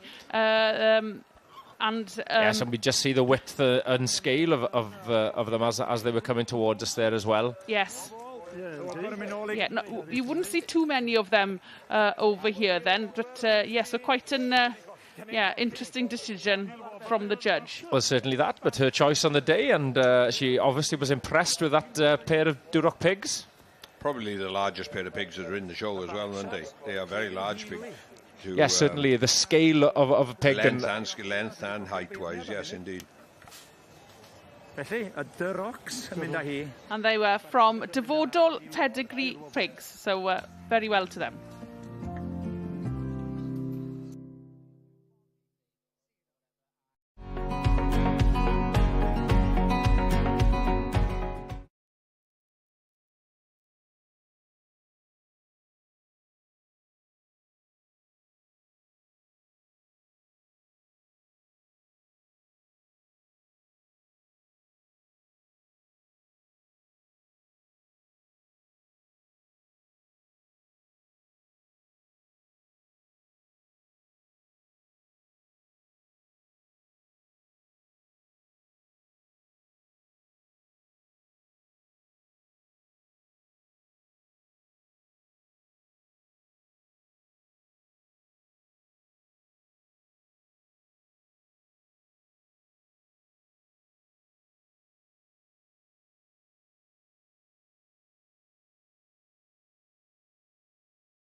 Welcome back to the Royal Welsh Showground at Llanelwedd. This is the third day of this year's Royal Welsh Show, and it's certainly getting busier in the main ring. Let's go there now and get the latest from Lisa. Thank you. We're back to the main ring for class 38, which is the 3-year-old filly or gelding class. There are 10 catalogue entries in this class. Been seen on screen now is Paddock Chelsea Girl. Who's by Skellon Bronze Soldier and out of Paddock Alicia, property of B. Butterworth. Seen on screen there is 505, which is Banktop Pandora, property of G. Fairbank. Paddock Chelsea Girl oedd yn enillydd yn sioe The hat has come off, which shows that the decision has been made. Richard Miller o Brydfa Heniarth yn beirniadu i'r adran yma. The rosettes are being prepared to be given out. In first place, at the top of the line, is number 508, which is Paddock Chelsea Girl, the property of B. Butterworth. Paddock Chelsea Girl is by Skellon Bronze Soldier and out of Paddock Alicia. Second is Banktop Pandora, the property of Miss Fairbank. Bryn Gwenol Princess Charlotte. And third place goes to Bryn Gwenol Princess Charlotte, the property of Peter and Sarah Russell. Bryn Gwenol Princess Charlotte is by Moylview Chester and out of Millcroft Bollywood. Yma gyda'r adran B bod na potensial I farchogaeth. Wel, dyna oedd y syniad gyda'r adran B yw bod e'n... You can see the top 3 there, all of a similar type. Poni gyfer marchogaeth, dyna oedd y syniad tu ôl datblygu'r adran mewn ffordd. A chi'n gallu gweld, maen nhw fwy ysgafn ar ei... So first place has been a consistent filly and has stood young stock champion a number of times. Maen nhw'n symud yn wahanol rhyw ffordd. Second place, which is Banktop Pandora. The sire of this was the 2019 Royal Welsh Male and Overall B champion. Fi'n credu bod yr adran yn esmwyth ofnadwy I farchogaeth. A ers rhyw hanner can mlynedd mae'r adran... Mr Miller there, congratulating the first place of Paddock Chelsea Girl. Rhyw bryd arall mewn i'r bryd erbyn. Wel, hynny oedd y pwynt lle wnaethon nhw gair y llyfr. Congratulations to Paddock Chelsea Girl, the winner of the 3-year-old fillies or gelding class. I ddangos y buddigol o flaen. Congratulations to B. Butterworth and Connections. Paddock Chelsea Girl yn dod i'r brig gyda'r ebolesi'r adferch 2 blwydd ar adran B. Dwi yn Nia fwyd, mae'n reit brysur yma. Thanks, Lisa. And Nia, by now, has reached the food hall, and she's with Amy from Bluestone Brewery. And it's 10 years since Amy and her father established the company, and things seem to be going from strength to strength. Well, he has just asked Amy, whose idea was it initially? Well, it was my father's idea initially, but he was happy to brew the beer, but he also needed somebody to run the company. These beers here, we've seen these before, and that's our core range, which we had right from the very beginning. But we started by selling the beer in bottles, and the most popular probably is the Stone Cold. It's not, it's the pale ale, but it's not. It's easy to drink and it's not too strong. Ideal for the warm weather. And these cans are new. In April we launched a new range of cans, and that's the direction in which the market is going at the moment. It's modern style beer. These new style beers, they're more craft beers than what we usually do. Sancra, New England beer. All the hops come from North America. It's a bit stronger, but it's a very popular beer. So how much work do you spend in developing the company? Amy's just saying we have a brewer who's very enthusiastic. He enjoys doing all the research. And well, Amy's just explaining that during the lockdown period, they took advantage of that time to rebrand the whole company. We work with a local company to do the branding work. So the lockdown period really has been quite beneficial because we don't get that much time to sit down and discuss what we are going to do with the company. We've also got a lager, but it has the hemp taste to it. There's a local farmer on the outskirts of Newport who grows the hemp, and we work quite closely with him. We toast the seeds and put them into the brew, and we make the lager. There's quite a unique taste to it. It's a bit of a nutty, sweet taste. A lot of people have been tasting. Oh yes, they have. Indeed, they have. Which is no surprise, of course, considering the weather that we've had in the last 2 days. It's been very busy towards the end of the day when everybody are heading for home. And of course, you're a self-sufficient company. As a brewery, we have the Green Creek accreditation. We're the only brewery in the world that's hold that accolade at the moment. Everything is recyclable, and everything from even the electricity we buy and the way that we treat everything, even on the farm, everything included with the company is recycled.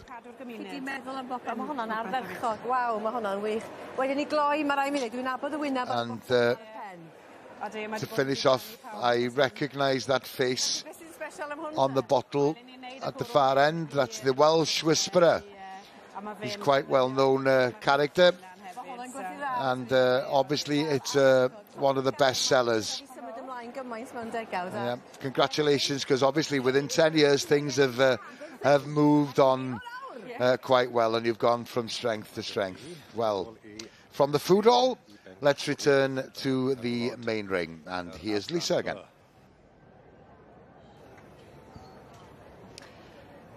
We are now on to Special 39 in the main ring, which is the best young stock exhibit of the Welsh Ponies. Judged by Mr Richard Miller of the Henyard Stud. Stadlu, of course, mae'r cynta ag yr ail yn gallu dod o flaen y beirniad. So this championship will be made up of the first prize winners, and the second prize winners are also eligible to compete for it. Golwg difrifol yn o fe nawr. Amser mae'r dwylo fel na. This will be a difficult decision for Richard Miller. Wedi ennill tipyn bach trwy'r flwyddyn hyn. This is number 508, who is Paddock Chelsea Girl, who was the winner of the Filio Gelding 3-year-old class. She's just coming back to the lineup now, where Richard Miller is having a look over all the exhibits for the young stock champion of the Welsh Ponies. Dyna ni wedi gweld y cwbl sydd wedi ennill ei dosbarthu i ddod mlaen.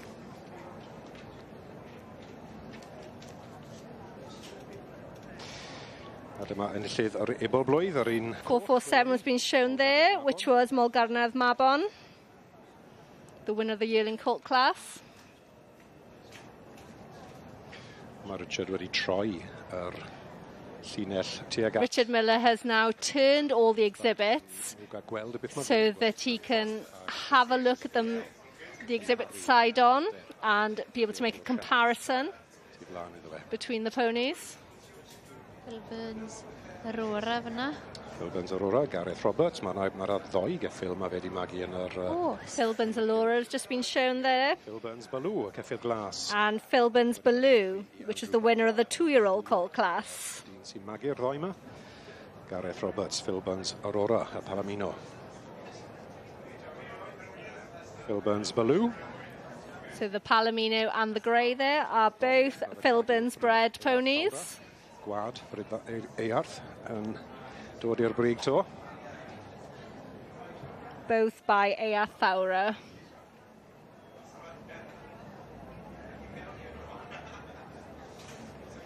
Earth Honolulu fyna. Earth Honolulu, ie, yn dy fe. Yn perchen i'r iseldirodd y diwrnod yma. Mae wedi cael ei werthu unwaith na ddiwaith, ond dyma'r ffefryn fach i fi, cael yr Red Heartbeat. A fi de. Sandy Anderson yn dwylo Liesl. O'n i'n cael? Coloured Heartbeat shown there, property of Sandy Anderson, shown by Liesl Mead. Linda fi Liesl. By Rhosson Amlin and out of Earth Sophia. Yn y llydd. Number 495 there. Coloured Heartbeat. He was the winner of the 3-year-old colt class.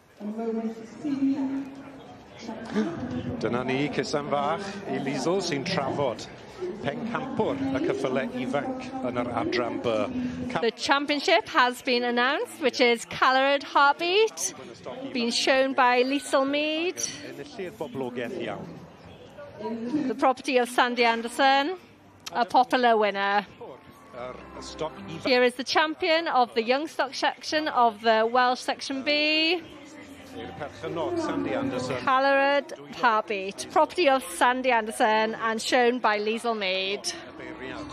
Congratulations to all connections there.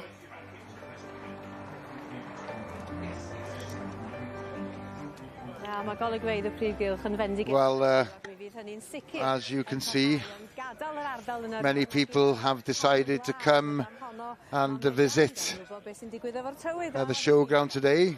It's a lot cooler than it has been in the last 2 days, and Megan just referring to the fact that it's very busy and that it's quite fresh, a bit cloudy. But the temperatures, of course, in Wales in general are far more closer to the average temperatures that we used to experience in this month of July. Overnight, it's going to be dry and clear, with a few light winds coming in from the northwest. Temperatures here in Llanweledd about 10 degrees centigrade. Well, tomorrow there's going to be more sunny intervals than we've experienced today. The temperature here in Llanelwedd around 23 degrees centigrade. And looking at Friday, well, we might have a few showers, especially in North Wales. And the temperature in Cardiff, as you can see, will about 24 degrees centigrade on Friday.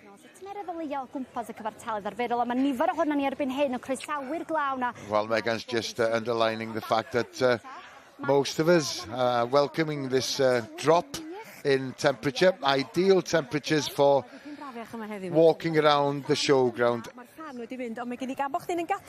And Megan, of course, won't be with us tomorrow.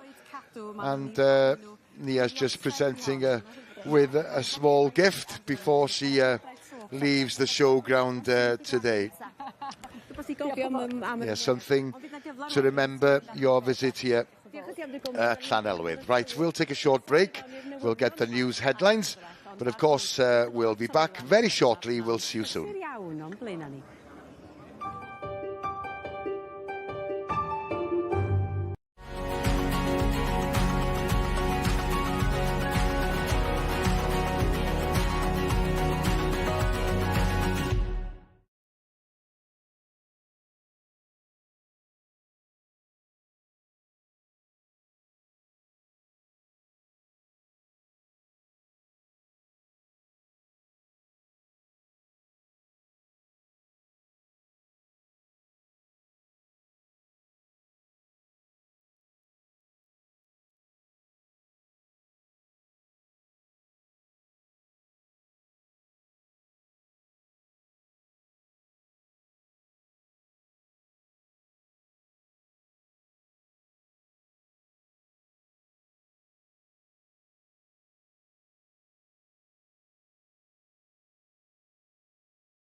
Pnawn da. Mae ffigurau swyddogol yn dangos fod chwyddiant wedi cyrraedd ei lefel ucha ers 20 mlynedd. Roedd o'n 9.4% fis dwytha. Mae hynny ddim 0.3% yn uwch nag yn mis Mai. Prisiau uchel petrol a bwyd sy'n i gyfri am y cynnydd mawr. Mi fydd tua 200,000 yn rhagor o aelwydydd yn cael hawlio taliad o 200 pint i helpu gadw cartrefi nhw'n gynnes dros y Gaea. Mi fydd Llywodraeth Cymru yn buddsoddi 90 miliwn o bunna yn y cynllun cymorth tanwydd i gydnabod effaith yr argyfwng costa byw ar yr rhai sy'n ei chael i'n anodd talu biliau ynni. Hasta la vista baby, dyna neges Boris Johnson wrth gloi i sesiwn gwestiynau ola fel prif weinidog y pnawn yma. Mi fydd y ddau ymgeisydd terfynol yn y ras i olynu yn cael ei dewis heddiw. Y cyn ganghellor Rishi Sunak, y gweinidog masnach Penny Mordaunt, a'r ysgrifennydd tramor Liz Truss ydy'r tri sydd dal ynddi. Ac mae angen gwneud mwy i gael gwared ar y strydeb mae dim ond dynion hŷn sy'n ffermwyr. Mae undeba ar faes y sioe fawr heddiw yn ceisio denu gwaed newydd i fyd amaeth. Mae ffermwyr yng Nghymru yn 59 oed ar gyfartaledd ac mae llai na 10% o dan 45. Yn ôl un sy'n rhan o'r ymgyrch, mae o'n gyfle i arloesi. Mae'n gyfnod heriol hefo costau nwyddef a pob peth tanwydd wedi codi'n syfrdanol, ond mae'n gyfnod cyffroes i ni achos y cynllun a'r hyn sy'n dod fewn flwyddyn nesaf. Felly, mae'n heriau wrth gwrs ym mhob sector, ond mae'n bwysig edrych ar y cyfleoedd hefyd. Mae'n effeithio cymryd sicr wastad eisiau ymgynghori efo ffermwyr ifanc, a dyna di pwrpas y grŵp yma, ddweud y gwir, bod ni'n lleisio ban ar gyfer y rhai sydd o dan 40 yn y sector yng Nghymru ac yn trafod yr hyn sydd wir yn her iddyn nhw, boed nhw yn ffermwyr sy'n denantiaid neu'n ffermwyr sydd yn y fferm draddodiadol adre.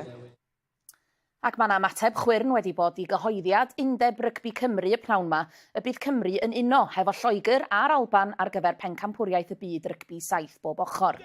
Yn ôl yr undeb, mae creu tîm Prydain i'r merched a'r dynion yn rhan o fandad World Rugby i gryfhau'r berthynas rhwng y bencampwriaeth a'r gema Olympaidd. Mae nhw'n deud y bydd tîmau merched a dynion Cymru yn dal i gael ei datblygu hefyd. Dyna ni gen i am y pnawn. Cofiwch am y prif raglen ni am hanner awr wedi 7 heno. Cofiwch hefyd am ap newyddion S4C. Tan hynny, hwyl i chi.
Dydd Mercher ydy y... Well, Wednesday is the day here at the Royal Welsh Showground, the day of the major championships. Eisoes bore yma, mae sawl un wedi... Already this morning, we've seen quite a few winners.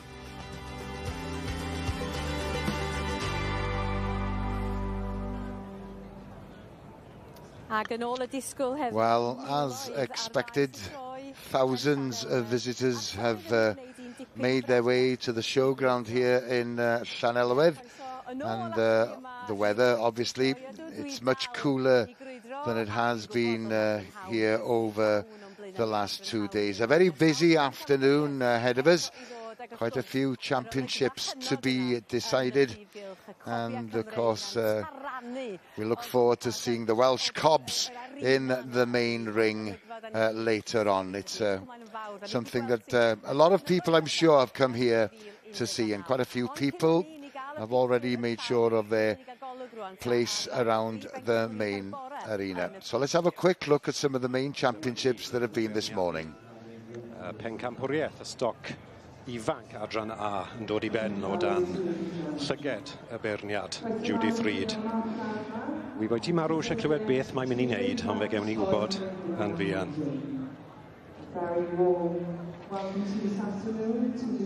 Wy'n twmlo nawr am Justin, o'n i'n trafod bod e'n glof. Mae galon eisiau... We are now back in the main ring for Special 15, which is the best young stock exhibit of the Welsh mountain ponies. Spectre. First and second prize winners from this morning classes are back now in the ring for this championship. So it's for the best young stock exhibit, but excluding foals. 1-2-1 is currently running out, which is Trida Felyn Siabod. Policy 2 flwydd. All 2 flwydd. 106 now in front of us, which is Coed y Llan Roxanne, which was second place in the Yearling filly or gelding class. Roxanne yn tyma bach o drafferth I setlo, ond dyma ni. She's not quite as settled now in this championship.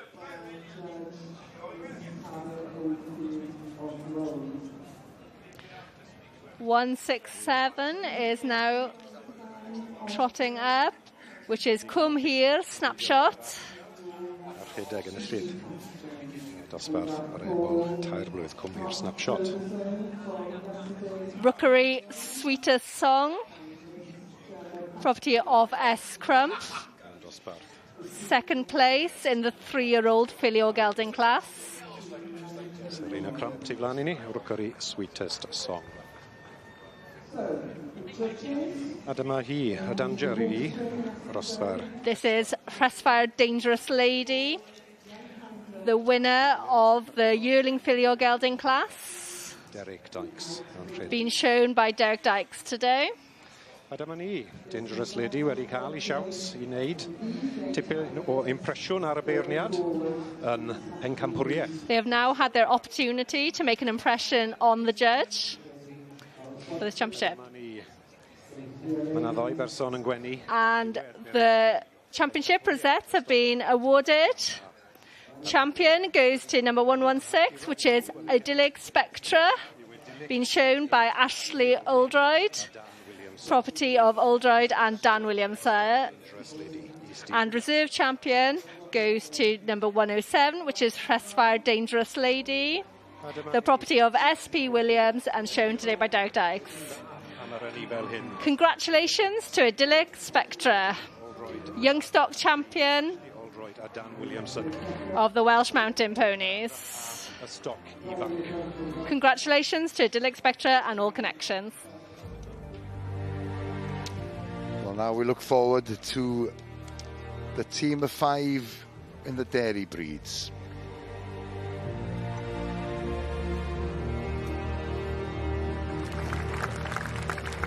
Yr Holsteins yn mynd â hi. Pencampwriaeth o'r 5 uwch ore yn y gystyliad gwerthu claif i'r Holsteins.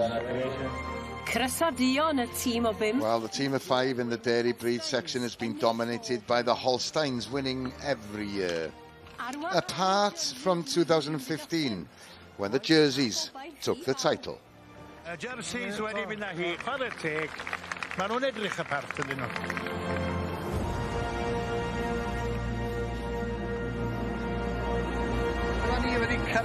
Well, it was quite a spectacle here in the cattle ring yesterday during the team of 5 in the beef breeds. Now it's the dairy breed's turn, and we return to Gerald and Iwan. And yes, as Gareth said, the spectacle yesterday of the team of 5 in the beef section.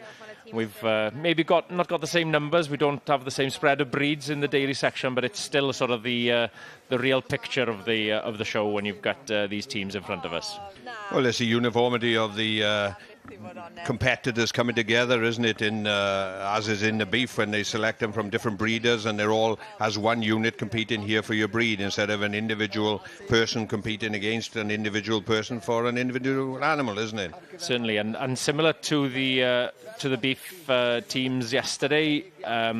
The stipulation is that the team of 5 represents the breed society, but it doesn't necessarily have to include the champion today, as it did in the beef That's quite section. right. So there's a little bit of different rules to apply to thing. But anyway, numbers, and as we've seen, as the Holsteins have been quite strong in this for many years, do you think that they will power their way to the front in this one? Well, they've got a strong chance of it. You know, they've obviously got, again, going back to the matching of a team, they've got 5 milk animals in the team that we can see in front of us. That gives you that strong starting point over the other ones. Equally, the Jerseys would probably have a good chance in the running for the same reason, 5 milk animals. The other 3 breeds that are represented have obviously had to put a group together that doesn't include all milk animals. So we're talking 5 of... got a head start, basically. I would have said 100%, Gerald. They've certainly got a head start. So without even, telling you whether we're going to put a wager on it, I'd probably narrow it down to those two breeds, groups to start with. Well, I haven't really had a full view of the Ayrshire group yet to know whether they've managed to fill it up with milkers, but I'd imagine that the probability is we're looking at a 2-horse race for the final championship.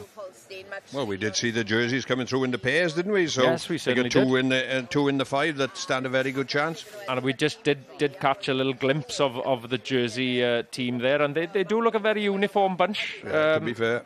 To be fair to them, a very uniform bunch that do look very good together. And, well, Arthur Walters is officiating over the classes for the team of 5, as he did for the interbreed pairs, the Fitzhugh earlier. And he's actually doing something that we don't see that often in the dairy section nowadays. We used to see it a lot more in my earlier shows, but he's split the team of 5 to have an individual look at them all as well, which is actually a very, very, very good thing to do, really. It gets him a profile of each animal individually as well. So this is alluded to this side-on view, which is different to the beef and section when they're all stood in a line, when they're either standing in front or standing behind. Certainly, yeah. And, it's obviously the judge's prerogative to be able to ask the 5 individual animals to be paraded individually before they line them back up as a 5 together. And I'm imagining that it's just making it easier for him to just see the balance throughout the group by seeing them individually as well, isn't it? Yes, indeed, yes.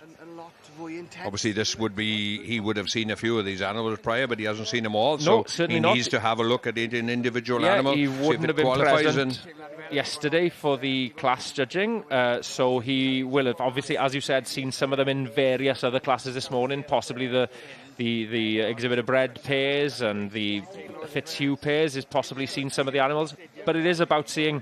We've obviously got 5 here, and just seeing the balance throughout the group, and just the side profile of the jerseys coming together there, just as you mentioned, Gerald. They do put together lovely groups. So the hope they'll have. Well, they got that similarity in colour, haven't they? And they got a little bit of a head start because, I mean, yes, the Holsteins are predominantly black and white. There is a few red ones amongst, but they're white and whatever. Whereas the jersey is that solid colour. Yeah, in terms of just that first glance and drawing the eye to start with, they are that one colour, that very uniform standard throughout them. obviously, as we've sort of spoken about earlier in some earlier classes, I'm hoping that he'll obviously be looking a little deeper than just the bare bones of the class and the colour and stuff. He is going to be looking for them to be structured similarly, that each individual animal is worthy of being there in its own right. We've just got a clip there of the wide shot, and I've just spotted the Ayrshire group are actually all milking animals as well. So he's obviously only going to tap out his champion and reserve group, but I'd imagine the nearest ones in the running possibly would be the Ayrshires for that reason. Then just a closer shot on the Brown Swiss group. Yeah, the Brown Swiss there, unfortunately, like you say, haven't got enough of milkers to provide for the complete 5, and there was a maiden heifer there, wasn't there? Certainly that. And they're a relatively new breed. They're a relatively new breed in actual fact to the UK, only introduced here in the 1980s, but certainly a very relatively new breed to the Royal Welsh Show. If I remember rightly, they were only introduced a few years ago. Yes, okay. Well, there we are, we're back into the sheep ring and the young handlers. And as you previously seen this earlier on, we'll come back to Emma and yourself to see how well you get on now. Yes, and the judge has obviously been through the class and sorted things out in terms of his placings. And as we alluded to earlier, there's the huge variety of breeds here, and we're just going down the line to see all these young handlers that we've previously seen, and the young lady there just resetting her lamb up. Yes, and with a beautiful smile on her face. And as much of it is about I know it's about presenting the animal well, and ensuring that it's shown well and everything, but it is also about presenting yourself to a good standard. And absolutely, you've got to bring a little bit of personality to it as well. I recall leading a calf in the showmanship at the National Calf Show, standing middle of the line and being told by the judge, the biggest difference between you and the ladies at the top is that they look like they want to be here, and that is very, very important. And there we go. With the winner here, a lovely young girl with a whopping great big sheep, doing an excellent job here.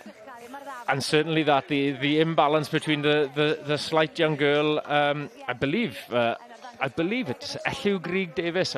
Yes. Believe, am I right? Yes, from Ceredigion. Yes. Yeah. Just winning there, and it's a whopping great sheep, isn't it? Yes, with her Dorset and the show lady ambassador there, just for a photo opportunity with the winner. Oh, she does look so happy, bless her. And she's been awarded, she's just never giving up, still showing that sheep to the best of her ability. Absolutely. And the judge, Mr. and Mrs. Arfon Williams. For the juniors then, as we mentioned before, there were 77 entries in total, and they would have been split into junior, intermediate and senior. So my apologies if I got the judge wrong earlier on, but the junior judge is Mr. and Mrs. Arfon Williams.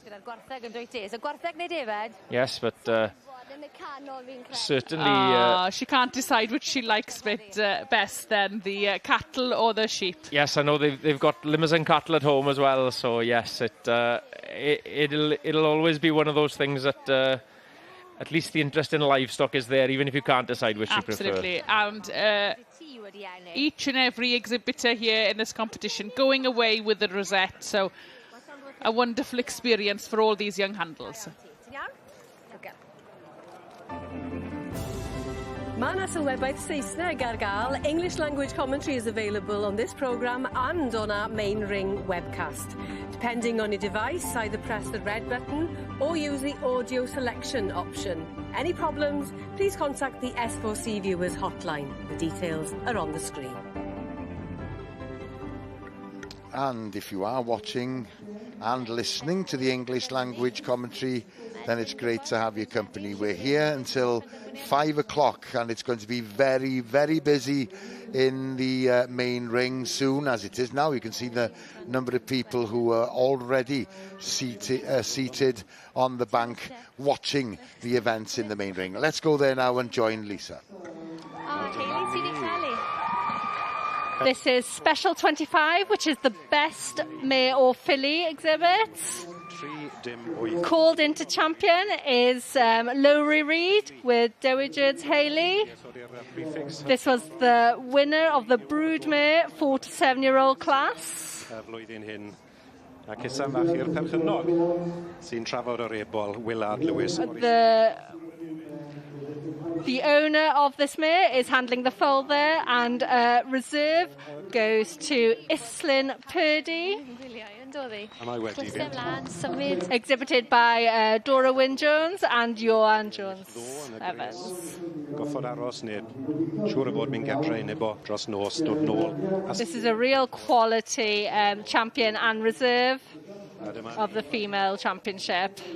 Yr riban holl bwysig yn coroni Dewagers Haley fel yr gaseg neu eboles gorau yn y sioe frenhinol y flwyddyn hyn. Lowry Reid taking the championship there, the female championship, with the owner, with Dewagers Haley.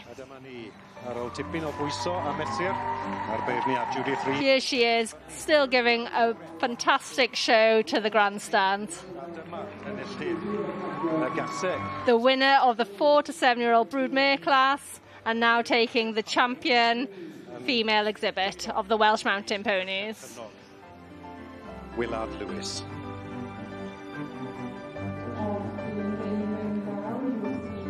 A dyma ni nôl yn yr adran A. We're staying with the Welsh Mountain Ponies for Special 28, which is the best stallion colt or gelding championship.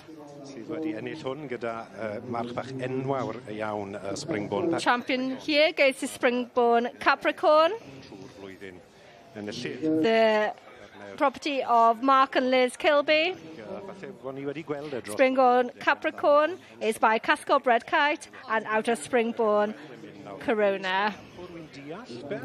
Reserve goes to Idyllic Spectra, property of Ashley Aldroyd, who is the winner of the 2-year-old colts class. Ashley Aldroyd, Dan Williamson. Yeah, a dyma ni. Here we are, the champion of the best stallion colt or gelding, Springborn Capricorn. Been shown by Mark Kilby. Liz Kilby, a dyma fe. Owned by Mark Kilby and his wife. Reserved to Idyllic Spectra. Thank you very much, Lisa. Right, let's return to the cattle ring. It's the team of 5, and we will rejoin Gerald and Ewan.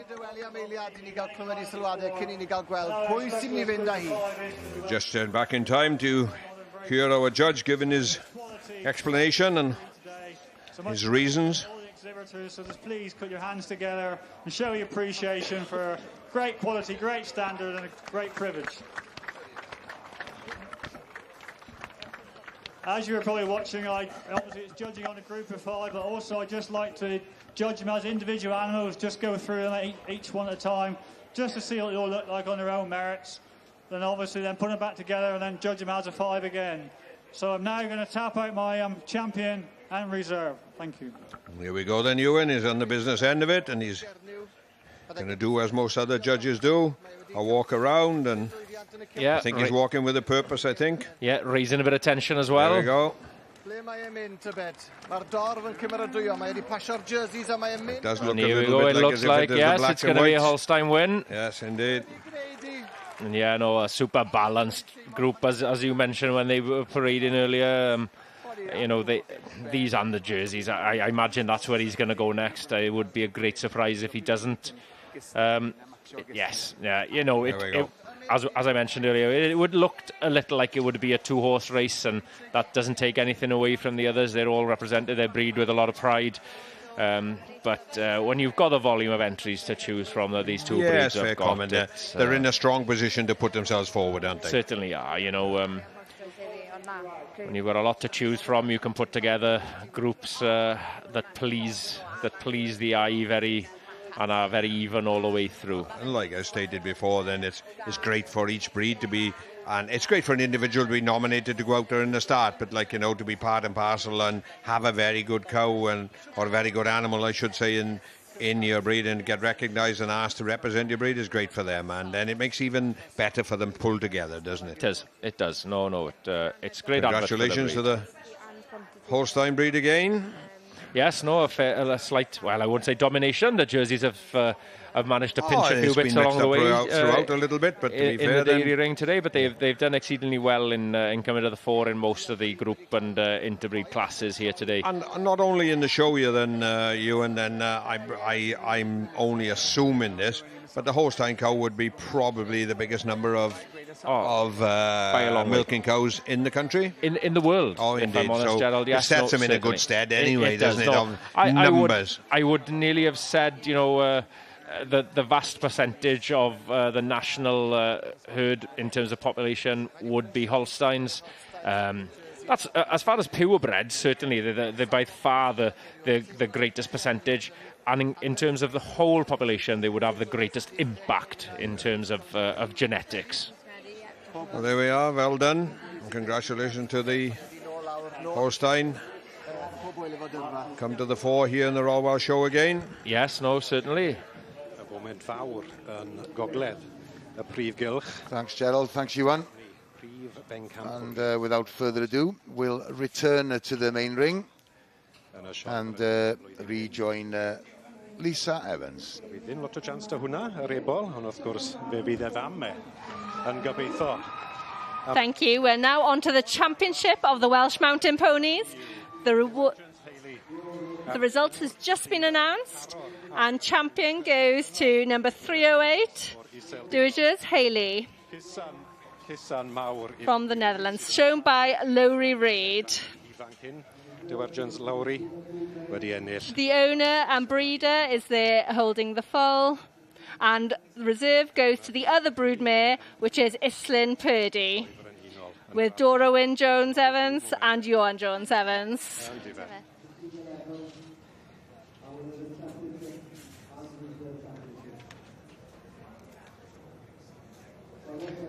Siŵr bydd na digon o luniau. Congratulations to the champion, Dydd Yearling, by Springborn Capricorn, and out of Dydd, Unique. Llws Captain Hawson, wrth gwrs, sydd yn rhywbeth mae bob un sy'n magu adran y moyn. She was the winner of the 4 to 7-year-old broodmare class. Wedyn Islyn Purdy fyna. Islyn Purdy yn East Bengampwr. Islyn Purdy is the reserve champion.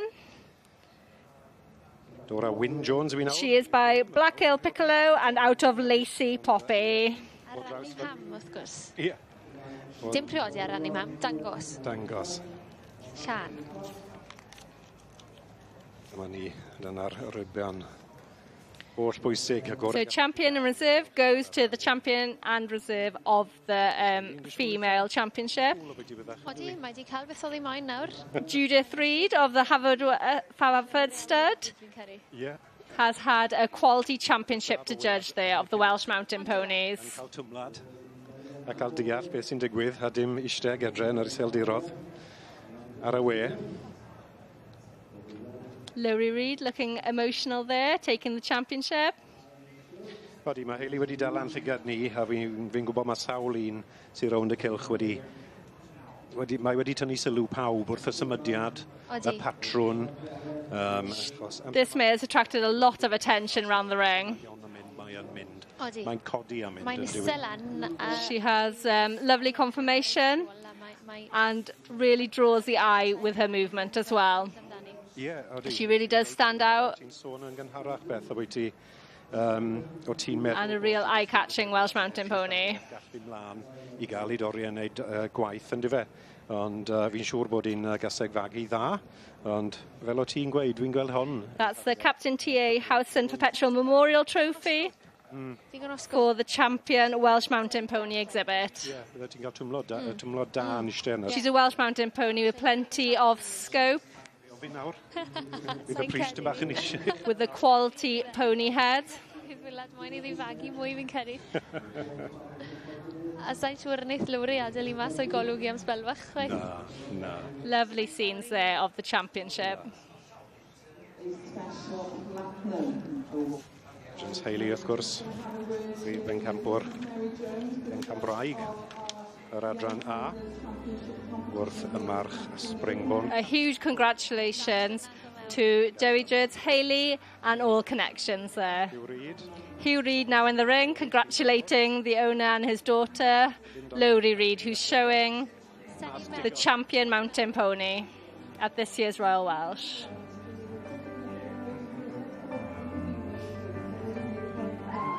A llongyfarchiadau mawr. She has kept her spark right through to the championship and the end of the championship, giving a lovely show in front of the grandstand there. Am y perchynog. Congratulations to Lowry Reid with Dewi Jurds Hayley, and reserve to Islyn Purdy, being shown by Dora Wyn-Jones. Ac Gertre, falle, i'r iseldirodd, le gath I magu. We will be back in the main ring later.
Well, welcome back to the Royal Welsh Showground, and we're going to head straight to the pig ring and join Gerald and Emma.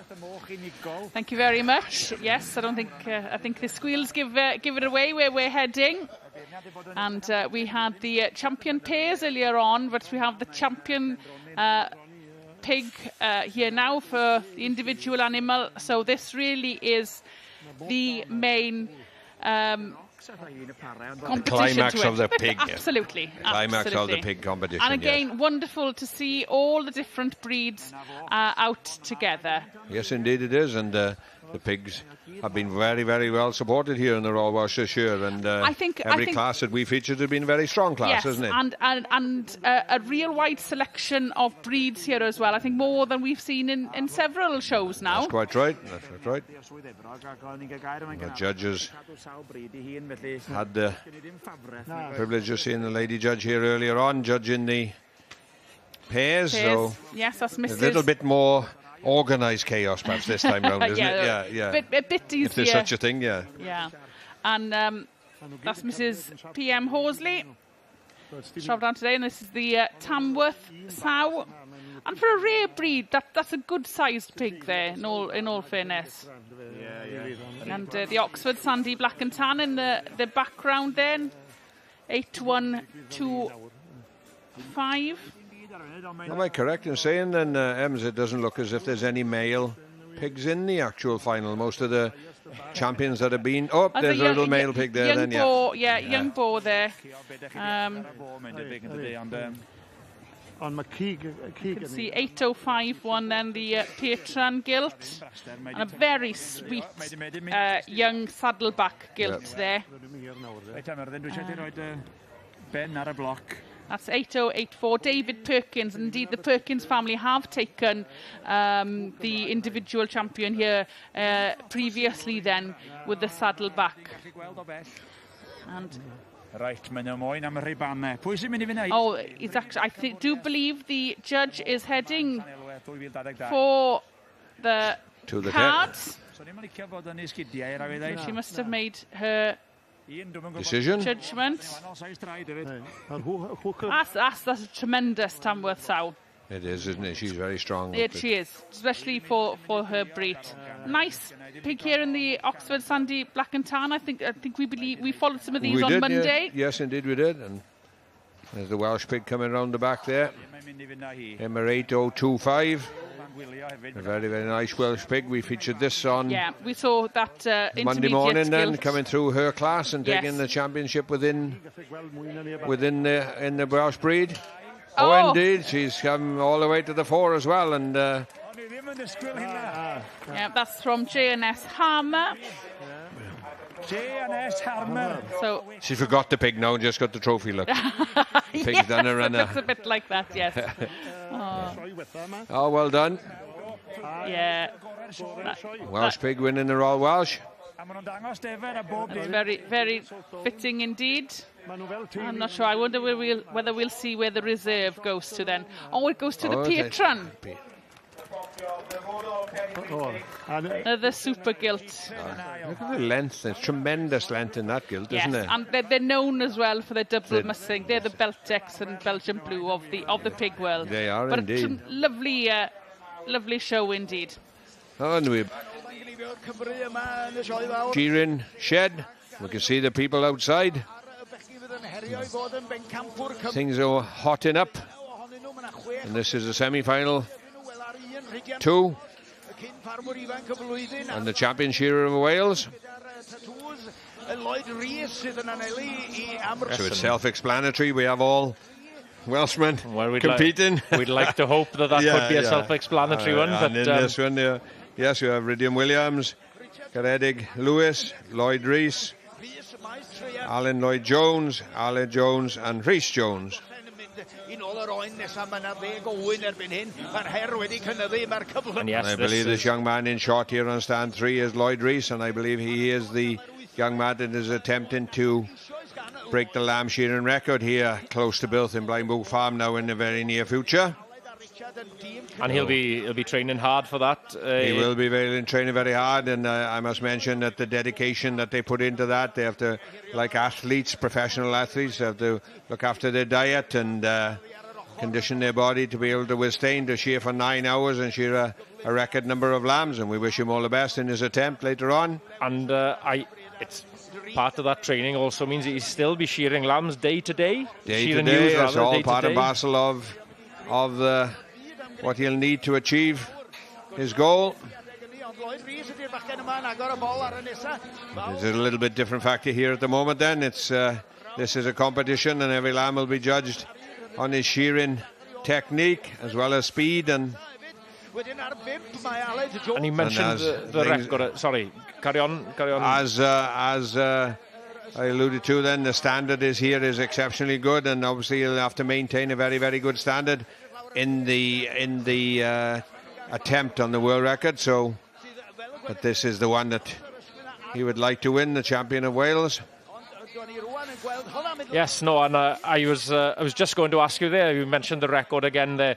That will be set to the same specifications in terms of the day, as you mentioned, to the shearing day in New Zealand. Yes, indeed, 9 hours. 9 hours of shearing. Yes, start at 5 o'clock in the morning and finish at 5 o'clock in the afternoon with 3 hours of tea and lunch and whatever. So.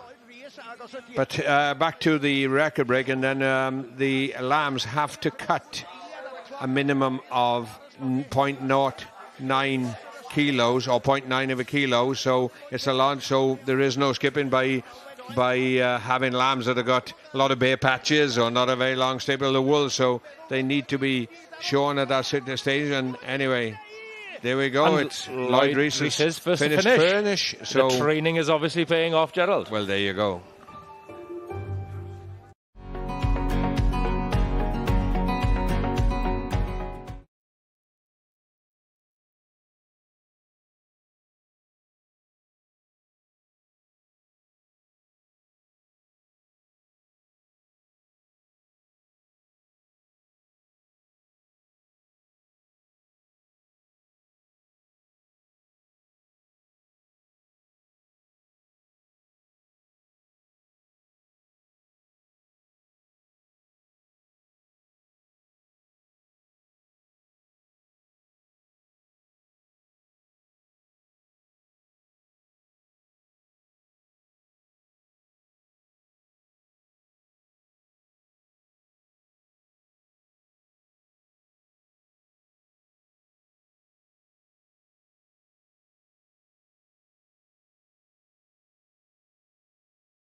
The cob stallion over 8 years old.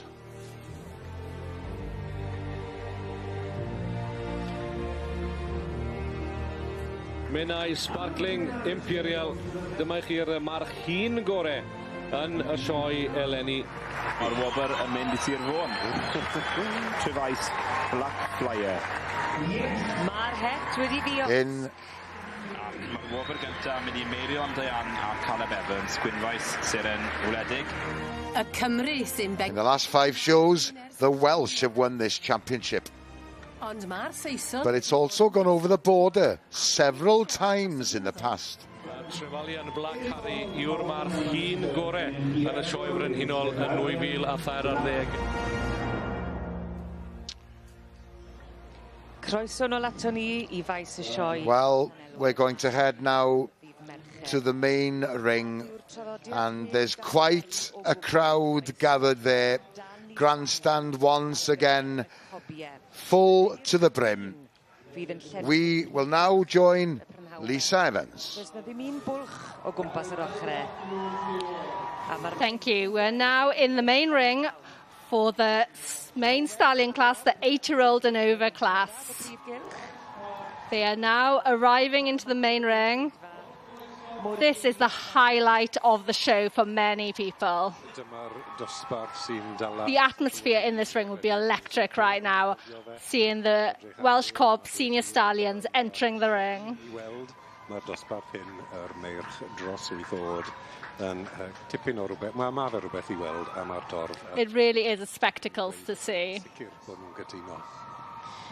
A mae yna rhywbeth am y ffaith I bod nhw'n agor y cylch yn gyfan gwbl. Unlike this morning's classes, these senior stallions now have the full ring to really show themselves to their best. Mae fe. A fi'n credu mae pawb sy'n dangos yn dwlu ar gael mewn, dod mewn at y drop. I think everybody who shows Welsh Cobs, you know, this is a real highlight and an aim for them always to be able to show in the senior stallion class.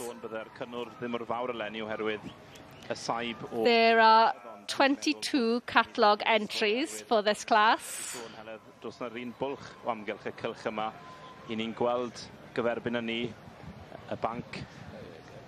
is Eglwys Fach Royal Flyer that is now on the screen. Wrth I ni adael yr eisteddle, ni'n sylwi bod cyw yn dod I fewn. Felly mae'r cynnwr... The initial trot-in, it really is a key part of the class. It's the opportunity for the exhibitors to make an impression on the judge. You know, that first trot-in is a chance for you to make your mark on the judge. The trot and the initial walk will really stick with the judge.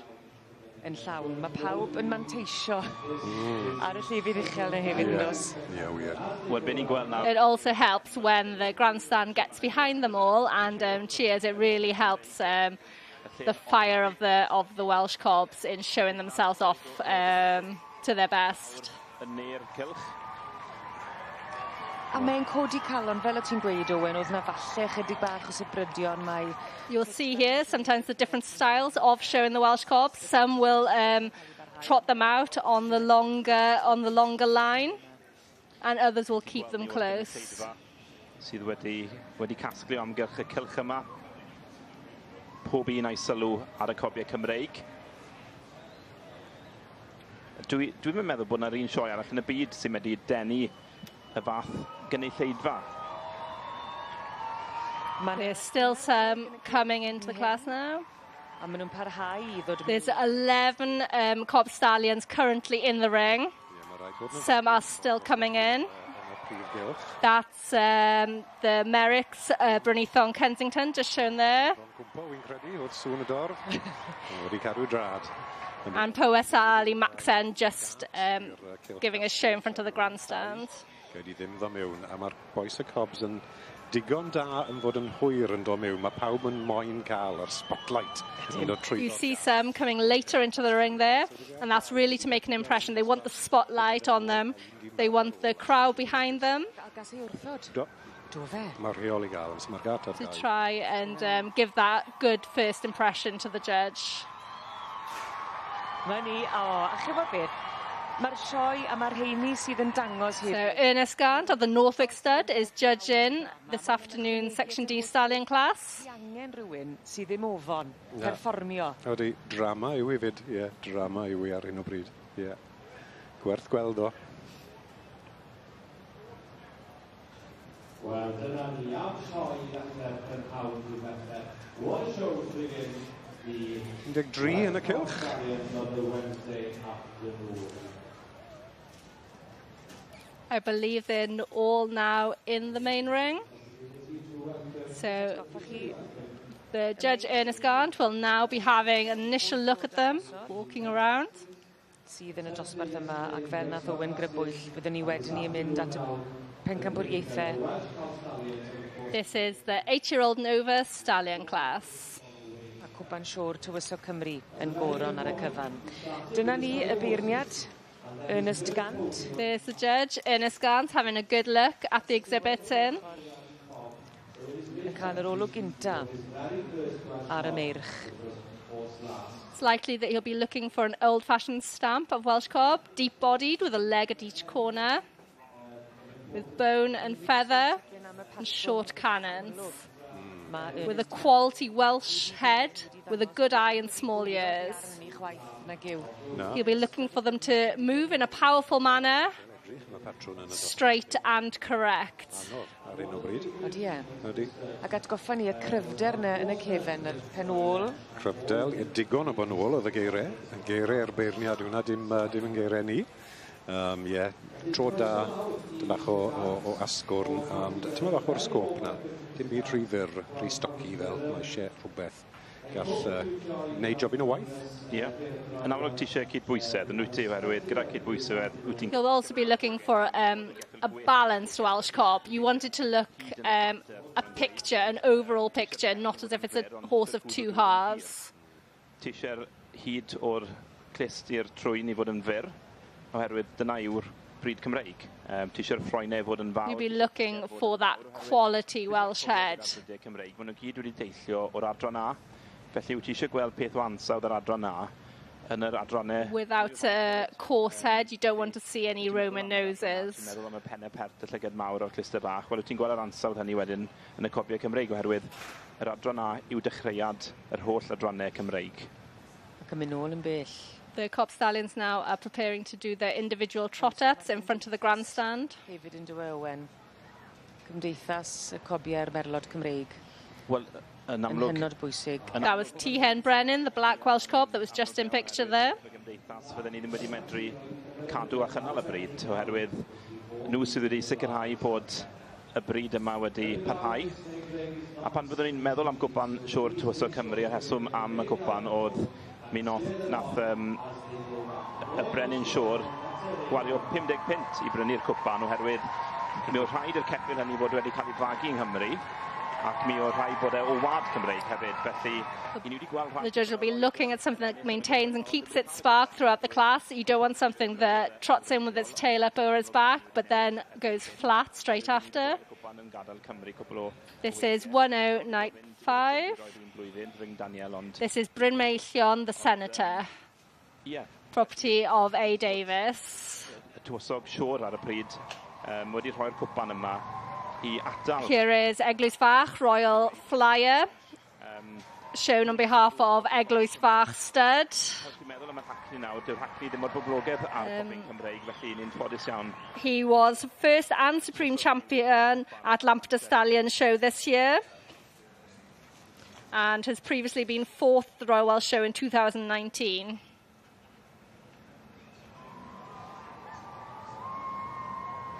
Peter Derad, yn wreiddiol o'r Iseldiroedd. Here's Peter Derad. Symud i Bryden, neu symud i Gymru, nod oherwydd ei ddyleit mewn... Originally from the Netherlands, but now resides in Wales. Dwi'n meddwl enw'r brydfa. Y ceffyl wedyn, Crymello, yw'r enw ar y lliw yma yn Saesneg. Ie, Bethan Jones, Sodden Brenin a Arthur. Lliw digon. This is a Crymello Welsh cob. The property of Bethan Jones. He's Sodden Brenin Arthur. by Cors Caron Cymro Llwyd and out of Soden Blodwedd. O Fôn, Sir Fôn. Dwi'n meddwl mae ceffyl... This one's from Anglesey. Magi'r ceffyl yma, bosib mod i'n anghywir, gen i weld yn y man. Bronarth Pele. This is Bronarth Pele. Godebog stud. Property of the Godebog stud. Been shown by Alan. Here's Brynithon Kensington, property of the Merricks of Brynithon stud, shown by Brad Merrick. He's by Thornyside the Terminator and out of Brynithon Tiana.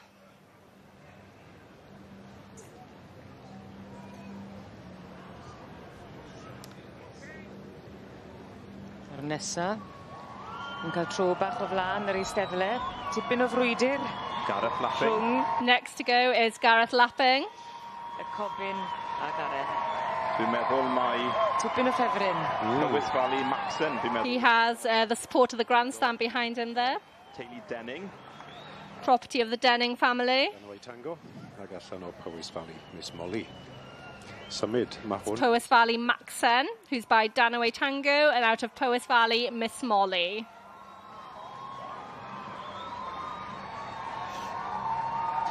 Adam Smart, o Ddyffryn Aman.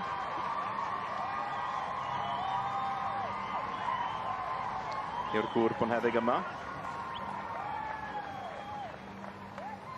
Next up is Adam Smart, showing Gwenside Reggie. O'r march Gwenllan Samson. He's by Gwenllan Samson and out of Kindale Charisma. A'r safon yn amlwg yn pleisio pawb yn yr eistedd. We'll be back later to the main ring.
Welcome back to the Royal Welsh, and it's straight back to the main ring for the Welsh Cob Senior Stallion Championship. And here's Lisa once again. Thank you. There's 13 forward here today in the 8-year-old Nova Stallion class of the Welsh Cobs. 13 forward out of 22 catalogue entries.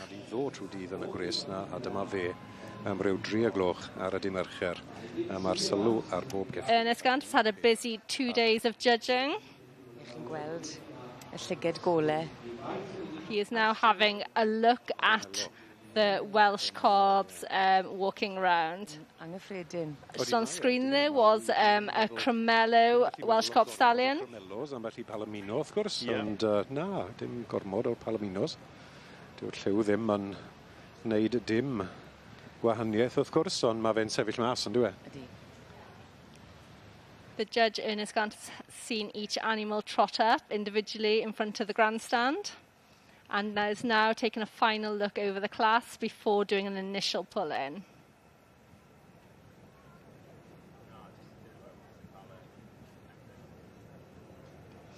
The circle tends to get smaller and smaller around the judge at this point, each exhibit trying to catch the judge's eye.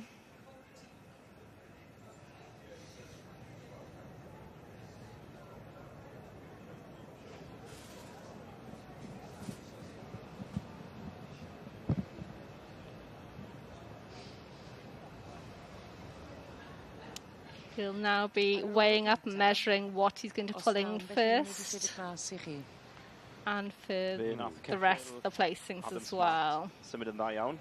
Gwenside Reggie. A hefyd, fe welson ni Gareth Lapping yn arddangos ar ran Denning, Powys Valley Maxen. Meddwl iddo fe. This will be a very tense moment for the exhibitors. Gyda Fronwrath Pele a you can see that the crowds have now gathered. They're 4 deep around the ring watching this class, and the bank is full to capacity. First place has been pulled in. Powys Valley Maxen has been pulled into first for the initial placings, shown by Gareth Lapping. This Welsh Cob has previously been second at the Royal Welsh in 2018 and second here in 2019. Second place is Eglwys Fach stud at present, with Eglwys Fach Royal Flyer. This cob has also had a successful season, being first and supreme champion at Lambeth Stallion Show, and has previously been fourth at the Royal Welsh Show in 2019. Of course, these placings could change again after the judge had a closer look at the conformation and how they move. Pulled into third place is Fronwrath Pele with a Godebog stud.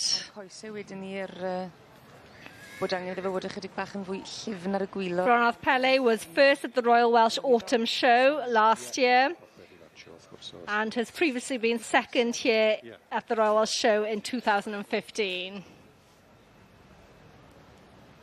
Rhyfedd iawn gyda'r un sydd yn drydydd, ffaith ddiddorol. Y fam, Gwenllan Welsh Beauty, wel gath i gwerthu allan I Canada. Mi ath I allan I Canada, a wedyn gath I ffrynu nôl gan frydfa Fronwrath. Felly mae'r gaseg sy'n fam. He's got 4 cobs left to pull in there. Am gyfnod, a wedyn nôl. Dwi'n meddwl hi wedi'n ei gaseg sydd wedi gwneud hynny yn yr adran y cobiau Cymreig. In fourth place pulled in is Bryn Meillion, the Senator, property of Mr A Davis. Yn anaml iawn ti'n gweld nhw'n mynd mor bell a dod nôl. A dod nôl, wir. Beth oedd y stori yna, de? Peth da, neu dim drafod e? Digon da. Cafodd I gwerthu o Gwenllan yng Ngheredigion, a wedyn mi nath I ennill allan. Ernest Gant is now walking back down the line, having a look at how he's pulled them in, before having a closer look at each individual exhibit. Yn chwar I Gwenllan Deio a Gwenllan Brymor sydd wedi bod yn bencampwyr yma yn y gorffennol. Bencampwyr gwrwaidd, ddim cweit y prif bencampwriaeth, ond stori ddiddorol am Fronwrath Pele. tipyn o daith. The one pulled in first has now come out for closer inspection from the judge. He'll be walking around now, looking at the confirmation of the exhibit before asking it to walk away and trot back to him. He's already seen the movement of these exhibits from side on, but here they'll be walking away and trotting straight back towards him. This really highlights how straight and correct moving the horse is. You want them moving straight with a free, true and forceful action. The breed description says the knee should be bent and whole foreleg should be extended straight from the shoulder as far forward as possible, with the hocks flexed under the body with straight and powerful leverage. The back end is the engine to propel them forwards.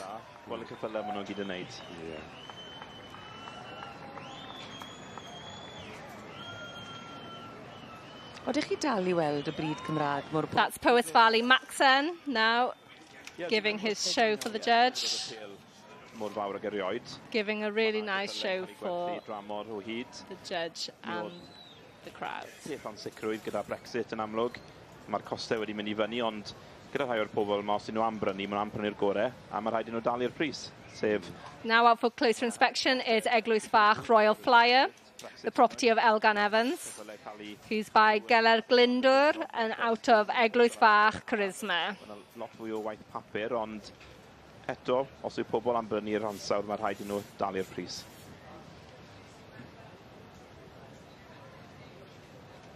Felly mae Ernest Gant yn cael cipolwg nawr, a hynny ar Eglwys Fach Royal Flyer o'r March Geller Glyndwr. Eglwys Fach Royal Flyer has had a successful season so far, taking the top honours of Supreme Champion at Lampeter Stallion Show this year. Lewis yn arddangos. Geraint Lewis is showing on behalf of Elgan Evans today. Dwi'n meddwl, a mae di ennill yn y sioe frenhinol yn y gorffennol yn y dosbarthiadau ifanc hefyd. Eiddo Elgan Evans a Iris o Harford, ger 500.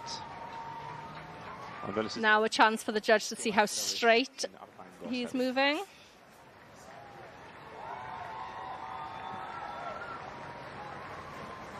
Byddech chi'n gwesti mi'n sedd wag yn yr Eisteddle. A byddech chi... The grandstand is packed out this afternoon for this class. O gwmpas y prif gylch, fel y gwelwch chi gymaint o bobl. And every spot around the ring has also been taken. I weld y cobiau a'r meirch. Ond lygfa sy'n sicr yn codi'r galon. Now for Fronarth Pele, property of the Godebog stud. 2019 o'n i'n tro diwetha. Ie. A wy'n siŵr mae'r un peth yn yr... Been shown here by Alan from Anglesey. Ar hyn o bryd oedd rhyw giw mawr cyn cyno bobl yn aros iddo mewn a fydd yn nhw't dil. Fronarth Pele is by Fronarth Welsh Magic and out of Gwenllan Welsh Beauty. Ac Ernest Gant. Ie, Alan Hughes a Fronarth Pele. Alan yn arddangos. Alan Hughes now showing Fronarth Pele. Ceffyl yma wedi Viking Heredigion, Brydfa Fronarth, Gwyn a Nicola Jones. He got bred in Ceredigion by the Jones family at Fronarth Stud. Welsh Beauty a allan I Canada, I asforio, ac wedyn gath I mewn wario nôl I Gymru rhai blynyddoedd yn ddiweddarach. Lovely shot of the head there.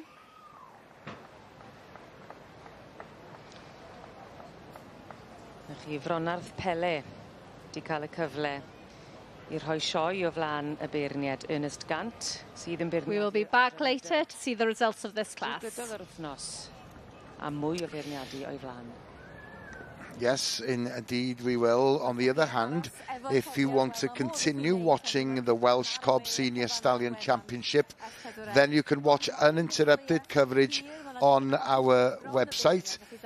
Just visit s4c.cymru/sioe. But we, of course, will be back there later on. In the meantime, it's back to the shearing shed, and we'll join Gerald and Iwan. Yes, we're back in Heat 3, or semi-final 3, I should say, of the Welsh Champion Shearer of Wales. And obviously the standard is equally as good, and we have 6 young men here that have made this semi-final in Matthew Evans, Richard Jones, Andrew E.J. Morris, Gwion Evans, Ian Jones and Kevin Williams. All very, very accomplished and experienced shearers. Yes, all in that race to become Welsh champion, isn't it? And we've talked about the Open earlier, and obviously that's all nations, everybody, but this is probably the pinnacle for a few of these lads, I suppose, isn't it? To be champion of your home country, obviously, means a lot, yes, indeed. And they have picked the pace up quite good now, and you can see the young men sweating, working very, very hard at it. Yes, I think the right day for these guys rather than Monday or Tuesday. Well, to be yes, I comment the temperature has cooled down a little bit externally, but internally their hearts will be pumping, and yeah. Yes, that adrenaline will be flowing, won't it? Yes, indeed it is, to be fair.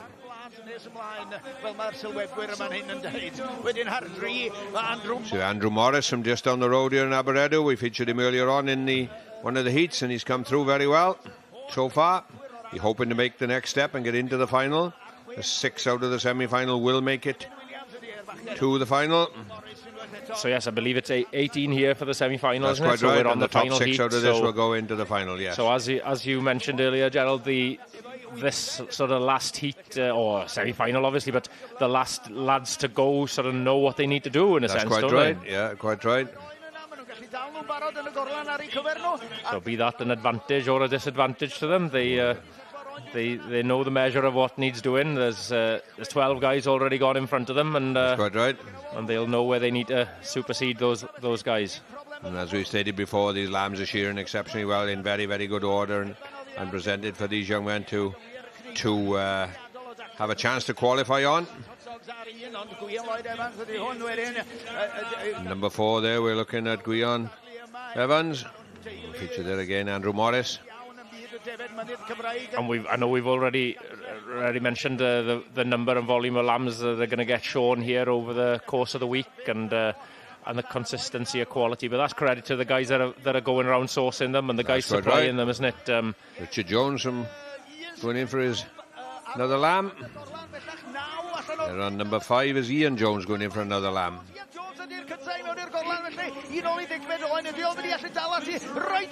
Kevin Williams ar y safle, rhif 6 wedi mynd I mewn am yr endin nesa hefyd. Wedyn, da ni yn cael darlun agored ar hyn o bryd. Mi welwn ni. Seen some of these young ladies working in the competition and trying to win the wool handling competition earlier in the week, and now they're having no prizes for them, but they still have to keep up their very high standards and sort this wool out. Yeah, and that's obviously another thing we can touch and comment on is they've obviously competed earlier in the week, but the same standards apply when they're rolling this wool. Obviously they won't let their standards drip, are they? But perhaps they won't be quite as fussy. Well, lamb's wool here, other than the little bits of the floor, will all go into the same sack actually. Right, so that's the difference. The full wool that they were wool handling on. Yeah. There you go. Number 6, Kevin Williams on stand 6 is the first one to finish. And quickly behind, there's machines going off. Ian Jones was in second position, finishing. The boys are quite a considerable amount in front, but we'll have to wait to see if it was good enough.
Welcome back, and we're going to head straight back to the main ring for the Welsh Cob Senior Stallion Championship and rejoin Lisa Evans. Thank you. We're back now with the 8-year-old and over Welsh Cob Stallion class.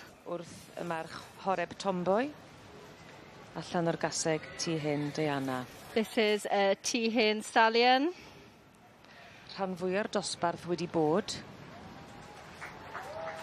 This is T-Hen Brennan, who's by Horeb Tomboy, exhibited by Di George.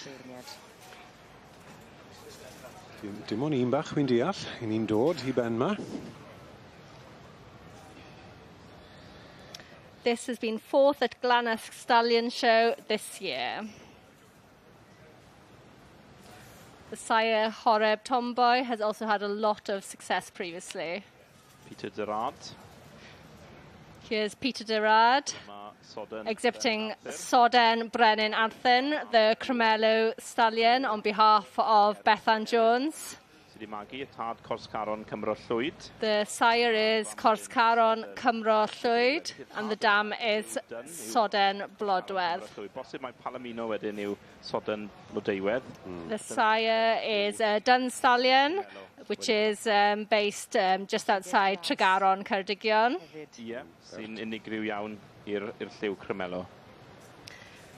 He was 6th at Lampeter Stallion Show this season. A very unique colour, which is often used as a stallion to breed Palomino Welsh cobs. Marchogaeth. Ond mae'n ambell I ffasiwn wedi bod yn yr A ond os dros y blynydde diwetha, ond na, cobi. Shown here by Peter Derard. Bleser gweld y gwahaniaeth. Ac yn dod ag elfen ychwanegol i'r gystadleuaeth. Wel, dyna fe, ni'n siarad am I liw wedyn ni. Mae rhaid edrych ar y ceffil, mae fe'n geffil da. Ydy. Ond y peth mwyaf diddorol yw, y ffaith bod yn liw mor unigryw, mae'n bosib iawn, mae fe sy'n werth fwy yn y cylch yma, oherwydd bod yn mor unigryw, I byddai'n cael ei werthu. It is a very unique colour, but as they say, no horse is ever a bad colour. Pob un o'r meirch wedi cael tro o flan y beirniad. Each exhibit has now been shown in front of the judge. The judge is now walking the line, having a look at the exhibit, and this is an opportunity for him to have a comparison look at them as well. He'll take into account all that he's seen during the class, from the initial coming of the Cob Stallions to the initial trot, and then the closer look at their conformation and their opportunity to walk and trot individually.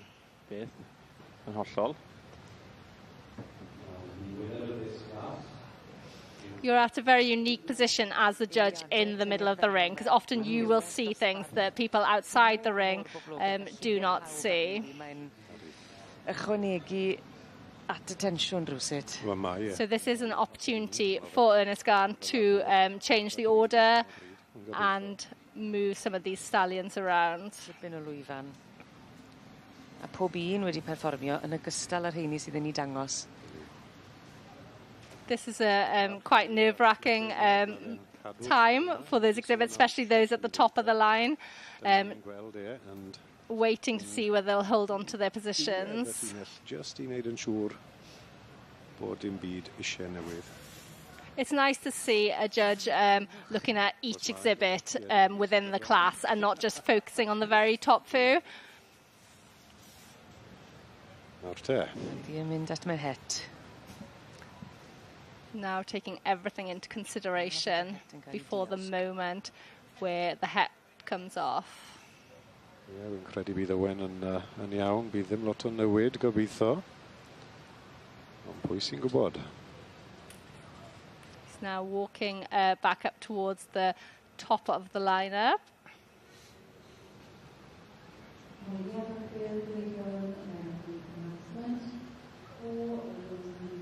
All stallions are looking very manly here at the moment, all standing and showing themselves to their best.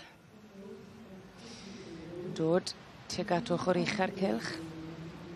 Ar llinell. Having a look between second and third there. Yn cadarnhau iddo fe hunan bod yn neud. Dwi'n credu fan hyn. Mwynhau tyma bach o'r drama nawr. It's a very tense moment now in the main ring. Yndi fe, pam lai. Wel, un peth sy'n rhaid cofio hefyd, mae rhaid cadw at yr amserlen, a weithiau maen nhw'n rhedeg drosto, a weithiau maen nhw'n rhedeg dano, felly... Does seem to be looking between second and third there. Mae gyda ni 3 o gyffylau yn y cylch. Yn y gorffennol, ni'n wedi gweld dros 20, yn dyn ni. Bosib nhw wedi mynd trwy'r cylch yma. Back up to look at the cob that's been pulled in first. I ni yn gweld hynny'n digwydd weithiau. Dyna yw swydd y siwariad. Powys Valley Maxen is currently on top of the line in the first position. o amser. Now walking down the back of the line, looking between first and second place. Llyged I gyd arno ti. Ac I ti bron y bod I fi ystyru hwnna'n llwyr yn dyfe, I ganolbwyntio. Proffesiynoldeb. Yn y cylch hyn a dyn mwyaf pwysig am yr awr hyn. Having a good look at third place there, which is Vronarth Pele of the Godebogstead. Fi'n dwlu arno fe, ond mae Owen yn rhaid. Falle bod e ddim cweit y patrwn, ond gael ni weld. I think there might be a change here. Odi, ma fe. Oes na newidiadau? Disgo feli. Yes, it looks like there's going to be a change at the top of the line. Is he going to ask them to walk out again? Oh, second and third have been swapped over. So Vronarth Pele has now come up to the second position. And Eglwys Fach Royal Fire has gone down to the third position.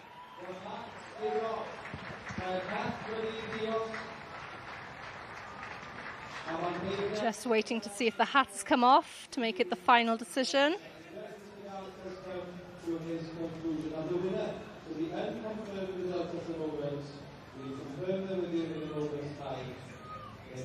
Yes, the rosettes are coming out, and first place has gone to Powys Valley Maxen, shown by Gareth Lapping for the Denning family.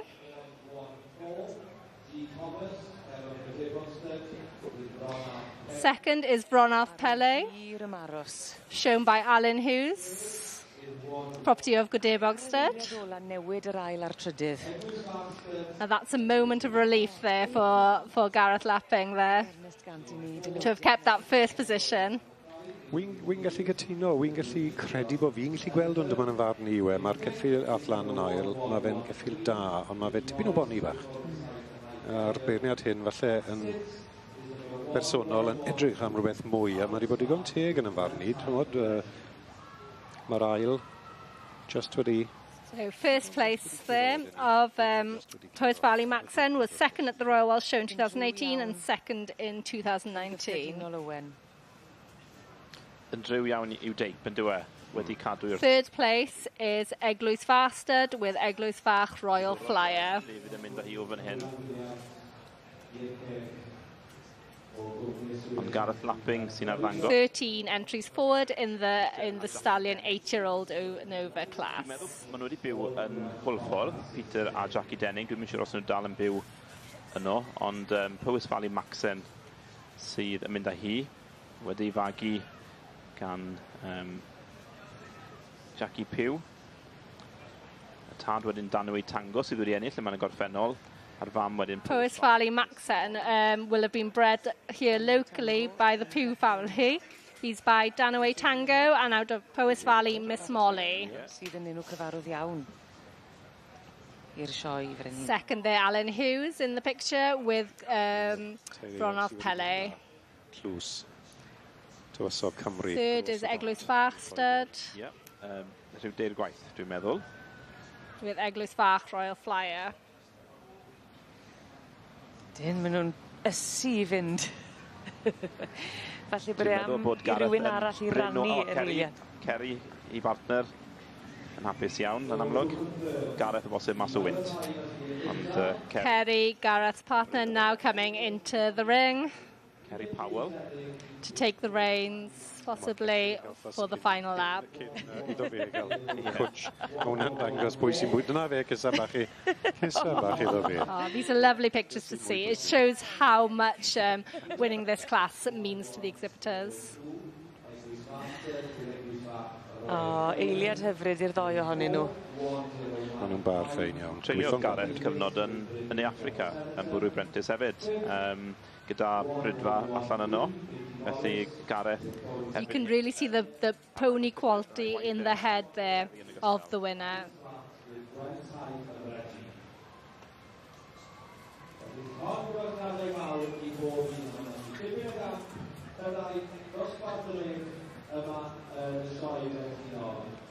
Oh, what a take. We'll now see Powys Valley Maxim putting on a show for the grandstands. It's a moment fawr.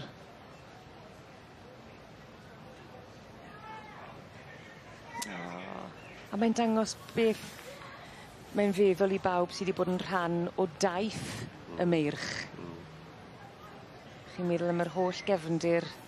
Achos fel ych chi'n gweud, lot fawr o flynydde, lot fawr o brofiad y tu cefen i'r meirch me. O'n blaen I yn y prif gylch. Ti'n gweud, mae'r ddoi hyn yn dwlu ar ei gilydd. Mae'r march yn dwlu arno ddi. And here he goes, giving a show.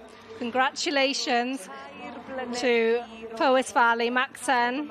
I'r prif gylch ar Brynhawn. And all his connections. Ar gyfer y foment hanesyddol. Owned by Peter Denning.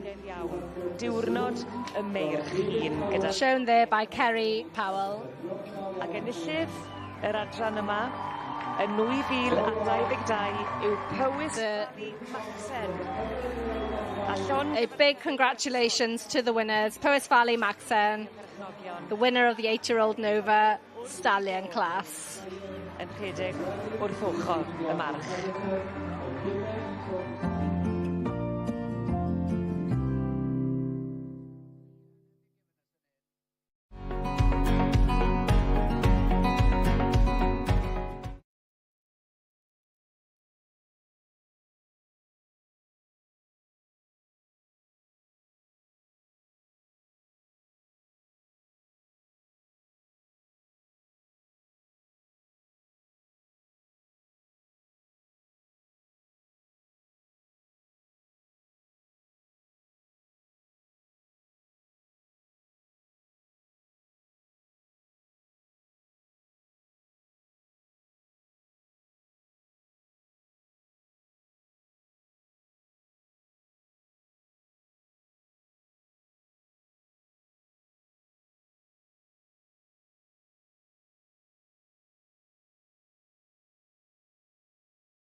welcome back, and look at the crowd outside the shearing shed. The reason for that is because it's the final of the champion shearer of Wales. Here's Gerald and Iwan.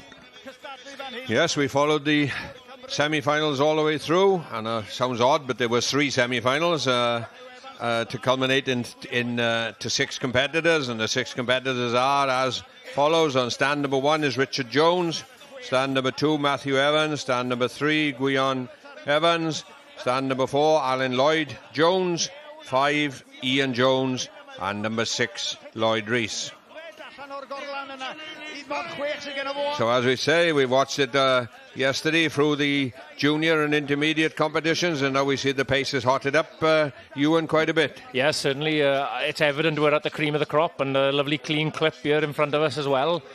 And it just proves that these boys mean business right now, isn't it? Yes, indeed. Oh, yes. And as we alluded to, the crowd is outside, you believe me, and everybody will be giving their voice to encourage these boys to go on and go faster, and the adrenaline will be flowing through the veins. And to be fair, they are shearing at quite a hot, blistering pace. And you mentioned yesterday, Gerald, about the younger shearers not quite filling the comb. Well, we could see that shearer there, just a full comb ploughing on through wool, wasn't it? That's exactly what it is. And exactly what you said yesterday about the pace just being, not necessarily that the guys are going that much faster, they're actually taking more wool off at every sweep time. they do. That's quite right, yeah.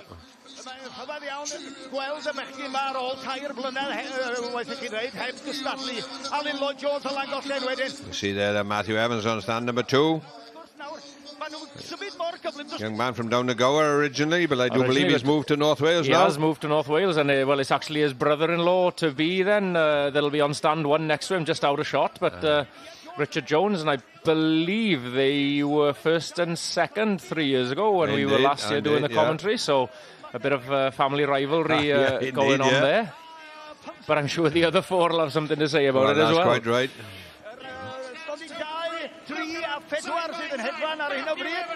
We noticed Matthew there just having to go back for that bit of wool. A little bit, he would be penalised for that little bit, yes, a point previously. Or maybe a point or 2. But, and that is at the discretion of the judge then? Yes, the judge will be stood there with that electronic monitor, and it will be displayed above how bad or how good he is shearing, because obviously if his points are taken off, then he isn't shearing that well. But if there's no points taken off, well, it's very clean, isn't it? And obviously the time factor will come into it, and obviously outside they won't be able to see that until they are judged out the back at the end. Yes, of course, and it's something, well, throughout the 2 days that I've commented on a bit of the shearing with you, we've kind of touched on it. Obviously the scorer here with the electronic thing looking at the second cuttings, the scorers around the back then scoring how clean the shear is, ensuring there are no cuts then, isn't That's quite right, you've got it. Finished product, and as you say, keeping out of the meat is the essential thing. Matthew Evans is there going in for another lamb. You can see there's just taken 3 small blows to clear the belly, and then about 3 blows on the back leg, and then he's up the neck, and about another 3 to 4 blows, and then he's down on the long blow. And then obviously the long blow is obviously called the long blow because it is the longest blow that he will take on the body of the sheep, basically from the hip to the back of the neck. Following nearly the whole length of the spine of the lamb. Around the front shoulder, the last shoulder, to say, on the last side, and as he dips underneath that front leg, his blow will be straight down to the back leg joint line there, and then straight out to the back leg. So minimise the amount of blows is a secret to going a little bit faster and filling your comb, obviously. And the only comparison I can make is when you know I've clipped cows and things in the past, and it is the longer you make the blow, the easier it is to get that hair off. Well, obviously so, yes.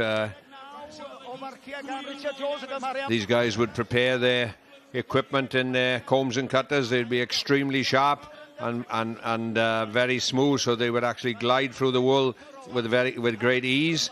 Obviously, because if there's pressure on your hand, then obviously your handpiece is not quite as good. And I noticed, Gerald, we just can see in the shot here, it stands 2 and 3, both a handpiece each as well, and that would be in case. Inevitable, it might fall, it might break, something might just go wrong, so it is a reserve handpiece, and we did actually see Matthew Evans swapping his handpiece there on one occasion. Then obviously maybe he wasn't satisfied that it was cutting quite as good as perhaps, so 2 handpieces would be there just in case of an accident, or it's no good running out the back looking for your second-hand piece when you're in the final of certainly not. Championship of Wales. Then and the speed these guys are moving at, and the number of lambs they've got to go through in the competition. Oh, they'd probably change the comb cutter for every actual heat, actually, unless they were very satisfied that it was the actual comb, and you can say it's going very, very well. Because and there we go, Matthew Evans is the first out. First to finish there. Stand two. Not necessarily mean that he's won, but we'll have to come back later to see what is the result. And look at the crowd outside the shearing shed.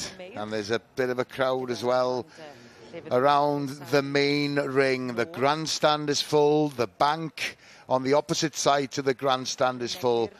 And we'll return there now and rejoin Lisa.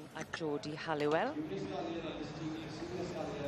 We are now back at the main ring for the Tlws Coffa Dewi Jones.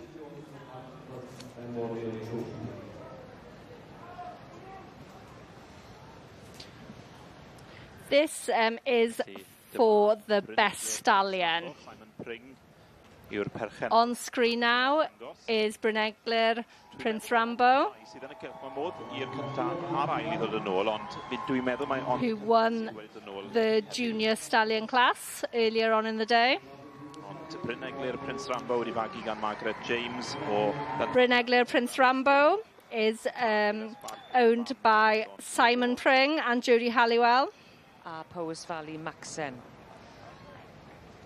Hefyd. Bryneglir Prince Rambo is by Gerard Spark and out of Brynithon Reward. Now on screen is the winner of the senior stallion class, which is Powys Valley Maxen, the property of Peter Denning, shown here by Gareth Lapping. Powell and rhoi cilchdaith i'r ceffyl yma'n gynharach. I believe it's only the first prize winners that have come back for this championship. Hip we war, bydden ni'n gweud. Ie. Ac yn teithio yn hardd. Yn hawdd iawn ac yn hardd, ie, wir. Felly, tipyn o gystadleuaeth. Both are good movers there and move across the ground effortlessly. Am Geler Lotti, a dwi hefyd yn meddwl am Riverbank Rose. They are now coming in for a closer look by the judge. In the horse world then, Lisa, then we see the judge then would have judged every class and put every one of these forward from their respective classes to the final, because in the cattle world and the sheep world very often for championship a lot of the classes would have been judged by a different judge, and then they would have a specialist final judge then. Or is that the case here, or? No, for the Welsh Corps, it'll be the same judge judging right through. And the champion has been called forward, which is Powys Valley Maxen, the winner of the senior stallion class. So Gareth Lapping takes the championship there on behalf of the owners of the Denning family, with the reserve champion going to the junior stallion winner, Bryneglir Prince Rambo. Wedi symud yn arbennig, Gareth Lapping wedi gwneud job yn reit dda yn ogystal â Kerry Powell. Powys Valley Maxen put on a real good show there. He moved effortlessly across the ground, and you could see he kept his spark throughout the whole of the stallion class and the championship there. Jackie Denning was also clearly a very manly stallion as well. Yn dangos y march ar ei orau heddi. He's been produced to perfection there, really.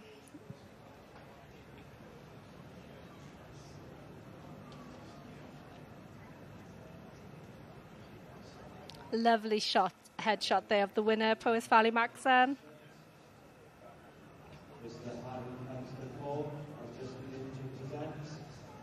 Powys Valley Maxen. Ladies Championship, so he is taking home the Welsh Ponies Golf Society gold medal.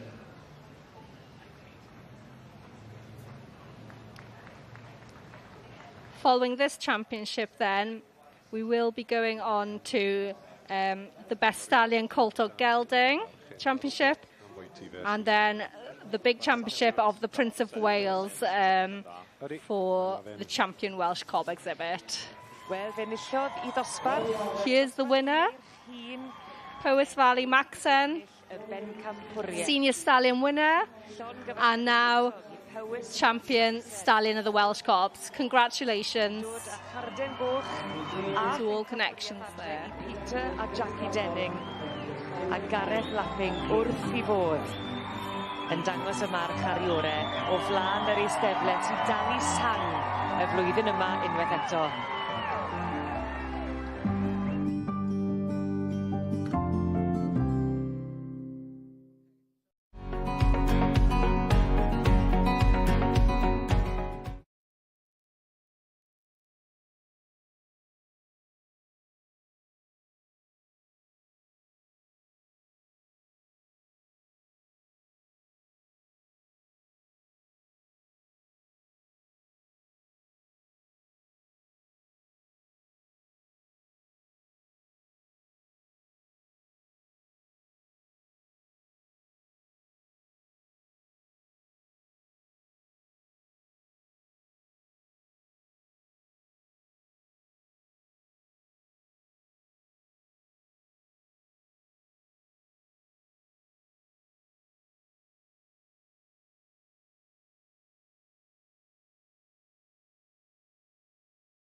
Welcome back to the Royal Welsh Show, and a bit of variety from the main ring. We're returning to the pig ring for the Junior Pig Championship. Here's Gerald and Emma.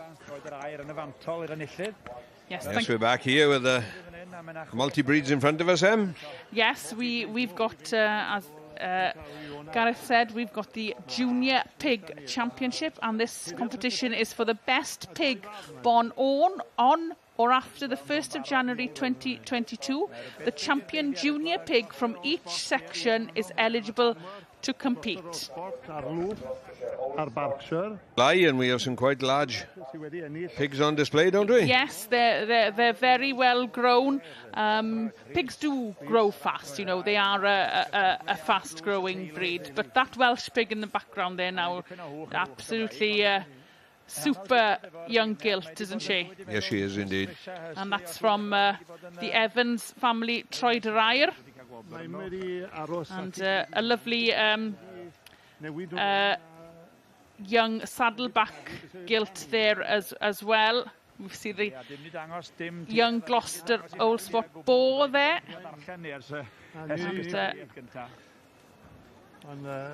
The handler has given him a trying to move on job. Yeah. Working quite hard there. See a young Berkshire gilt in the background there as well. And we see the Tamworths out again. Every breed is represented that has been throughout the show here. Yes.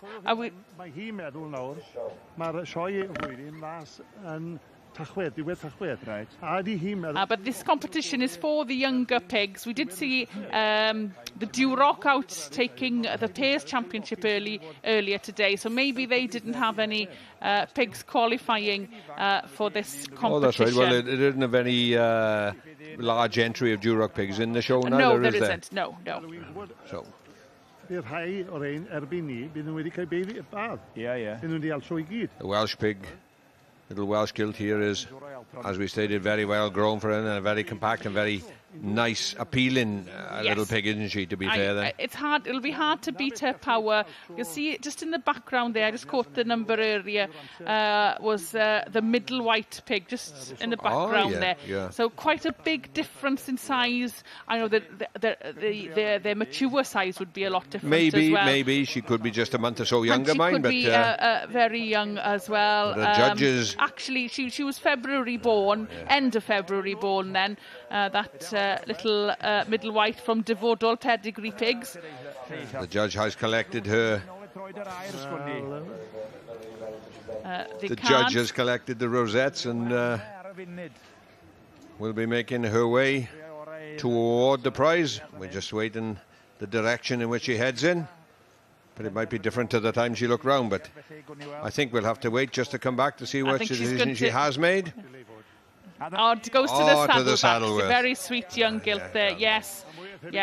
A lovely showy pig. The Perkins family had great success here in the past. Oh, and was that a plate to meet or what? I was about to comment, what a lovely prize to have, Gerald.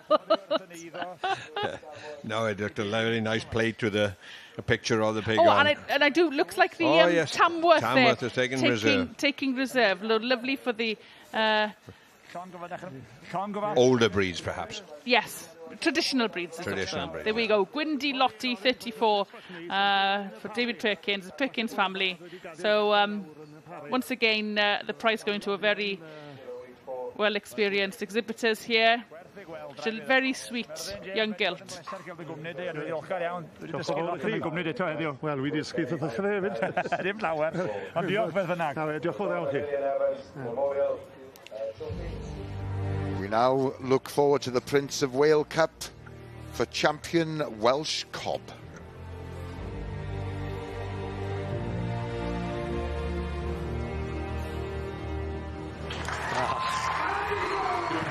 Dorian Lloyd a Thog Gwynan Mai. Y gorau o'r goreion ac yn ennill Cwpan Siôr Tywysog Cymru. Perthog Gwenan Main. Llanbechain has won this title twice, as has Danaway Crackling Rose from Yorkshire. The 9th time the cup has crossed the border. Danaway Crackling Rose, y gaseg fahi, bach fuddugol.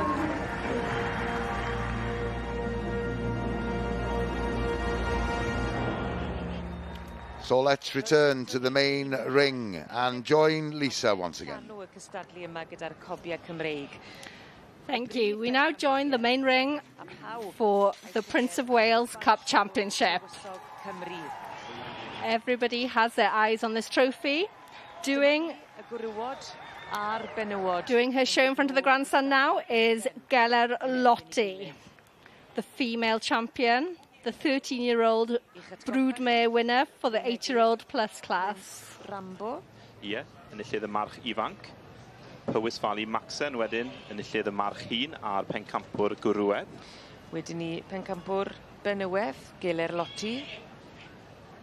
Ac wedyn yn gil pencampwr Benywedd, Riverbank Rose Queen. We have 4 forward here for the championship. A'r march hŷn, Geler Loti a Powys Valley Maxen yw hi. You've been studying these classes all the way through, Lisa. Have you a favourite? Are you going to influence the judge in any form or fashion? I've been following the classes. My personal favourite would be Geler Loti to take the championship. But, of course, I'm only watching from You're here. You're behind the camera just the same as me, and you're not out there with the action. Yes, you know, the judge gets to see every detail of these Welsh colts in the ring. Tremendous animals that have made the final. Yes, it's a fantastic championship. And I wouldn't want to be in the judge's shoes, to be honest. But, of course, if you have a good quality championship, in a way, it makes an easier job of it. That's a fair comment. As we alluded to before, as I asked yourself, then the same judge has been through and has selected all these animals, so he's had a lot of look at these animals all the way through, and he probably has made his mind up. But to put all the winners in the same bunch here now has made his decision probably a little bit more difficult. Yes, I'm sure, you know, he'll have a view of the classes as he's judged them all individually. But it's also a completely different scenario, having them all in the ring together. You can, you know, see them as he's doing now, making comparisons between them. Also, you want to see how they perform in this class as well. They will have all done a run-up there, coming into the ring. You know, you'll still want to see that horse that has that star quality and that spark that has remained throughout the classes and into the championship. Obviously, it's just like every other competitive sport, and a little bit of pressure creates it, and maybe the handler would not quite compose themselves quite as good as they should, and maybe it conveyed to the horse then, isn't it? So therefore misbehaviour and not just show themselves off to the best. But I'm sure that to get this far in the Royal Welsh Show, they'll be trying their best. Yes, and, you know, the situation will affect different horses differently. You know, some of the stallions have just come out of their classes and had to come straight into the championships as well, whereas the mares have had a little break. Sometimes that can work to their benefit. Oh, the hat is off and decision has been made. Champion goes to Geler Loti, the winner of the broodmare 8-year-old plus, and who also had the female champion earlier in the day. The reserve champion then goes to the other female in the championship, which is the reserve champion of the females, Riverbank Rose Queen. She won the class this morning, the 8-year-old plus Baron Mare class. Fair dues to you, Lisa. You picked it as it is, so you'll be out there next year, not sitting in here with us. I thought she really stood out, Geler Loti there, and really does look like the type of possibly, you know, what the judge would be going for. She's a real quality mare there, and the Prince of Wales Cup Championship then goes back to Ceredigion to the Geler studs.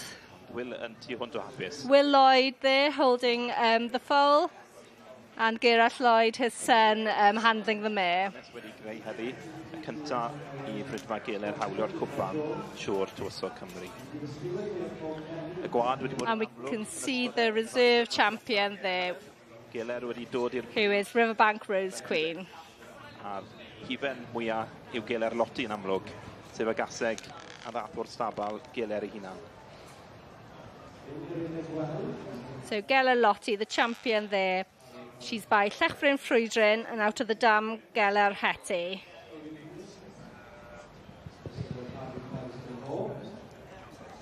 She's put a good show on there throughout the day.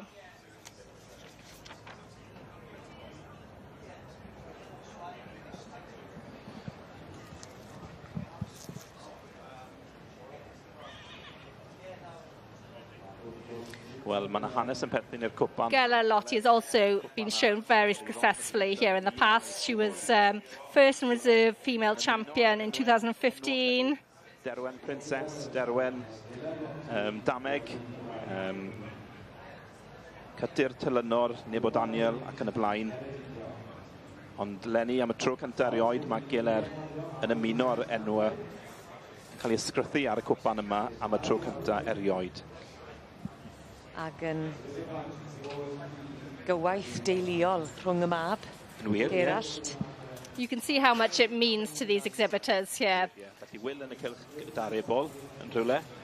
A wedyn Gerallt. Winning the Prince of Wales Cup in the Royal Welsh Show would mean everything to every cob breeder throughout the world. Oh gosh, yeah, this is really Is this the highest pinnacle. accolade that you can achieve in the Welsh cob breeding? Yes, within the Welsh cobs, yes, this is what everybody aims to achieve. She'll come back then tomorrow for the championship where she comes up against the other Welsh sections. And that'll take place tomorrow. So one more fence to jump over then, is it? Yes. No, this is the culmination. This is what the Royal Welsh Show has been talked about. Is Welsh Cob Day is Wednesday, and obviously to come out on top of this is it'd be a dream to come true for every Welsh Cob breeder throughout the world. Yes, it is, and it's really nice to see the mare taking it as well, because often the stallions can come out on top for it, but you know it really shows the quality of this mare to be able to take this championship. Mynd ar bencampwriaeth ar brif bencampwriaeth ar hefyd yr is bencampwriaeth yn adran y cobiau.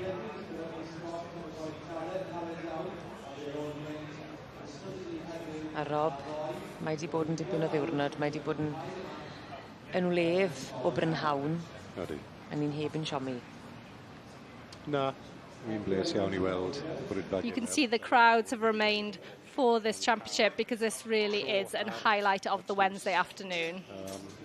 Pleser gweld Will Lloyd yn y cylch yn drafod yr ebol fyd. Real gwaith teulu yn dwi. Gwaith teulu. A mae yna rhywbeth braf iawn am weld teulu yn cydweithio a pharhau llinach ac yn cael ei gwobrwyo.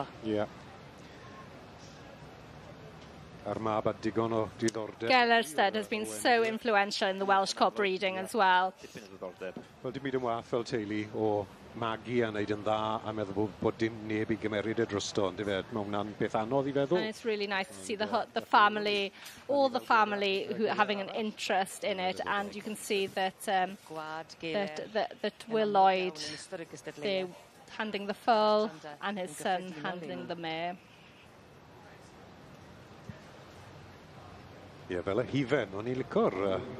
Y Geler, y hifen yn codi i'r brig, ond y hifen mwyaf yn amlwg fel wnaethon ni sôn oedd Geler Lotti yn dod o'r stabal hynny, sef Facwn yn Llangwirfon, teulu Lloyd, wedi bod yn curo ar y drws hynny am y cwpan yma. Gellerstead from Facwn in Llangwirfon, Ceredigion. Cipio'r wobr, y brif wobr ar cwpan siwr am y tro cyntaf erioed. And this is the first time, I believe, that Gellerstead have won the Prince of Wales Cup, so it really is a huge achievement and a special day for the Gellerstead. Cyfle I bawb I werthfawrogi enillydd y bencampwriaeth. And here she is, the Prince of Wales champion, Geler Lotti. Cwpan Siôn Tywysol Cymru yn cyrraedd Brydfa Geler am y tro cynta eriod. A Gerallt Lloyd... She's now going to give a final trot in front of the grandstand. And she really is a picture. Ears pricked and moving effortlessly across the ground. Congratulations to Gellerstead, the Lloyd family.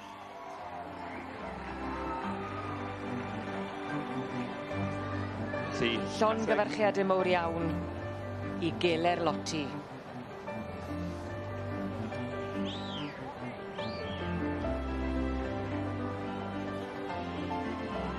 Felly mae'r gaseg yn gwneud cylchdaith arall. She's now going round for another lap with Jack Bowerman showing her, giving her a good run out in front of the grandstand. Y bencampwriaeth benywedd, dod nôl i'r cylch. Champion mare, followed by Prince of Wales champion. A ag ennill y brif against the males.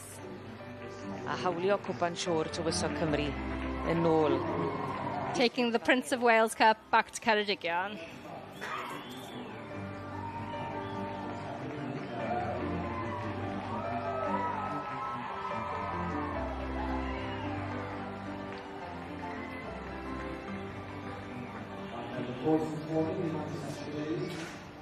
Gerallt Lloyd yn cymryd yr holl beth yn ddigon hamddenol. Mae fi. Amlwg ydi.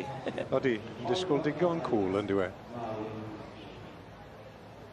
A mi oedd Will yn sicr dan dimlad. Oedd e'n dagre, dim ware, ie. A dwi'n meddwl mae mab Gerallt sydd yn arwen yr ebol erbyn hyn. She really is a fantastic example of the Welsh cob. Tair cenhedlaeth. Ie, wir, ie.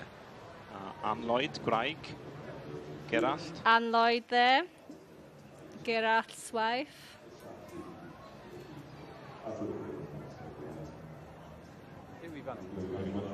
Mae Gerallt Lloyd, bacwn, yn gynta. Llongyfarchiad enfawr I ti a'r teulu. Ifan is now interviewing Gerallt Lloyd. Y foment yma yn ei olygu I ti a dy dad a'r teulu. Mae'n amser hir yn dod. Dros 70 mlynedd yn magu yn y geler cobs ers cychwyn. Mae'n deimlad ofnadw. Gerallt now saying how much this means to them as a family. Mae'r hael yn gwenu, ti wedi cael lot o gardiau coch, I chi wedi cael lot o eiliadau arbennig yma. They've had a lot of red cards. O ie, ers sawl blwyddyn. Mae'r gaseg mae wedi bod yn y sioe yma 5 neu 6 o weithiau. Cil o obr unwaith. Ail, bw'n agos iawn iddi, ond amser wedi dod. Yn 20 wedi dod I oed mewn ffordd ac yn magu swclin bach werth I weld. Faint o job wedi bod I gael hon I edrych? Now at 13 years old, with a foal-up foot. Waith mawr, ers misoedd, ie. A pwy o'r tîm sydd dati yma? Yn had tu ôl I chi fan hyn. Will, mae rhaid I fi... The whole family here with Geralt's father, Will. Faint o job wedi bod ar mab? Harry, llongorchiadau tithau. Ann, dyr y mewn am fach. Dwch mewn. And Ann here. Dwi'n mynd I synco mewn to. I fo'n cystadlu fan hyn, o'n i'n gweud nawr, o'n i'n dangos ar y maes. Hasn't quite synced in yet. Yn Llanelwedd, amser o'n i'n sefydlu yma. Yn 1963, bach, oedden Harry amser ni. Established in 1963. Bach yn anodd I gymeryd, ond mae'n synco mewn ar y bach. Emotional, Will? Odi, chi'n cofio am yr... An emotional day. Yr sail I chi'n dyfe. I'r bridio a wedi stico trwy gyffil amser. Dim cystal as I nawr. Ac wrth gwrs mae wedi blodeuo yn y blynydde sydd wedi paso ac yn 19 a mae'r sioe yma wrth gwrs roedd platfform anferthol i'r cofiau a'r bridiau Cymraeg I gyd. Mae yna rhywbeth trawiadol iawn am y gaseg ma'n does? Wel, fi'n meddwl am beth rhaid bod Llywcen yw'r erau gorau, ond ni'n hapus iawn efo meibion gyda'n dachau tolu stoc nawr, so falle bydd e'n baw help I gadw'r gwad sydd gen di. Very happy with this mare and the stock that she's produced as well. Wel, trial helpu efo'r achos dwi. Support team dwi'n credu. Harry, fyddi di'n cofio'r foment yma am beth, boi? O, siwr, rai. Sa teimlad dwi? O, arbennig o fa. O, ti'n gwybod bod rhywbeth special da chi cyn dod? Wel, dda ni'n gobeithio am y gorau, a mae'n gorau wedi dod. Wel, llongorchiadau mor iawn I ti. Ie, Will, ie. Mae Wendy Wraig, a Myngi, Harry, a mam Gerallt, mam yn gyfraith Ann, a Wraig. Mae hi wedi rhoi bod yn allweddol iawn yn y busnes, yn cefnogi'n ddechrau'n llyd o'r tu ôl, yn dweud. Yw I yma heddi? Odi, mae yn y stand. And Wendy, Will's wife, is a big part of the team as well. And she's here supporting today, watching from the stands. It really is a family affair in the producing and breeding of these Welsh cobs. Mae'r cobs yn cadw ti mor ffit ag eriod. A dyn manwl, pêl-droed efo lot o help yn hyn. Llongorchiadau enfawr I chi, boi. Tipyn o gamp, a chi wedi wneud I o'r diwedd. Llongorchiadau. Thank you.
Welcome back. Well, what an afternoon we've had here at the Royal Welsh Show.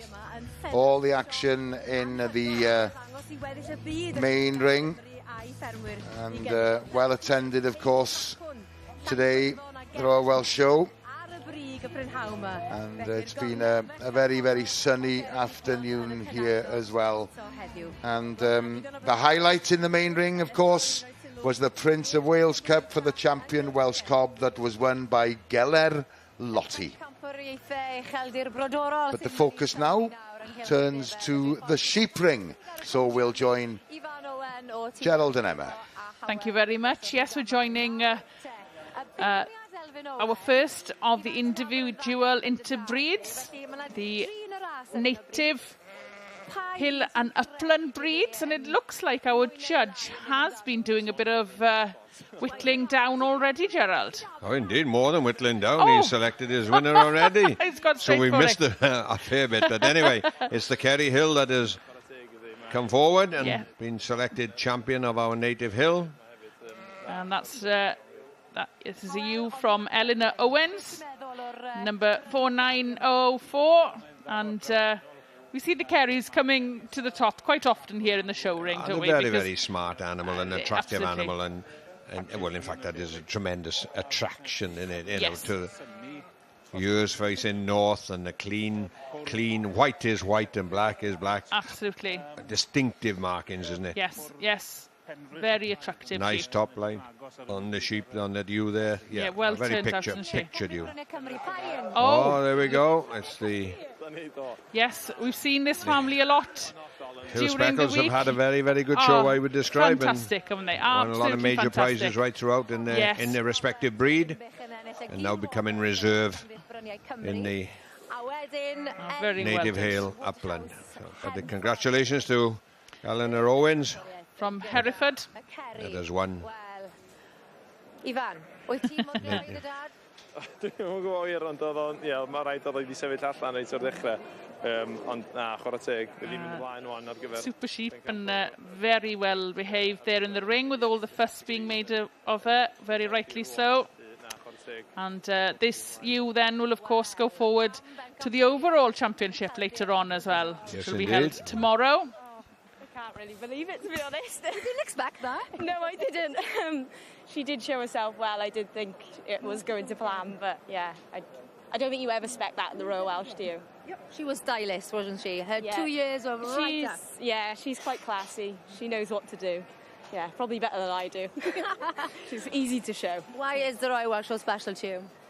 I think, well, it is just the best livestock show, and especially for Kerry Hills as well. It is the one to win, and yeah, it's local as well for us.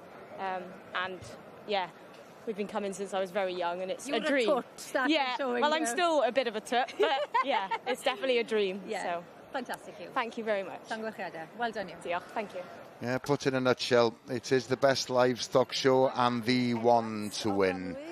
We join Nia now in the food hall, and she's with Ieuan Edwards from Edwards Conwy, and Nia's just referred to the fact that things look very different, and Ieuan is just referring to the fact that they've rebranded their produce for only the third time in 20 years, and hoping that the new rebranding will appeal to all generations.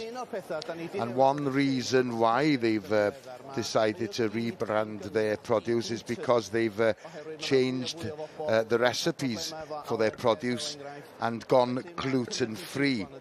So all their produce currently are gluten-free, and obviously they had to change the packaging and to include all the new ingredients and so on. That's one of the main reasons for the rebranding. Nia's just asking, having gone gluten-free, how has that affected the flavour, and how much of a headache has it been for you? And they've spent some time in getting the recipes right, and they're obviously very, very glad with the result. They are saying the last time they were had a conversation, they were up in the business lounge, and that's a very important part of attending the Royal Welsh, is that there is an opportunity to strike a bargain, and more than one opportunity to speak to people who want to buy their product. Over the years, we've been very lucky to strike more than one bargain. It's very important to us. And he is just asking about a connection they have with Kuala Lumpur in Malaysia. A gentleman by the name of David Chung has been buying produce from Edwards of Conwy for 12 years now, and they've invited him over to the show for the very first time, and he's spent his week here at the Royal Welsh, and he's also had an opportunity to see produce from other Welsh producers. And I was asking how many sausages from Edwards of Conwy were sold to Malaysia initially. Well, to start off with, we sent just one pallet of produce, and it cost us more to send it there than the produce was worth. But now we sell them by ship containers, which hold about 20 pallets each. And he is obviously saying that things have gone from strength to strength, and the company also support the DPJ Foundation, the mental health farming charity that was set up in 2016. As a business, we felt that what could we do to say thank you to the farmers that do valuable work on our behalf, and it was natural to support the DPJ Foundation. Farming can be a very lonely place at times, and then the DPJ Foundation do fantastic work to support farmers, and it's far better. Mae DPJ, mae'n llawer iawn gwell I chi rhoi stopio problem. Yes, it's far better to stop a problem before it actually developed, as it were, and that's the kind of work that the DPJ Foundation do. Why were you personally, as a company, why did you want to support this particular charity? Well, mainly it's just to say thank you to the farmers who support us, and the big question is, where would we be without them? It is a chain, yes, it is a chain, and we have to take care of everybody. And it's been an odd time, of course, not having been here for the last 3 years, but we haven't been able to make that connection with our customers, with our friends, and it's so important that we're back here at the showground. And all our profits, or some of the profits from our stall at the Royal Welsh this year, is going to the DPJ Foundation. Right, let's get back to the shearing shed. It's the Open Championship final. Here's Gerald and Ewan. Yes, we're back in the same shed again, and quite a similarity in the final between the All Wales finalists, or champion shearer in Wales, I should say, and the All Nations. And there's several of these young men here made the champion shearer Wales final, and here we go again. They're in this final, so testament to their skill. And yes, and equally the same as the other one, even though there are a couple of changes. All Welshmen, they've managed to see off all the international competition. Yes, indeed, to be fair. Everybody's stepping their game up on home soil here. Yes, indeed. Well, just to tell you then, there's Matthew Evans on stand 1, Ian Jones on 2, Gwion Cleon Evans on 3, Ewan George on 4, Gethin Lewis on 5, and Richard Jones on number 6. So these boys have had to work throughout the day between all the qualifiers and semi-finals and both competitions. Then the same boys, some of the same boys have got through, so they were shown quite a lot of lambs in the qualifier, semi-finals, and obviously in the final of both competitions. Yes, Gerald, you mentioned there'll be 20 lambs in the pen for a final usually, is it? Yes, indeed. And obviously they'll have done, as you said, the semis and the heats previous to that. So, yeah, some of these boys will have nearly done a day's work by the time they finish. Fair comment, yeah. So, You see there now, Matthew Evans, I believe he was in the stand 1 in the final of the Champion of Wales. He's moved up or promoted or demoted down to the stand then, so it's stalled by a draw basis actually then on where they will be actually shearing. Would you as having sheared on stage before, would you say there's a preferred stand to be on? No, not really. The only thing is when you're up on number 1, all the action is behind you. And as you can hear, what you will hear is like the crowd get a bit excited, and you will hear the door of the pen slamming, and you're thinking to yourself, hang on, this guy, one of these guys behind me is a long way in front of me. But if you hear 5 doors bang, well, you know damn well you're in last position. So, yes. But whereas if you were in 4, 5, 6, then you would be able to witness and perhaps glance to think, well, hang on, that guy is going a lot quicker, so maybe I need to up my game a little bit because. But no, if you start that caper, then you should obviously shear to your own capabilities, and if you are going in your own particular mind going well, why change it? Yeah, no, there's certainly that. I know if you look at the field of athletics, is the only similarity I can see. You know, there's always a preference as to which lane you can go, especially those middle distance guys where they get to pull into a lane. Maybe sometimes the inside lane is maybe the easier one to take. That's right. As I say, allude to it, then probably you hear the crowd getting a little bit excited, and you hear that particular door banging behind you, and then when your other fellow competitor's going in for another lamb, you would just perhaps question, thinking to yourself, well, how far behind am I? But if you hear that they're getting excited when you're going in yourself, well, but as we can hear in the background there, we can hear the commentator, and the commentator will be basically telling every competitor how well they're doing. Yes, no, there's certainly that as well. But then if you start thinking on things like that, you're letting yourself down. You should concentrate on your own job in your own hand. Like I say, it's in his own hand to shear and shear correctly, isn't it? In terms of then, I'm just noticing, I think each of these is a right-handed shearer. Would it make a big difference if you were left-handed on the stage here then? The only thing that they would do is that the porthole where your lamb would go down would vary slightly, because obviously you would be shearing backwards. Of course, right. So you would have your back to the shearer next door, quite right. essentially. And obviously when you're pulling your sheep out of your pen, then you're designed to come out of your pen with the lamb backwards, and then so they would have to turn the lamb around to face the other way. I see. So, yeah, because obviously they would be shearing in reverse order. I'm not too sure that if you are a left-hander, then maybe, there we go, Ian Jones is first out, so hopefully we'll come back and see the result later.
Welcome back to the Royal Welsh, and it's straight back to the sheep ring, and here's Gerald and Emma.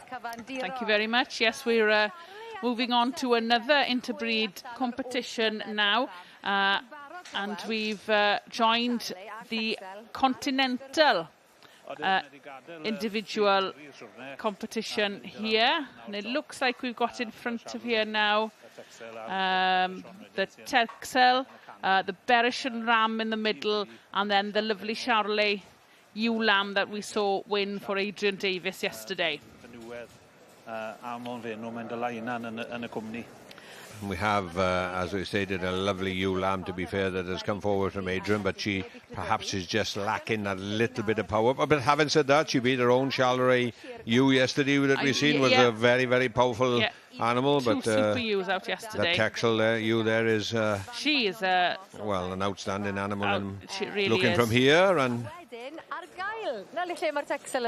then the Beresham Ram. We haven't seen the Bereshams much this year. Ivan. Fel mab y beirniad. No, yeah. There we go, lovely ewe here. Showing Texel herself very ewe, well. to be honest with you, in my opinion, looks very, very powerful and very correct, doesn't she? Yes. Good top line on that ewe. Looks very natural. She's standing there quite naturally as She well, is, isn't isn't she? Indeed, yeah. And easy. Well, our opinion counts for nothing. It is the opinion of the judge, which is Mr. Elvin Owen from Conway. He certainly won't be influenced by us anyway. No, certainly not, no. Ie, wel mae mantis dyn nhw yn y sioe yma, wrth gwrs. Mr. Sheep represented and travelled all the way, and I do believe the Texel ewe, it is the Texel ewe, there we are. Absolutely. Come down from Argyll. Yes, up in Scotland, correct, so yes. to be fair, a well-worthy trip for the Campbell family to come down. Delighted with that. Winning with their And reserve is the Yearling ewe. The Beresham Ram, by the look of it, yes. Very well done to them.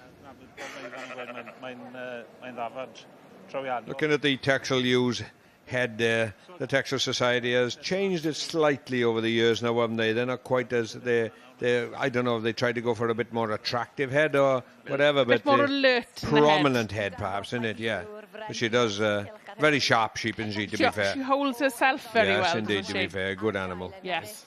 Very, very good animal. There we go, the Beresham coming from Pontedillais, a little bit closer than Cockermouth. But good to see the Bereshams coming. Yes, it's a breed there, yeah, to be fair, that's come up and is recognised within the continental sires as of today for commercial sheep. Yeah, do see a good few of the rams about the sales. Gilwopper yn y dipyn o hwrdd hefyd yn al hwnnw wedi sefyll allan yn yr lein cychwynnol.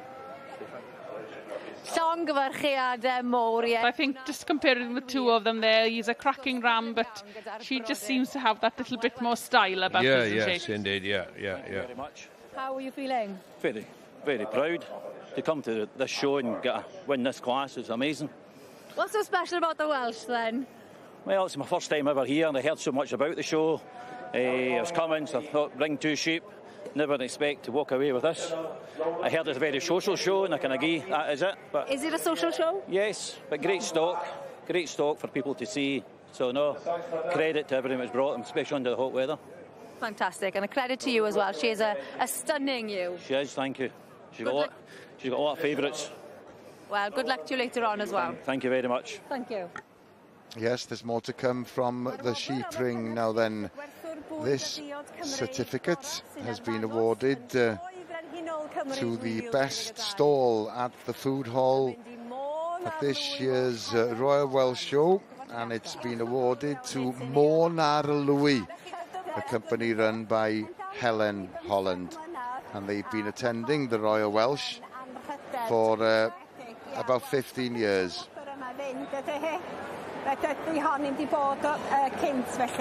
And according to Helen, it's a great honour to have received the certificate. And that's the trophy, and Helen's just referring to the fact, unfortunately, it has to be returned after a 12-month period.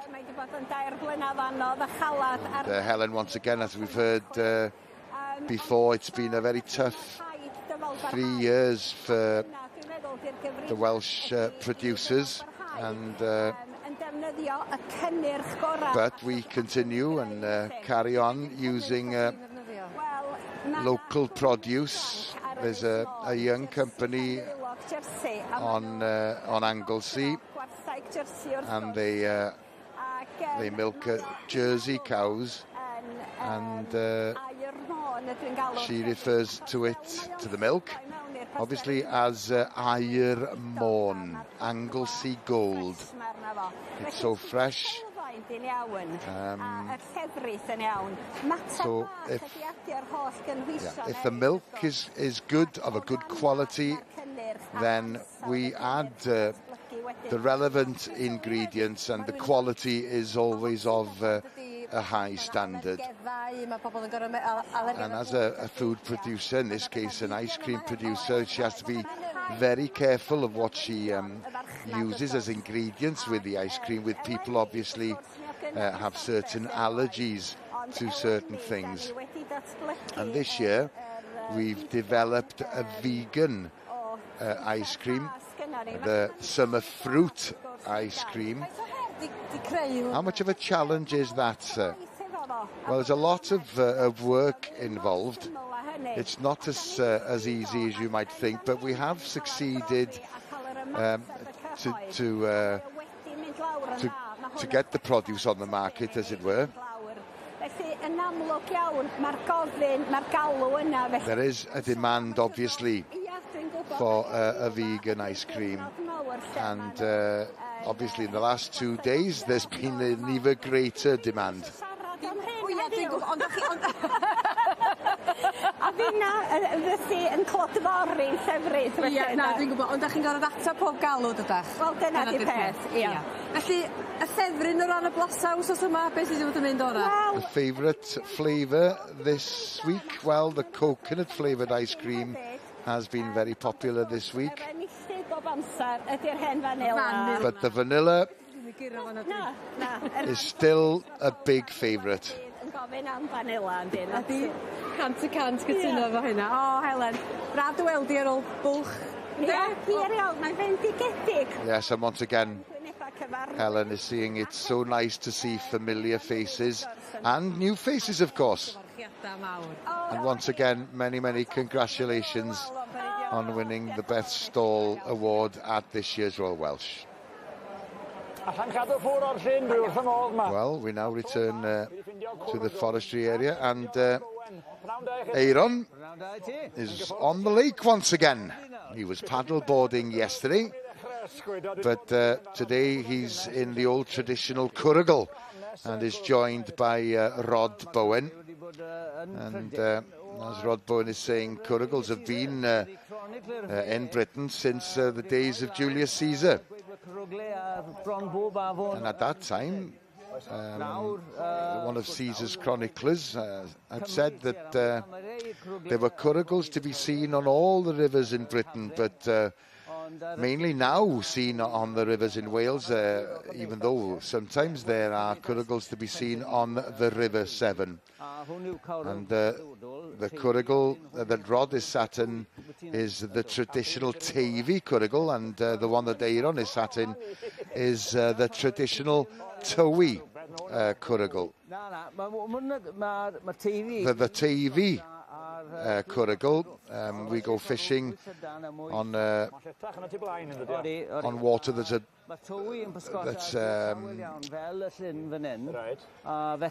the curricle is wider and longer. The Towy curricle is shallower.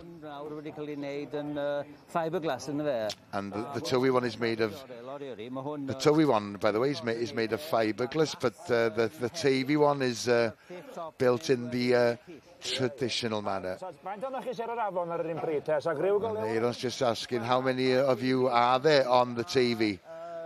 The numbers, there's 20 licenses for curricle users on the Tavy currently.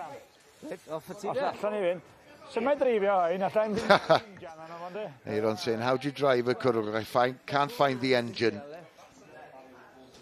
So, no, fel propeller. The technique is to use the paddle like a propeller. And I think Aaron's got it straight away. And as Rod was saying, if I go fishing with a net, we'd go paddling with one-handed.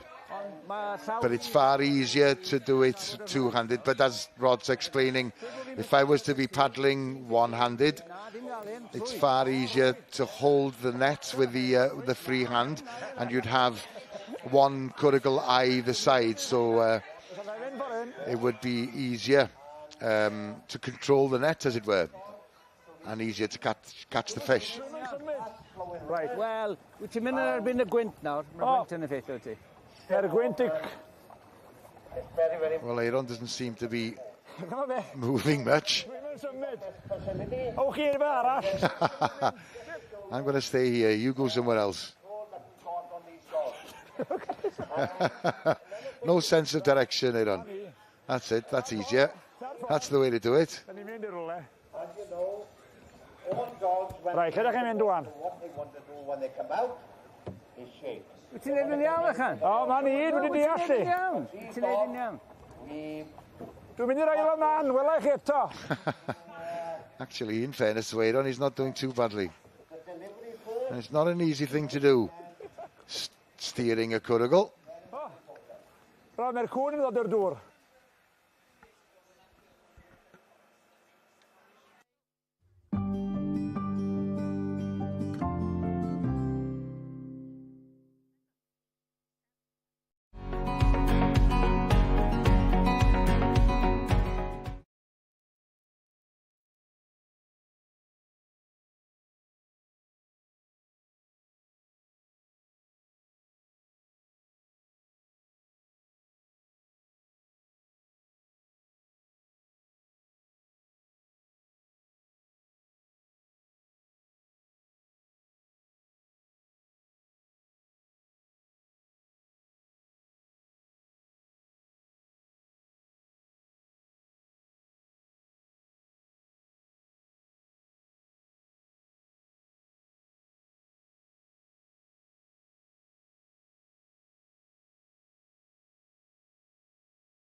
Welcome back. Well, we've been in the shearing shed quite often during the last couple of days, and there's Richard Jones from Llangollen has won the Champion Shearer of Wales. Congratulations to Richard. And there's a spectacle to behold. The main ring and the parade of prize-winning stock. The highlight of the day. All the winners on the main stage. And Nia is joined by the show's Chief Executive, Steve Hewson, and they're admiring the view in the background. And of course, this is Steve's last show as Chief Executive. It's just lovely to see the main ring full of all the prize-winning stock, and it's great to see so many people here after being away for quite a while. And he has just asked him, can you believe there's been 10 years since you first became Chief Executive? Well, the time has flown. Steve just saying, yes, it was 1963 when I started, and he corrected him and said, no, that's the year you were born in 1963. But yes, he counts it as incredible, really, that he's been Chief Executive. He's a local lad, of course, and it's been a great honour. He's starting to get emotional, realising, of course, that tomorrow will be his last day. And he is just making the point that there's been quite a few challenges in the last couple of years, and it's amazing, really, that the show has actually been put on this year. And Stephen's just making the point that during the lockdown period it was difficult to get staff to come and work, but the show must go on. We've been working very hard to make sure that this year's show was a success. Harry Featherstone Ho, of course, the president this year, they've been working hand in hand just to make sure that this year's show was a successful one. And obviously they've been trying to raise money, because without the money there wouldn't be a show, and the prices have increased, of course, so it's been a challenge. We've tried to be more effective, we've tried to introduce different things, and the cost increases annually. And of course that money annually goes to different areas. I think Nia's referring to the fact that they've invested over 50,000 in the ventilation system in the sheep shed. But we have to invest in the facilities that we have here on the showground, just to improve the standards and just to make the running of the show that little bit easier. We've got solar panels on the food hall, and we're going to increase the number of solar panels in the future.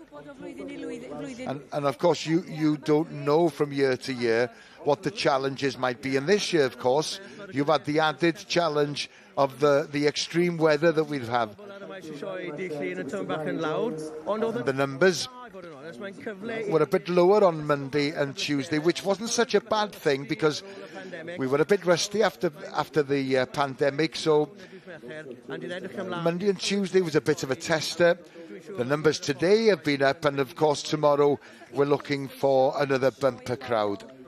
It is the people's show. Well, just look around. This is the people's show. Everybody come here to meet friends. People come here for their holiday. It's such a good thing for mental health as well.